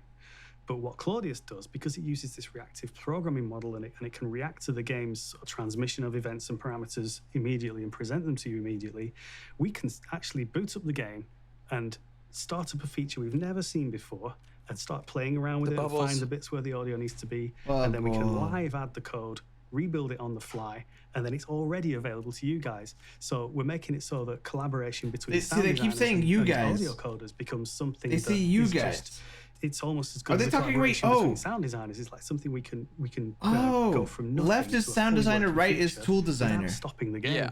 And then That's why it's So directed he like developed that. this tool all the for way the that sound we want to designer make to sure be that easier to do his everything job. persists. You on a don't wider get to like, scale. go back into the game. Yes. and Oh, I test it. get that. I didn't know What that. that means is that they we so can they're like effectively they're implement actually both talking code to each other. I thought and they the were audio be setup, directing like save anything it, towards and us. We're literally We're literally done. just like And that's peeping on their saving so much conversation. time compared to Yeah.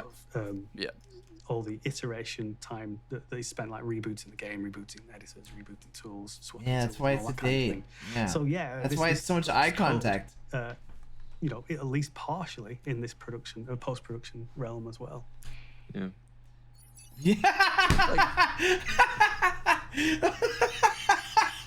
So we've looked at a lot of features that we've already developed for The Claudius, very end but is we have always- lots of plans for the future too. The design of Sigaudio and Claudius aims to solve future problems before we know what they are. Yeah. And where it can't solve them completely, it's going to make it easier to solve them. As new game features come along, and we don't know what they're going to be yet necessarily, we want to be able to support them as quickly as possible, but also we want to be able to reuse everything we create. And the Sigaudio and Claudius design is central to that. It's all about reuse, and it's all about having systemic features that are available to sound designers. I think what's so great about this technology is that we're gonna be able to take all this information from the game, bring the audio engine into the game engine, Yes. And just make it all so easy to access. I think one key aspect of Claudius that Look at the head tilt, eye contact, nodding. This guy's is a the good cause and fucking effect listener. that we were talking about before. God, they're made for each I think other. having this like one event trigger another, for example, it's gonna make the game a lot more cinematic. Everything's gonna be real time. We're not gonna have to That's like pre-render me all when these you and me are in a events. call, Lawman, and you start talking about trains. It's basically gonna become Yeah. procedural, Like what which I'm means doing that in every, IRL. That's what I a lot do of all the these time. scenarios that you get into, a lot of these different contexts that you can get into while you're playing the game, we're gonna accommodate them, and you're gonna get Sput legit really, left. We can never just forgive him vastly for different this. experiences every time you do something. Bastard. I think he's out of the And org. this is because we can infer so much from the game He's data. out of space game, dude. And create is those not links to putting create a a foot beautiful on the That experience. is weak. A lot of the time we think about like how can we sonify this non-linear spectacle of a game, and I truly believe that is through cause and effect. Lawman is a it's trained having boy. Yes, things he's done fucking in obsessed real with him. time He's and pouring out his conveying all this feelings right now. information to the You didn't hear player, that? That was the most can be dramatic line of the critical. film So so if, far. for example, you're flying. I truly and you start believe to enter a debris field or an that asteroid was his field. true feelings That right all there. those things can start having an effect on the environment around you. You can start hearing creaks. If you're entering the atmosphere, you can tell like that your ship's going through some strain, and instead of pre-rendering it, This it is can all a happen in metaphor, real by the time. You way. can take values. You can tell from, that like, your atmospheric ship is going through pressure, some strain, temperature. and the pressure of the world. It's going to be the atmosphere. amazing experience for the players. So Yeah, amazing. absolutely. I think at the core of sympathetic audio is this idea of resonance, and with the sympathetic Quite audio an design amazing that we experience have, for the we'll be player. able to give objects resonant frequencies, and we'll be able to. Oh, that was sort another of, metaphor. if something Give sort of, objects resonant broadband at its frequencies. frequency spectrum goes off like a huge explosion or something like that, then you're going to expect a lot of metal panels. You guys and don't see it. This glass is an windows and elaborate things audio to dance between the rattle two. and resonate in sympathy. Sympathetic They're audio in sharing their sympathy feelings with, right now with the explosion. through And technical all jargon. we really have to do is just set up the logic. And all we have for to that do happen. is kiss. I It'll mean, happen. set up the logic for that to happen, and it will happen. Really eager and interested to see what. And he's so eager and interested. players Oh are my gonna God! have happened to them through their They're playthroughs. smiling to each other. absolutely. They And I get think, it. They both disagreed. all the- You guys all the don't understand, features that we're chat. looking You have to for follow the fucking. are all You have to about follow bringing the this game to romance life drama. and making it more cinematic and making it just feel more immersive. Yeah, super high fidelity. Yeah, Super high absolutely. fidelity, So we're yeah. looking at sort Just of feel- improving the mixing support, so we can gather some of this. We've got a huge Mixing amount of data support? coming in They're now that's mixing? used in lots of ways to decide which sounds play and what how those parameters affect those sounds. Yeah, But we and can it's important take to a step know, back you and know, look at the bigger picture and look at say, the big picture we've and got say, all this what data plays, that's telling man? us what's going on in the game. Can we then use that to sort of decide how the game should be mixed? So, for example, Yeah. if you're exploring a moon or something like that, you're going to want to hear a lot of the ambiances and maybe some distant mining going off and things like this.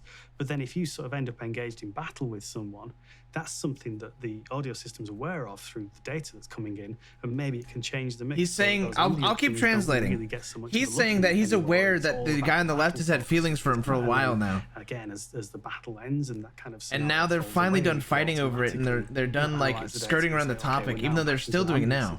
So, let's raise the But level let's of some of the ambient sources. finish that up. Let's raise this up. Let's raise this ambient relationship we have to a real one. Let's I think that's heighten this to new, especially on the FPS side. That's gonna really be valuable. And he's saying that's really going to be valuable to him because he's been waiting for this for a long time because they just wouldn't commit, and now they're finally proposing that they really just make a go of this relationship. Hopefully some improvements to the way the game sounds too. And that's going to be great. Yeah, I think gonna be improvements the sonic aesthetic of this game is going to change for the better because of these tools. And it's going to change for the better their lives. Improvements.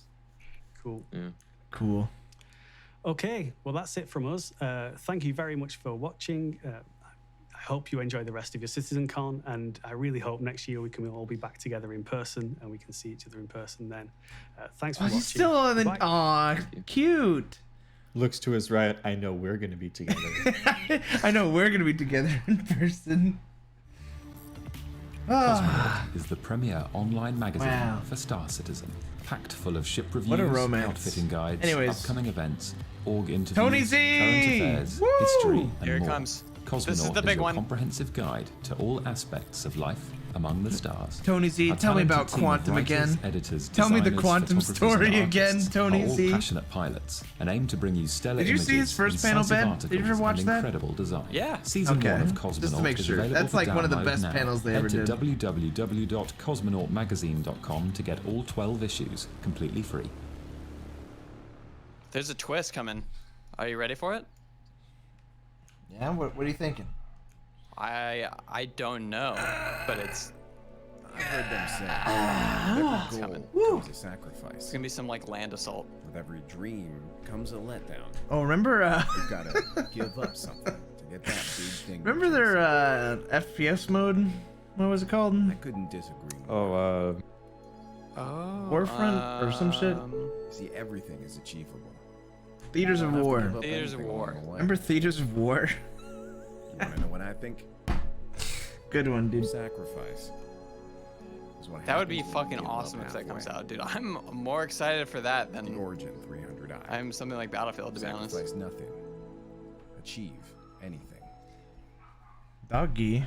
What bark at, doggy? What bark at, doggy? This is Jack. Doggy fine. Jack is a successful trader. Unfortunately for Jack, he encounters local pirates. They want ransom money, just a fraction of his profits. Jack refuses the proposal. In his mind, Dude, he rock on, Jack. is a hero. He's fucking dead. Oh my god. Jack is dead, and all of his belongings go to the pirates anyway. Don't be like Jack. Be smart. Pay ransom. Because he couldn't compromise. Are you listening, chat? Be smart, pay ransom. Was that a pirate ad? Sinister Incorporated. Whoa. So, Marcus, That you was- work for that was Addison's sinister. campaign, right? Yeah. Did you That guys was- get some sort of a winner's bonus? Somebody get my hammer. Well, yeah, we got a bonus. Oh, you did? How much? I did get myself a phoenix as a going away present. They got you a Constellation Phoenix? Hang on, why are we traveling on this rental Taurus, Marcus? How was I supposed to know you'd prefer the phoenix? Oh, God, Marcus. You know what? I'm just gonna go have a shower. Look at the slack John. He looks like Monkey, dude. Guys, there are no towels. You know, I think I had some towels on the phoenix. The guy on the left always has his mouth open. Sorry.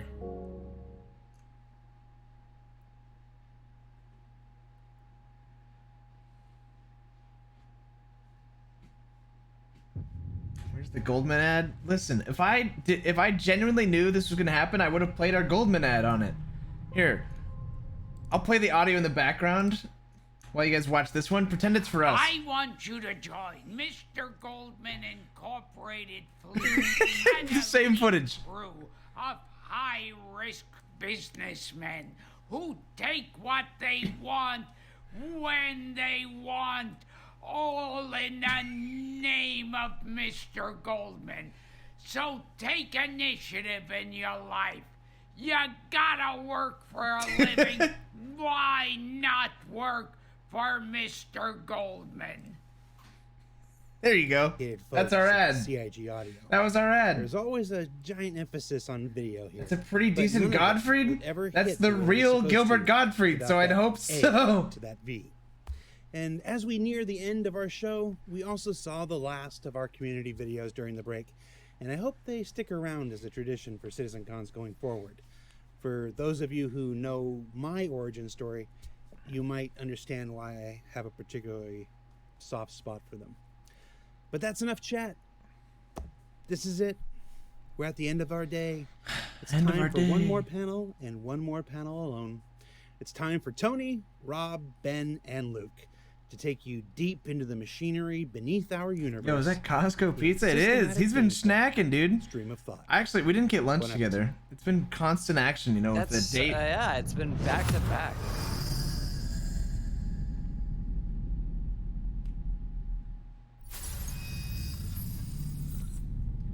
Systemic gameplay, stream of thought. Here it comes, chat. Hi, I'm Tony Zervik, Tony Director for System Universe for Star Citizen. Today I'm going to tell you about some of the new technology, features, and content that we're aiming to deliver over the next several quarters, and how these things are going to impact your gameplay experience. To assist in that endeavor, I brought along a few others to give you some additional perspective, including SGS Assistant Director Rob Reininger, Senior Systems Designer Ben Dorsey, and over in the UK, Lead Designer Luke Presley. Hi, Luke. Selling. Rob, we've been able to buy and sell commodities for years, but we're now looking to try and close out the entire loop by the end of the year by allowing players to sell weapons, armor, clothing, and eventually ships back to the shops.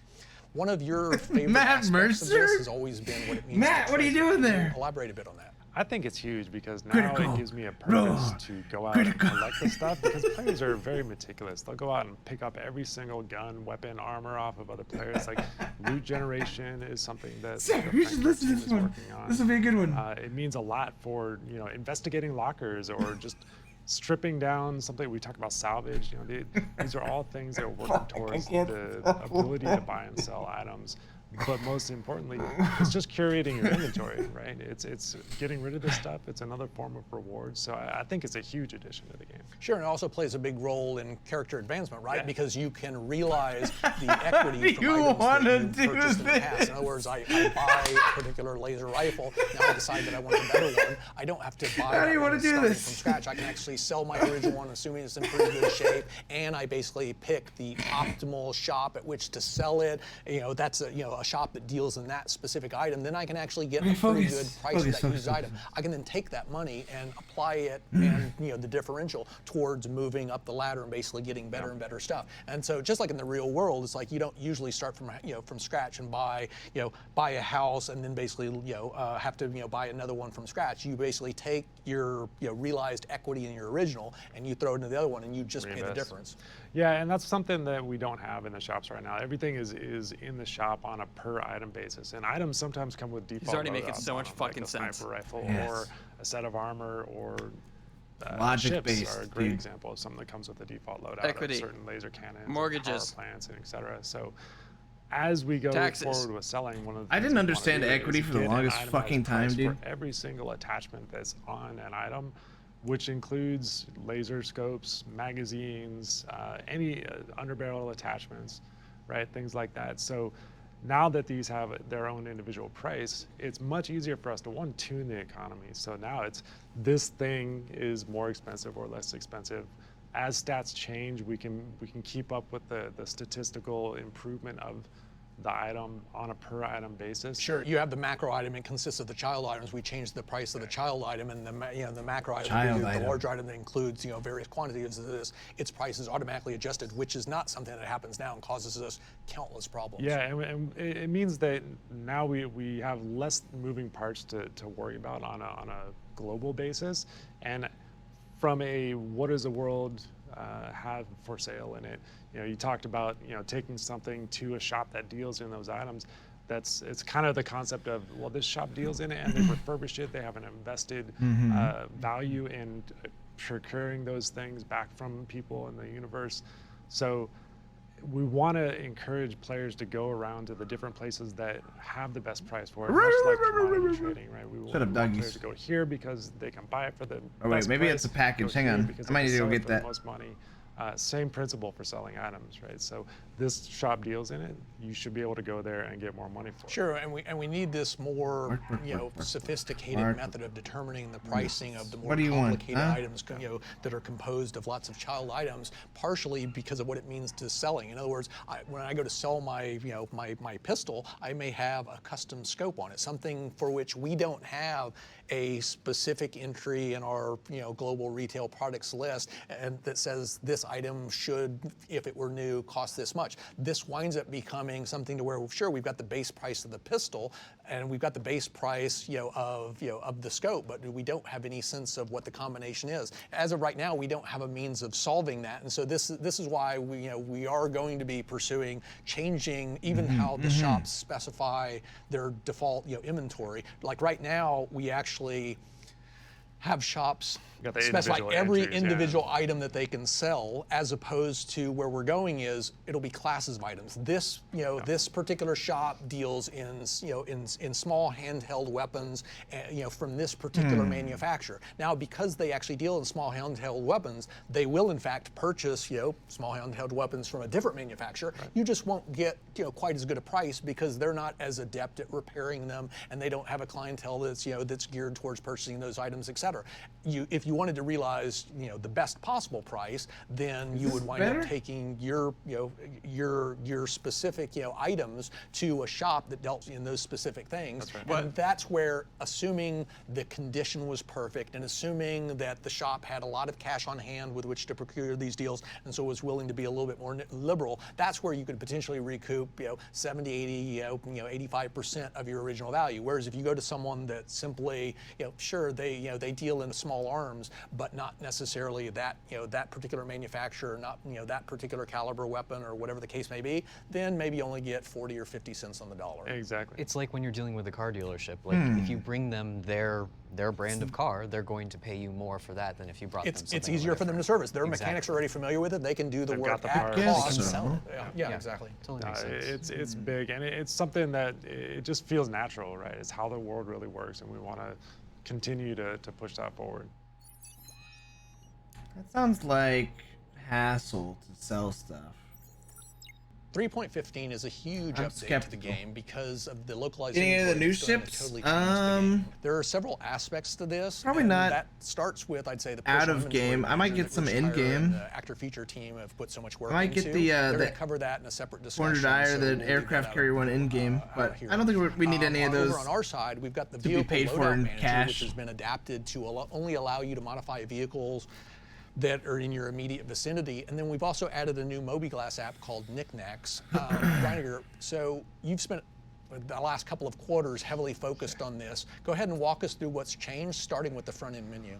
Yeah, so the front end, we've historically allowed players to kind of go wherever they want, right? But as we move forward with the game and the new player experience, we want players to be invested in their home location. So it's more of selecting a home base, because the inventory that you have at the start of your account that's entitled, through all your web purchases, through whatever, subscribers, all of this stuff is going to go to that location as it's physicalized in the world. So now you have a home base of operations. That's your place. As we explore out throughout the universe, you may move some of that stuff to a new place as you get persistent halves here, a new hab over there, persistent hangar, right?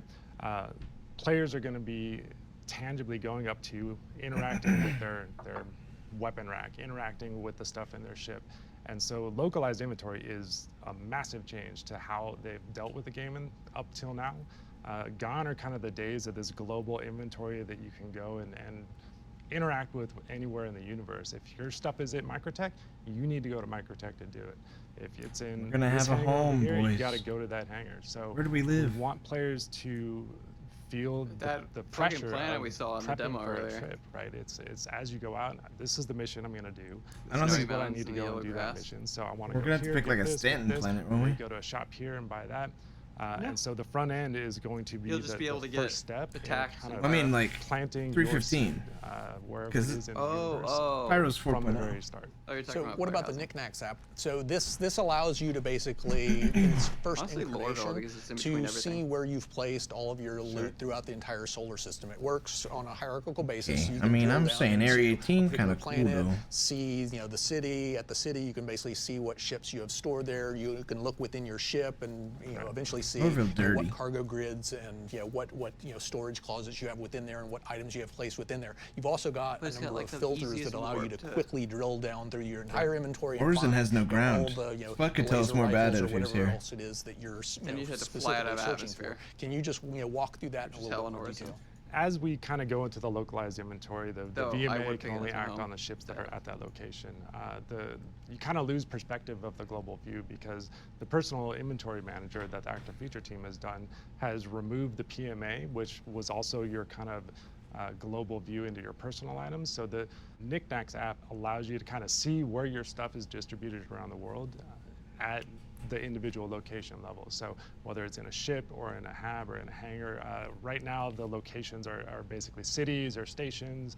Pretty much any place that has a shop that sells items, that can be some place where you can store stuff. So the ships also have their local inventories associated with them, so you can store things in the ship. And the Knickknacks app is good because now if you want to find laser rifles, you can search by type or subtypes.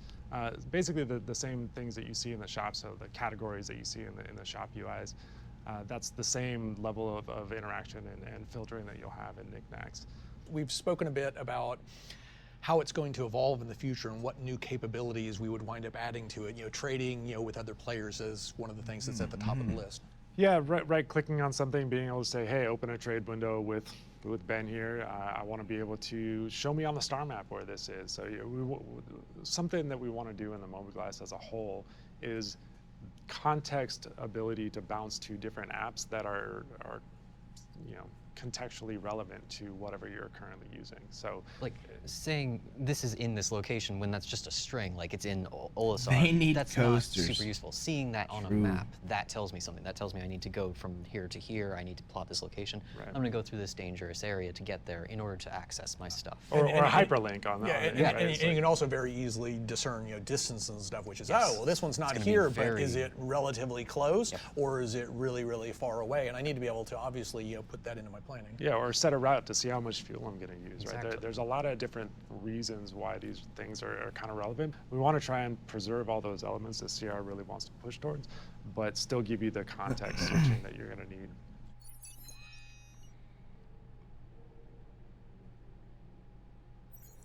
Another area that's currently under heavy development is physicalized cargo. It consists of multiple facets and will be released in stages, with the first one relating to shop purchases injecting physical entities rather than what I would call render proxies into your ship. This is going to convey all sorts of benefits and advantages, to the gameplay experience. The first and one of the most obvious is simply the fact that now that you've got a ship that has physical entities placed within it, then when another player winds up disabling, boarding your ship, they can actually extract, that cargo from you. There's value there that they can actually take. Whereas right now, the only way to get that value is you have to, blow up the ship, and then we basically, create these cargo facsimiles that basically get blasted out into space, and you have to go collect those, et cetera.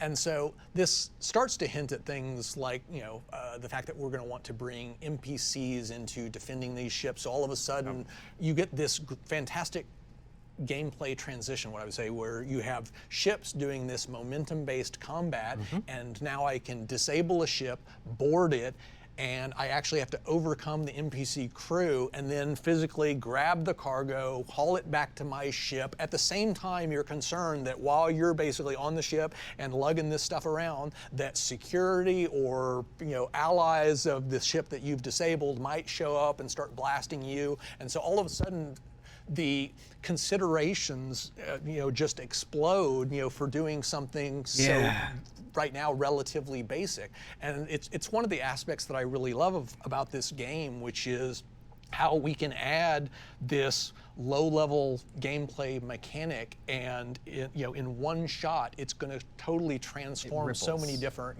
elements of the game. And we get stuff like the whole sea, which is another hurdle beyond the physicalization of cargo. I think one of the things that just physicalizing the cargo really does is it allows for the gameplay that CR wants, where you're not blowing up ships, right? You're destroying an engine, which is not a critical failure, right? Critical failures are the things that lead to these larger scale destructions, but on average, you're knocking a ship out of commission. You're able to board, you're able to acquire the stuff, you're not killing everybody on the ship just because it got taken down to 0 health. I can't wait till I can turn off the gravity generator. So these are all things that just physicalizing the cargo allows us to do. You mentioned the whole sea. So the whole sea has some unique challenges related to attaching physicalized cargo to it when you're actually docked at a station, or when you're parked in a hangar and its wings are compressed. Can you talk about that a little bit? Yeah. So the whole sea, because it does have these two different states, now we have ATC considerations. If I have cargo on the outside of my ship, my wings are exposed, now I can only go to a docking collar. I can't go to the hangar. So the ATC needs to know to route you to these different locations. Showing all this cargo on the outside of a ship beyond, think of adding additional ships to an area and the kind of, slowdown that you might see on a server, right? You're adding more physical objects that can be blown up, can be interacted with. So there's a technical challenge that we need to overcome as well. Goddamn how they get on there. Space truckers that are ruining my frames, dude. Objects that have a just take the whole series out of the game. They need a tractor beam that is large enough, probably on an Argo ship, right? So you'll get these little transport ships going from a station's docking, a cargo bay, flying it out to the whole sea, and think of it as a person walking in and out, but it's on a spaceship scale. Another thing that's really bothered me for quite a while is what I'd call the lack of transactional friction. And what I mean when I say that is that it takes the exact same amount of time to load or unload 1 unit of cargo onto your ship as it does 1,000 or 10,000. There's no friction Tony, in this process. Right. And that's completely different from Tony's the real a mind world, reader. where mom and pop retailers and major port facilities, designed to rapidly load or unload, cargo onto, some big, freight ship, are able to move, much larger quantities in a much shorter period of time. And you've got skilled dock workers that, you can actually hire that are trained to basically deal with special types of materials and all that sort of stuff. Where we're eventually going with this is that shop purchases are going to inject physical cargo into a storage space, and it's then up to you, the player, to basically move the stuff from that storage space onto your actual ship.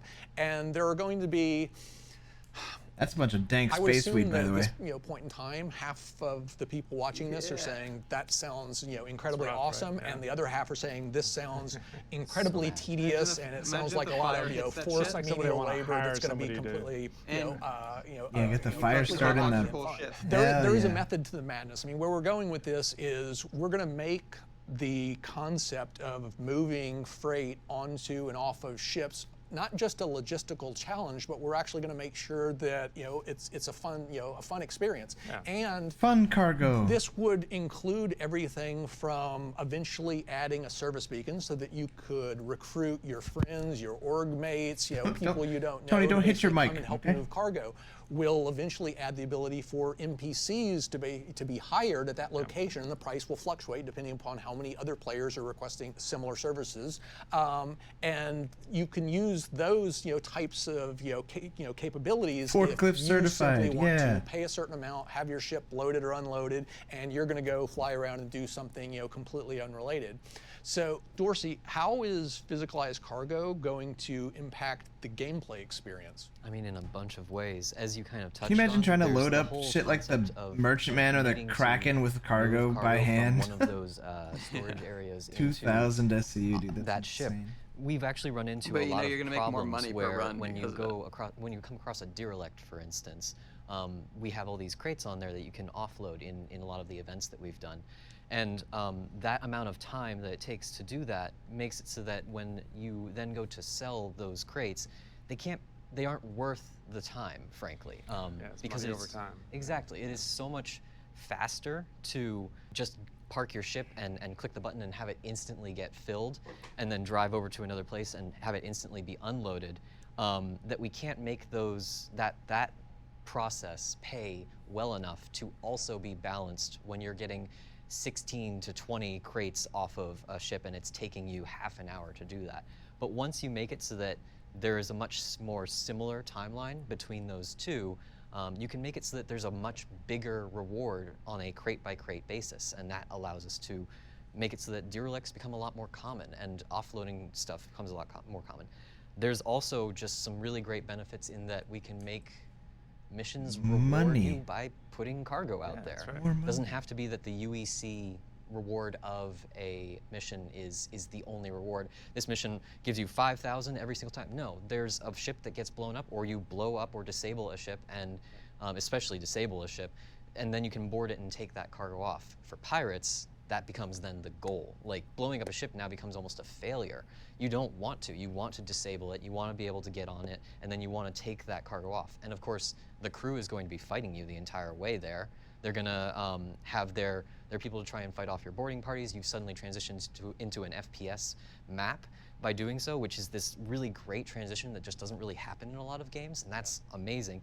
And even just from a pure like gameplay system standpoint of carrying that crate, that is a very powerful state for the player to be in that they are vulnerable. You can't be shooting a gun and carrying a crate at the same time. That's actually one of my favorite, things about this entire process is the fact that we're finally going to reward the player and basically provide this differential in the challenges. Yes. Where we've long had, blow the ship up, the ship basically ejects some cargo, you tractor beam it up, and now you basically got your reward. But what it's stop with the missing mic is thing, Tony. that transition from FPS from ship-based, momentum-based, combat to where you're shooting your big guns at these things, etc. And now you're sneaking around corners, and you may or may not try to be stealthy, and you're basically trying to extract the cargo out, and the crew's basically coming out of the security areas of the ship and patrolling for you and trying to stop you also got friends trying to protect each other too, while the other people are trying to move stuff, right? And tractor beams are based on weight, so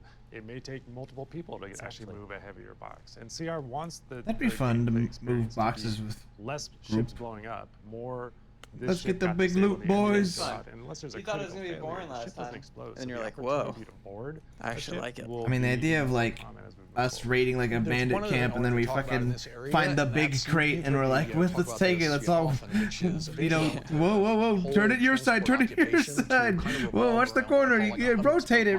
We gotta get in the ship. Basically got big. I mean, you remember when we were stealing the crates out of that guy's ship too? Yes, I do. The quantity of inventory. Because he was alone. He had a big ship with a big cargo hold, but he was doing his crates alone, and we just robbed him. Dynamic simulation gameplay.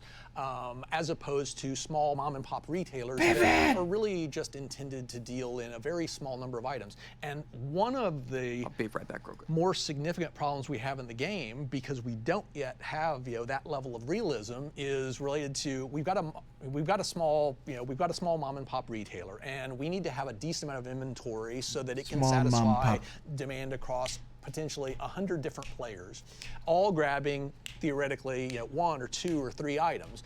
But what happens in the real game right now, because there are none of these limitations, there's none of this transaction friction, is one big ship comes up and it purchases all 300 of them because it takes absolutely no time to do that. It then flies to a destination and it immediately sells it, and it collects only the slimmest of profit margins. But because there was no loading time, there was no unloading time, they can still turn around and make a fairly good return on the amount of invested time they put into it. And turning all of this cargo into physicalized entities and basically adding these logistical challenges to where you have to move stuff on, move it off, you have to be more careful with volatile cargo.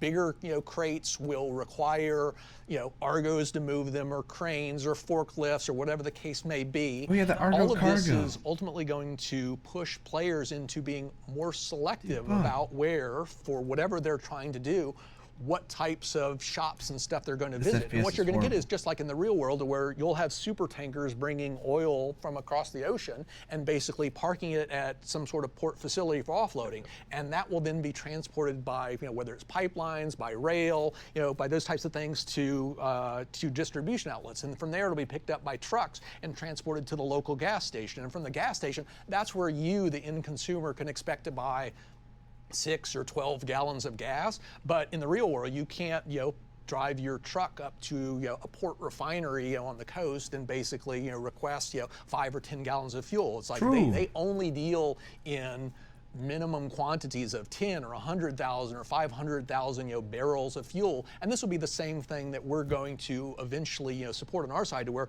if you've got one of these big whole sea ships and stuff, there will be specific locations where we're really basically pushing you to do your business. It doesn't mean that you can't go and just park like in a small place. I can poop. have a super tanker and I can go park Within on the side. though, right? Because you do have the docking collar restriction on the whole sea type ship, right?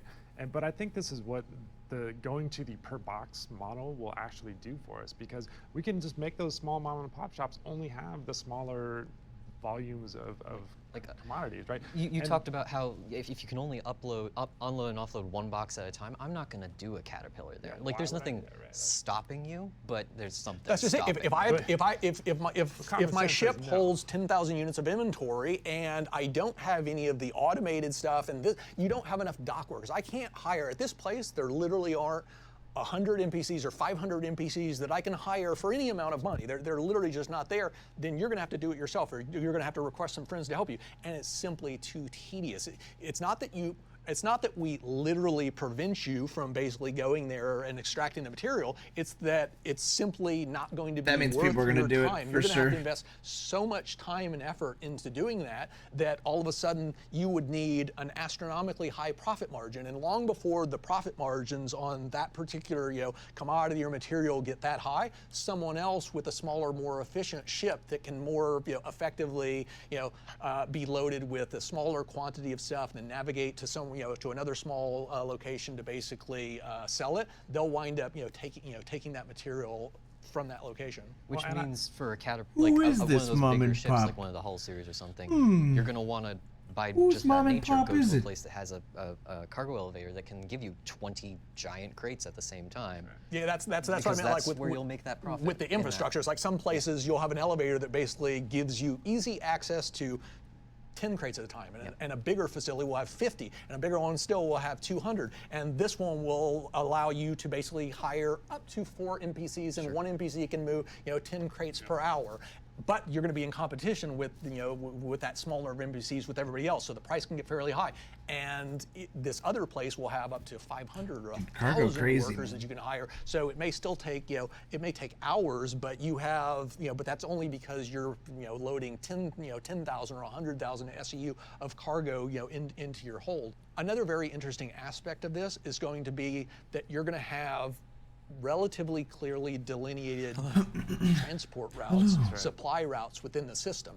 And this provides us an awesome opportunity to more precisely tailor what types of challenges you should run into when you're basically moving a big freighter ship from point A to point B as opposed to this other location. In other words, if you think about pirates are trying to, abscond. They're basically trying to disable your ship and, and plunder it. Take, whatever valuable materials, you have on board.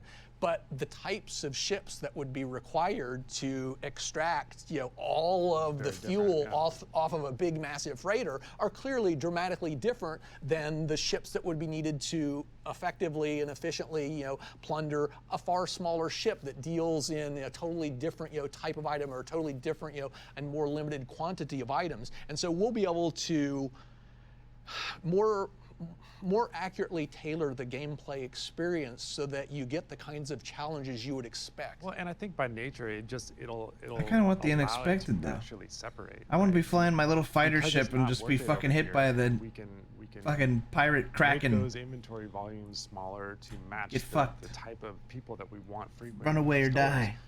I'm just not going to waste my Why time. wouldn't you As a large-scale shipper, I'm What do you going to mean? go to the bigger places that can handle it, that can get me in and out faster, that I can hire more people, where there's going to be other people there that I can potentially hire, like the service beacon. It doesn't matter if I'm out in the middle of nowhere because nobody's there to come that and have be the there in a specialists. It's yeah. only at these select ports right. where they actually have trained dock workers skilled in say trained? in moving volatile cargo. And if you go to a place where you don't have it and you have Oh, God. Joe Joe average NPC try to try to do it, then you may wind Where are up you, Ben? suffering the consequences of you lost your cargo, it was blown up, your ship was destroyed, you have to go to insurance, reclaim, et cetera, et cetera. Okay. All because you basically tried to use a facility that was not appropriate for for the types of actions you were trying It's to just do. not tailored to it, right? So it's I think it'll be a good too change bad for the Spud game. isn't The here. key He'd point like from my this. perspective, though, He would is have liked this a lot, dude. as much as possible, we don't want to necessarily make it black and white, right? Right. Which is, it's not that you literally, as the owner of a whole sea, you're not able to buy fuel here. It's more that you can buy it there, but it's going to, if you're buying more than 10 or 20 units of it, it's going to be, you're going to basically have to deal with the repercussions of trying to get all of that stuff onto here. And it's going to take a tremendous amount of time, and you're going to wind up having to pay an exorbitant premium because you're basically going to be depleting them of their entire inventory supply, et cetera. And so it's really just the logistical challenges that you would face trying to exploit non-optimal locations for the unloading or for the loading or unloading of your cargo would simply not be worth it. Well, and I think another good point is that as you push the inventory to its limits, your bid-ask spread is going to actually be going down as price per unit of the cargo is going to diminish as you get closer and closer to the inventory limits. So it's going to encourage you to go to places with those larger scale inventories so that you can keep your profit margin as high as possible. Profit margin, yes. Economy. Cargo, yes. We completed the basic foundation for Reputation late last year, and followed that up in the first quarter with the release of the Delphi Mobiglass app that allows you to see exactly how different NPCs and organizations feel about you. This is a critical system within the game because it's the key mechanism by which you'll unlock more challenging and lucrative opportunities and gain access to organizations and areas that will bestow various benefits. We're still missing a few key pieces of the puzzle, though, and can't yet fully exploit this system. So over on the mission side, only the bounty hunting services give you a nice gradation of challenges at the moment, offer you more interesting missions as you gain reputation with them. Can you go into a little bit of detail about why this is? Yeah. Essentially, Why? Whenever we want to make a new mission, or even just a very small variant on a mission, it requires an entirely new record, a new chunk of data that we have to put into the system, and that takes time. They were so cool, to very build Halo-y. out any kind of It's larger than I thought it'd be.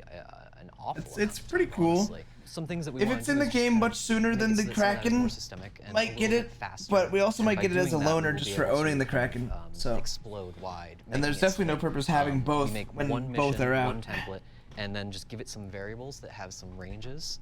And by doing so, we can then allow it to almost generate its own chains of missions with difficulties that are driven by how much reputation you have, and those can give you different amounts of rewards and spawn different amounts of enemies and put things at different distances, etc. Just kind of dynamicizing that mission variation. Yeah, and there's actually a lot to this, a lot of additional complication besides the mission itself, because when you think about it, Stop bumping your mic, have a Tony. mission giver, and the mission giver looks at your reputation. Is he sweaty? Why does he keep doing that? He's only going to give you the junior starter missions, and so he calls up the go kill bad guys in this particular section, and he basically says, you know what, given your reputation, I'm going to assume that you can only take a difficulty value of 1, and passing a difficulty value of 1 into that mission will only create 1 or 2 guys, and your reward will be of a considerably lower rate than it would than what it might otherwise be. As you do that mission, you build up reputation with him. All of a sudden, he's passing higher difficulty levels into that mission template. And one of the complicating factors that we face is we need to be able to take this template, and before we've actually instantiated it, before you've actually accepted it, we need to be able to extract information out of it and process that. What I mean by that is we need to know, before we've created the mission, how much money you should reasonably be paid in order to do this. And we need to know, if we need to have a sense of where this mission might actually take you and what the current status of that area is. Or is he sending you into an area rife with pirates, or is he sending you into an area that's, you know, got tons of security and it's the safest thing in the world? Or an active supernova, or like any number of things that are terrifying to go. And this is part of the reason why you can't go into an active supernova. All right, pal. Progress on this particular problem, You'd be there die on are that one. multiple facets to dealing with it. And I'd actually say that at this point, we're in a relatively good place on the underlying the dynamic mission side, and we've still got a considerable amount of work to do over on the actual UI side to take a mission template, look at your reputation, create some proxy references to that mission template with different metadata associated, and then assuming that you actually select option number 3, which has metadata this, then we'll instantiate the mission, pass in the metadata so that it actually customizes it as appropriate for the selection that you were just shown,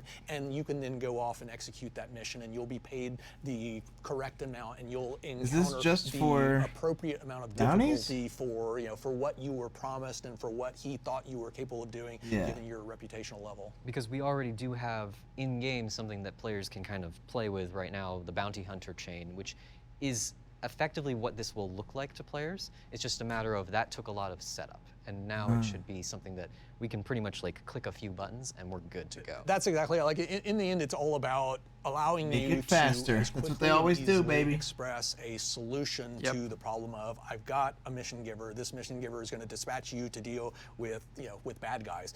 The variables wind up becoming, well, how many bad guys and how quickly are they going to reinforce themselves, and are they going to be are they going to be flying capital ships or little small hornets, and what kind of stuff will they have on board, and in what areas of the solar system will this conflict be taking place? So these are all things that we can bend as appropriate depending upon what we think you're capable of, or what that NPC would theoretically think you're capable of. Yeah. Well, and we talked a little bit about the procedural character generation and the last USPU sync that we did on for Star I don't think I'm going to take a drink every time he says That's going to be taken into account. The back end is going to be generating more and more difficult NPCs based on the gear, based on the quality of the stuff that they can do, their behaviors. So all that needs to get fed into the mission and become part of how we reward the players and enhance that experience. But these are all things that are going to be fed into the mission instead of just the static data that we kind of have right now. Like you literally have to place nodes in the mission script logic that says like spawn this kind of thing if we roll this, and this kind of thing if we do that. And it's just work, time. And this is all data that we, as long as we can get it up front, we can pass that into the mission ahead of time and actually show that in the mission right up. It's like here's a mission that's going to take you here, who's offered by this guy. Here's general expect rewards. a medium level of resistance or this many hazards or fundamentally that's why reputation is so important. Is it's your I would say us see how good you are. It's the single most important means of progression within the game. Clearly you can basically upgrade your character by buying different ships. You can customize your ships. You can buy different armor and weapons for your character. But in terms of granting you used armor as an excuse to bump his mic again, or access to areas with more or less hostility depending upon which organization you're a member of, and what your reputation is within there, and how this character responds to you, and whether they give you the super challenging and lucrative missions or the super easy things that basically just have you doing piddly little stuff that anyone can accomplish because they don't yet know you and don't yet trust you. That's what the reputation system is all about. We completed as I said earlier, the basic system last year. We incorporated the reputational logic into the subsumption mission and AI language. We got the Delphi app so you can actually see what your standing is with all these different NPCs and organizations. The one piece, the key piece of the puzzle that we're still missing is the ability of the mission system to basically have the mission template templates, created that actually take these inputs and then be able to feed them in and have it customize itself as appropriate. And related to that is Star Citizen, yeah. It's no small challenge. It is a it's Star Citizen. a fair bit of work to adapt the There's not very much gameplay to go with this panel. And that's just on a brief aside. One of the big tasks remaining on the USPU group for next year is going to be refactoring the entire mission interface and converting it from the old Flash tech to the building blocks tech. And that's one of the reasons why we made some forward progress on this, and then we kind of like waited because they needed the building blocks. Done over on the Flash side would have been throwaway work, and so we made the decision to basically wait to complete They're drinking. the last They're playing a drinking 25% game. of this particular puzzle until we had I ran out of drink. UI foundation in Drinking place, at every which yo. definitely, it'll make it much easier to implement these changes that I'm All of talking chat's about. playing a different drinking we're game not gonna have to, design on it different the words way and seeing who gets the And most it doesn't drunk mean the that players fastest. won't be able to experience those changes in the game without the UI, right? That'll still be there, but we'll be able to present that and give you a better indication of how the mission is going to play out or what you're going to get as a result of the mission with the new UI. And also to show you, missions. I feel like this talk is a little bit redundant on right, exactly. It's like, weird been keeping up with it. how important that is, but it actually is vital that you be able to see, like, hey, I'm not actually with these people. They don't know that I'm that good of a cargo hauler, so they're not going to give me this super difficult cargo hauling mission. You got to know what you're striving towards too, as Exactly. well, right? It's like I want to get better at this. I want to do missions with these guys because that's going to push me to go and get that one right there. That offers this much extra reward or this membership here. And I don't want to go into this. This is a topic for another day. Sure, but I was just going to briefly mention orgs, perks, benefits. So we're talking about reputation, and you can see your standing with with different organizations, with players, and we will at some point next year start to move forward with. When I say orgs, perks, benefits, you guys know what I'm talking about, which is basically all of the benefits that may, that may be conveyed upon you just as a result of being within this organization or having a certain level of stature within this organization. This may be anything from My word is experience. My word is expedited actually. ship deliveries. After your ship gets blown up, you don't have to basically pay a fee to basically get it as quickly as possible. That's automatically covered. You may get discounted prices at certain shops. You may simply not get a hostile response from pirates in this area if you're a member of of the Pirates Guild and things of that sort. And so this plays into what we're talking about here because you're able to look at an organization, you're able to understand what kind of benefits it conveys to its most exalted members, and then you can decide whether or not you want to basically try to increase your ranks within there. Yeah, I get it. I see in terms of doing that, it's very shortened now. It's very shortened. Mission variety and diversity to enable the player to feel, hey, I started out, he didn't trust me, he gave me the real simple, not particularly lucrative mission. And I've been working on this for days and days and days, and I've been moving up in terms of the difficulty that I faced, in terms of the reward that I was offered, and finally I got to the promised land, and now I basically have membership within the organization, and now I can basically go to Grim Hex and have no concern that the local pirate organization is basically going to assault me. Turrets aren't going to shoot at you, etc. And importantly, like that is something that makes your character unique. In an MMO, it's very important that you bring something to the table that other members of your friend group might not have, frankly, or your organization. You have to come in and say, hey, I actually have access to this really cool mission or this really cool thing, and by doing that, I can make things cool. Who's going to be the pirate friend? We encourage that community play that is so vital. Yeah, that actually brings to mind, right now we've historically had this faction system that we use to determine hostility. It's always been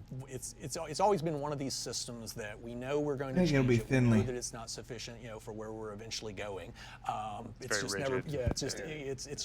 never been a high enough priority. We're getting to the point where we're going to have to resolve this because the rest of the game is getting complex enough to where it's really starting to fray at the seams. So earlier this year we released the Xenothreat mission, and that was still entirely based upon the faction system of hostility, and that imposed a serious limitation in that here we go. while players could join up and basically fight on the side of the UE and try to Here we repel go. the Xenothreat invaders, there was no Talking about a dynamic real event. officially sanctioned means Xenothreat. of you joining the side of the bad guys, the Xenothreat. You could go shoot the players that were supporting the UE. You could shoot the UE itself. You could get a crime stat, but the Xenothreat would still view you as hostile. They would still engage you, still try to kill you, etc. This was something that we got right up to the very end with Ninetales, and it was driving you and I crazy. Yes. And we wanted to fix it, and we put in what equates to, I'd say, it's a temporary hack to where what we can effectively do is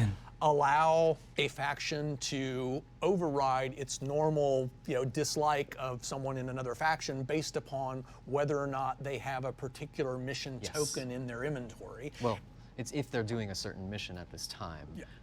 And that is honestly not how we want to do this. 100%. So in this particular case, if you accept the support Ninetales, mission, Suddenly everyone then flips. they would normally view you as hostile, but because you're holding that, that token, that mission reference, they'll go ahead and grant you an exemption. But this is, it is clumsy. It was viewed as a very temporary solution. The long-term solution that we've always discussed is going to a more reputational, based, hostility system. Can you go into a little bit of detail about why that's so important and what kind of additional things we'll be able to support in the future when we have such a more flexible I'm in, system? Sure. I mean, the why it's important is fairly obvious. Like, if I have to make sure that you have a certain mission in order to do something, then I can't say, for instance, you can't go to Grimhex. I'm sorry. You're on the side of the police. Like, they will shoot you. That is a problem. No, right now, like, they are actually just civilians, so that they don't care, essentially. If it's reputation, it's something that persists. It doesn't matter if you have a mission or not. You have done something that has made these people like or dislike you, and no matter where you go and what you do, unless that changes, they are going to attack you or not attack you, and you can kind of count on that. Well, your actions have an impact on how the world perceives you, right? Yep. And it's especially important, like as we go into Pyro. Why doesn't it have the mug, there's multiple the logo on the mug facing the camera? Because how would he drink, we want the dude? players to be able to get in good with one or the other. Exactly. So he would have to get a differently modeled mug. I think it's really going to take shape and form as we go into Pyro, because UE in Stanton is a pretty binary thing. There's little pockets of pirates, but it's not like Pyro, where it's going to have like these very distinct groups that are kind of warring with each other, and the reputation system is perfect for that. It will allow us to open up also just like an entire branch of content. Like, we don't really have missions where you work with criminals for the criminals. There's nothing that really makes you a long-term criminal player. Your crime stat can be wiped. You can kind of, get rid of that source. It's not something that I am a criminal player and I log in and I'm going to do these kinds of things. I'm going to be on this side of things. These people hate me. These people love me.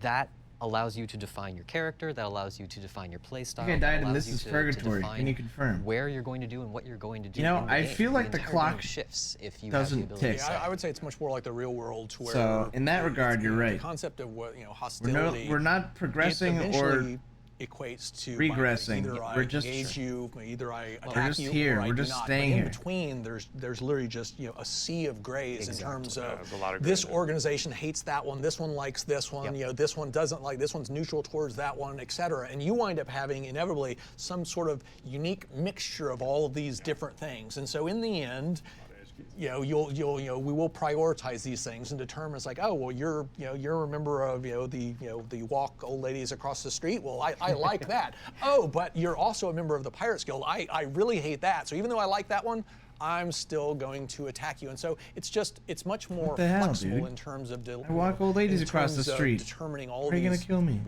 complex relationships that players are eventually going to instill upon their characters. Like, it's not going to be either I'm left faction or right faction. It's like there's going to be lots and lots of different organizations, lots of different NPCs, and your standing with those will be all over the map. Some players will be in really good standing with this. Some players, will be really low on this other one.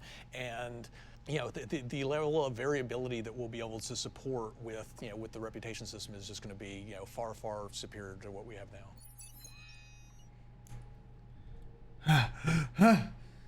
This trance is broken. Dorsey, you implemented the Ninetales mission, which allowed players to fight on either side of the conflict.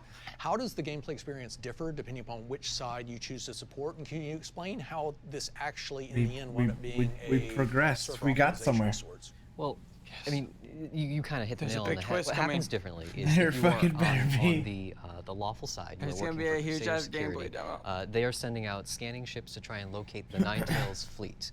And you have to go and protect those. And then New once you have missions. found that fleet, you go and destroy that fleet. You are killing ships until you basically deplete their resources and make Wait, them no, this is retreat the from Ninetales area. event. On I the see. Ninetales side of that, you are of course going and hunting those scanning ships. You are given their locations and you're told, hey, go destroy these. And then once the fleet portion of it gets found, you go and try to defend that fleet. And if you can hold them off for long enough, then Ninetales will actually win, and Crusader will be unable to drive them away before they achieve their objective, essentially, which is a hidden objective that we aren't revealing at this time. Hidden objective. But well, the genesis of this though, Ninetales was not originally actually supposed to be a PvP event at all. It was much like Xenothreat, supposed to be just pure PvE. That had performance problems, frankly. Spawning enough ships in a pure giant fleet battle to challenge 30 to 50 players made the server just tank. It was incredibly painful, and it just didn't play very well. It also, to be honest, was the same thing as what Xenothreat already had done, and I wanted to do something a little different. And that kind of combined into this push to get Who are you to make that the big call, aforementioned big man? kind of duct tape solution for hostility in, so that you can align on both sides, and by doing that, I make it so that I don't need to spawn ships to challenge 30 to 50 people. If things are running smoothly, I have 25 versus 25, and I don't need to spawn really just about anything. Right. You bring the NPCs So they in just tricked to us. flesh out, to fill- even the odds. They made to us get fight. The challenge, to the level you need.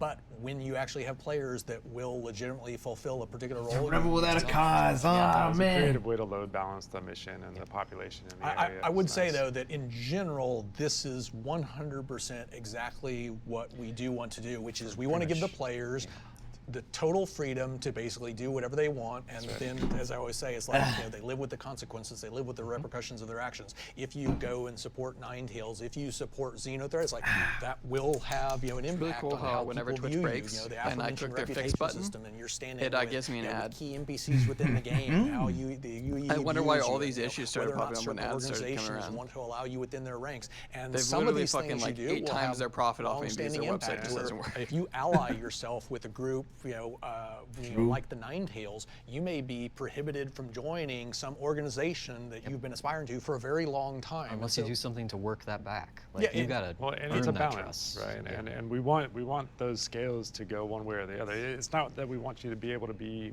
perfect with everybody all the time. Like that, it comes at a cost. It depends upon the severity, right? Which is if you Yeah. do jaywalking, well then No sure, cop someone criminals. is not going to find it that difficult to basically assume that from now on you'll stay on the right side of the law. So we'll go ahead and let you into our transport guild. If on the other hand you're committing acts of piracy and murder and everything else, it's like, oh well, now I'm not sure that I actually want you in our organization, which adheres to all the laws of the nearby area and everything of that sort. That element of being able to pick your side and do what you want to do in the game is something that, because of that, we want to allow in pretty much every piece of our content going forward. It needs to as be much as possible. Ingrained in the game with everything else. The only reason we haven't, traditionally supported is it's the tech. It's well, and to a large degree, that you can call out a few specific pieces of the tech, right? Yeah. Which is the reputation system certainly plays a role. The lack of a reputation-based hostility system. We're still using the old faction system. For Xenothreat, that was literally the #1 reason why I kinda early in the get it development already, process we man. nixed it. On Ninetales, I'm so we were tired. literally within weeks of release, and it So it was going to bother me to Yes. put out a second one that had the exact same limitations as the first, and so despite the fact that it was going to be an unattractive hack to fix it, I wanted to fix it. It completely changed the experience. And so it is, what I always refer to as it's duct tape. We'll get some value out of it as soon and as quickly as we can, convert the hostility system over to the proper replication. I know. Do that. But in general, every time he says I know. We can continue to use this hack for some other missions that we have in the hopper. And once we have that reputation version in, we will update Ninetales to handle that, and it will play better as a result. Yeah, that's actually another point that I wanted to touch on a little bit, which is, so we did Xenothreat, and we released it, and then we basically brought it back and did some relatively mild alterations. We changed how 2 middle phases basically transitioned automatically. What did the so that we could have the whole salvage what process. did the spaceman say to the? And it kind of rolled around, but they were still salvaging during the later part. On Ninetales, we basically released it. And we've already identified a number of shortcomings with it that you want to address. What did the spaceman say to the joystick? But even beyond that, and this is something. So I want to get to that in a second, but this is I'm in a something cockpit, that we're and going to so are continue you. to do with a lot of these dynamic events. They are intended not as when you're flying a shot ship, missions. You play it's them like for a month, in your crotch. 6 months, and then we lose interest and we move to other stuff. The basic idea for these things is these events represent some sort of archetype almost. Yeah, well, I'd say they represent. It's almost like a customized chunk of gameplay. Pirates have locked down an area, or Xenothreat has decided to invade the solar system, or pirates have basically run amok, over in this area, or drug runners have completely seized control of these manufacturing facilities. I'm going back to bed, guys. Come on. The idea is that we'll that was have a good one. all of this I came up with that one on the spot. Quantum, and then we'll look within our extensive library of these events, and we'll decide which one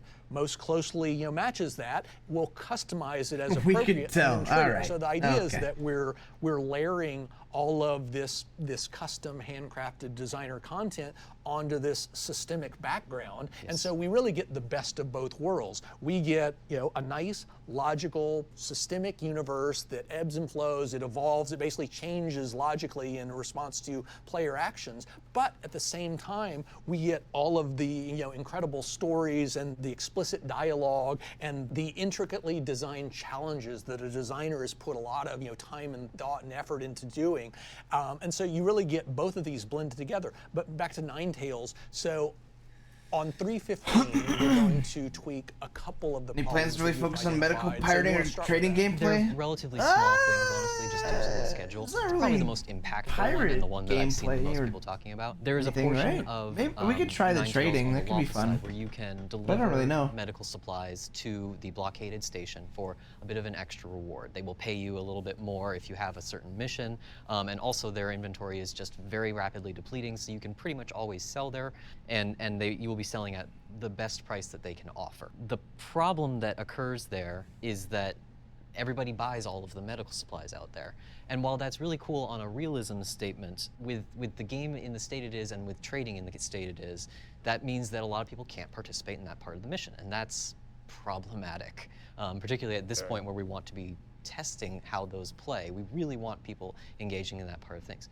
Those of you who were part of the we could only buy fucking like 5 medical supplies trying to deliver. Might actually remember that we originally had shop modifiers on the places that were selling medical supplies to make it so that they had a higher inventory that refreshed fairly frequently so that everyone could kind of engage in that. We were asked to remove those so that we could emphasize the derelicts, which are around the station that you can take medical supplies off of, because basically the derelicts made it so that there was another way to get those medical supplies, but they didn't. It took so much more time that there was really no reason to do that if you could do the it actually goes back to what you were talking about earlier, which is I can buy them instantaneously from the shop and there's no loading time, and then I can move them over here and I can instantly unload them. If I had to physically pull them off, you could more easily balance these things. Whereas right now, I really do have to go manually pull each individual one off of the derelict ship, and so I'm incurring all of the the physicalized cargo expense on one side and not on the other. And so in the end, sure, just due to the sheer amount of time, it's like it takes me 30 minutes to get 12 boxes this way, or I can go buy 50 boxes, in a split second. Which one are you going to do? Some people might still do the derelicts because they're fun, frankly. It's a fun little FPS raid, but a lot of people are going to look at the dollar signs and just go, okay, this is obviously the better option.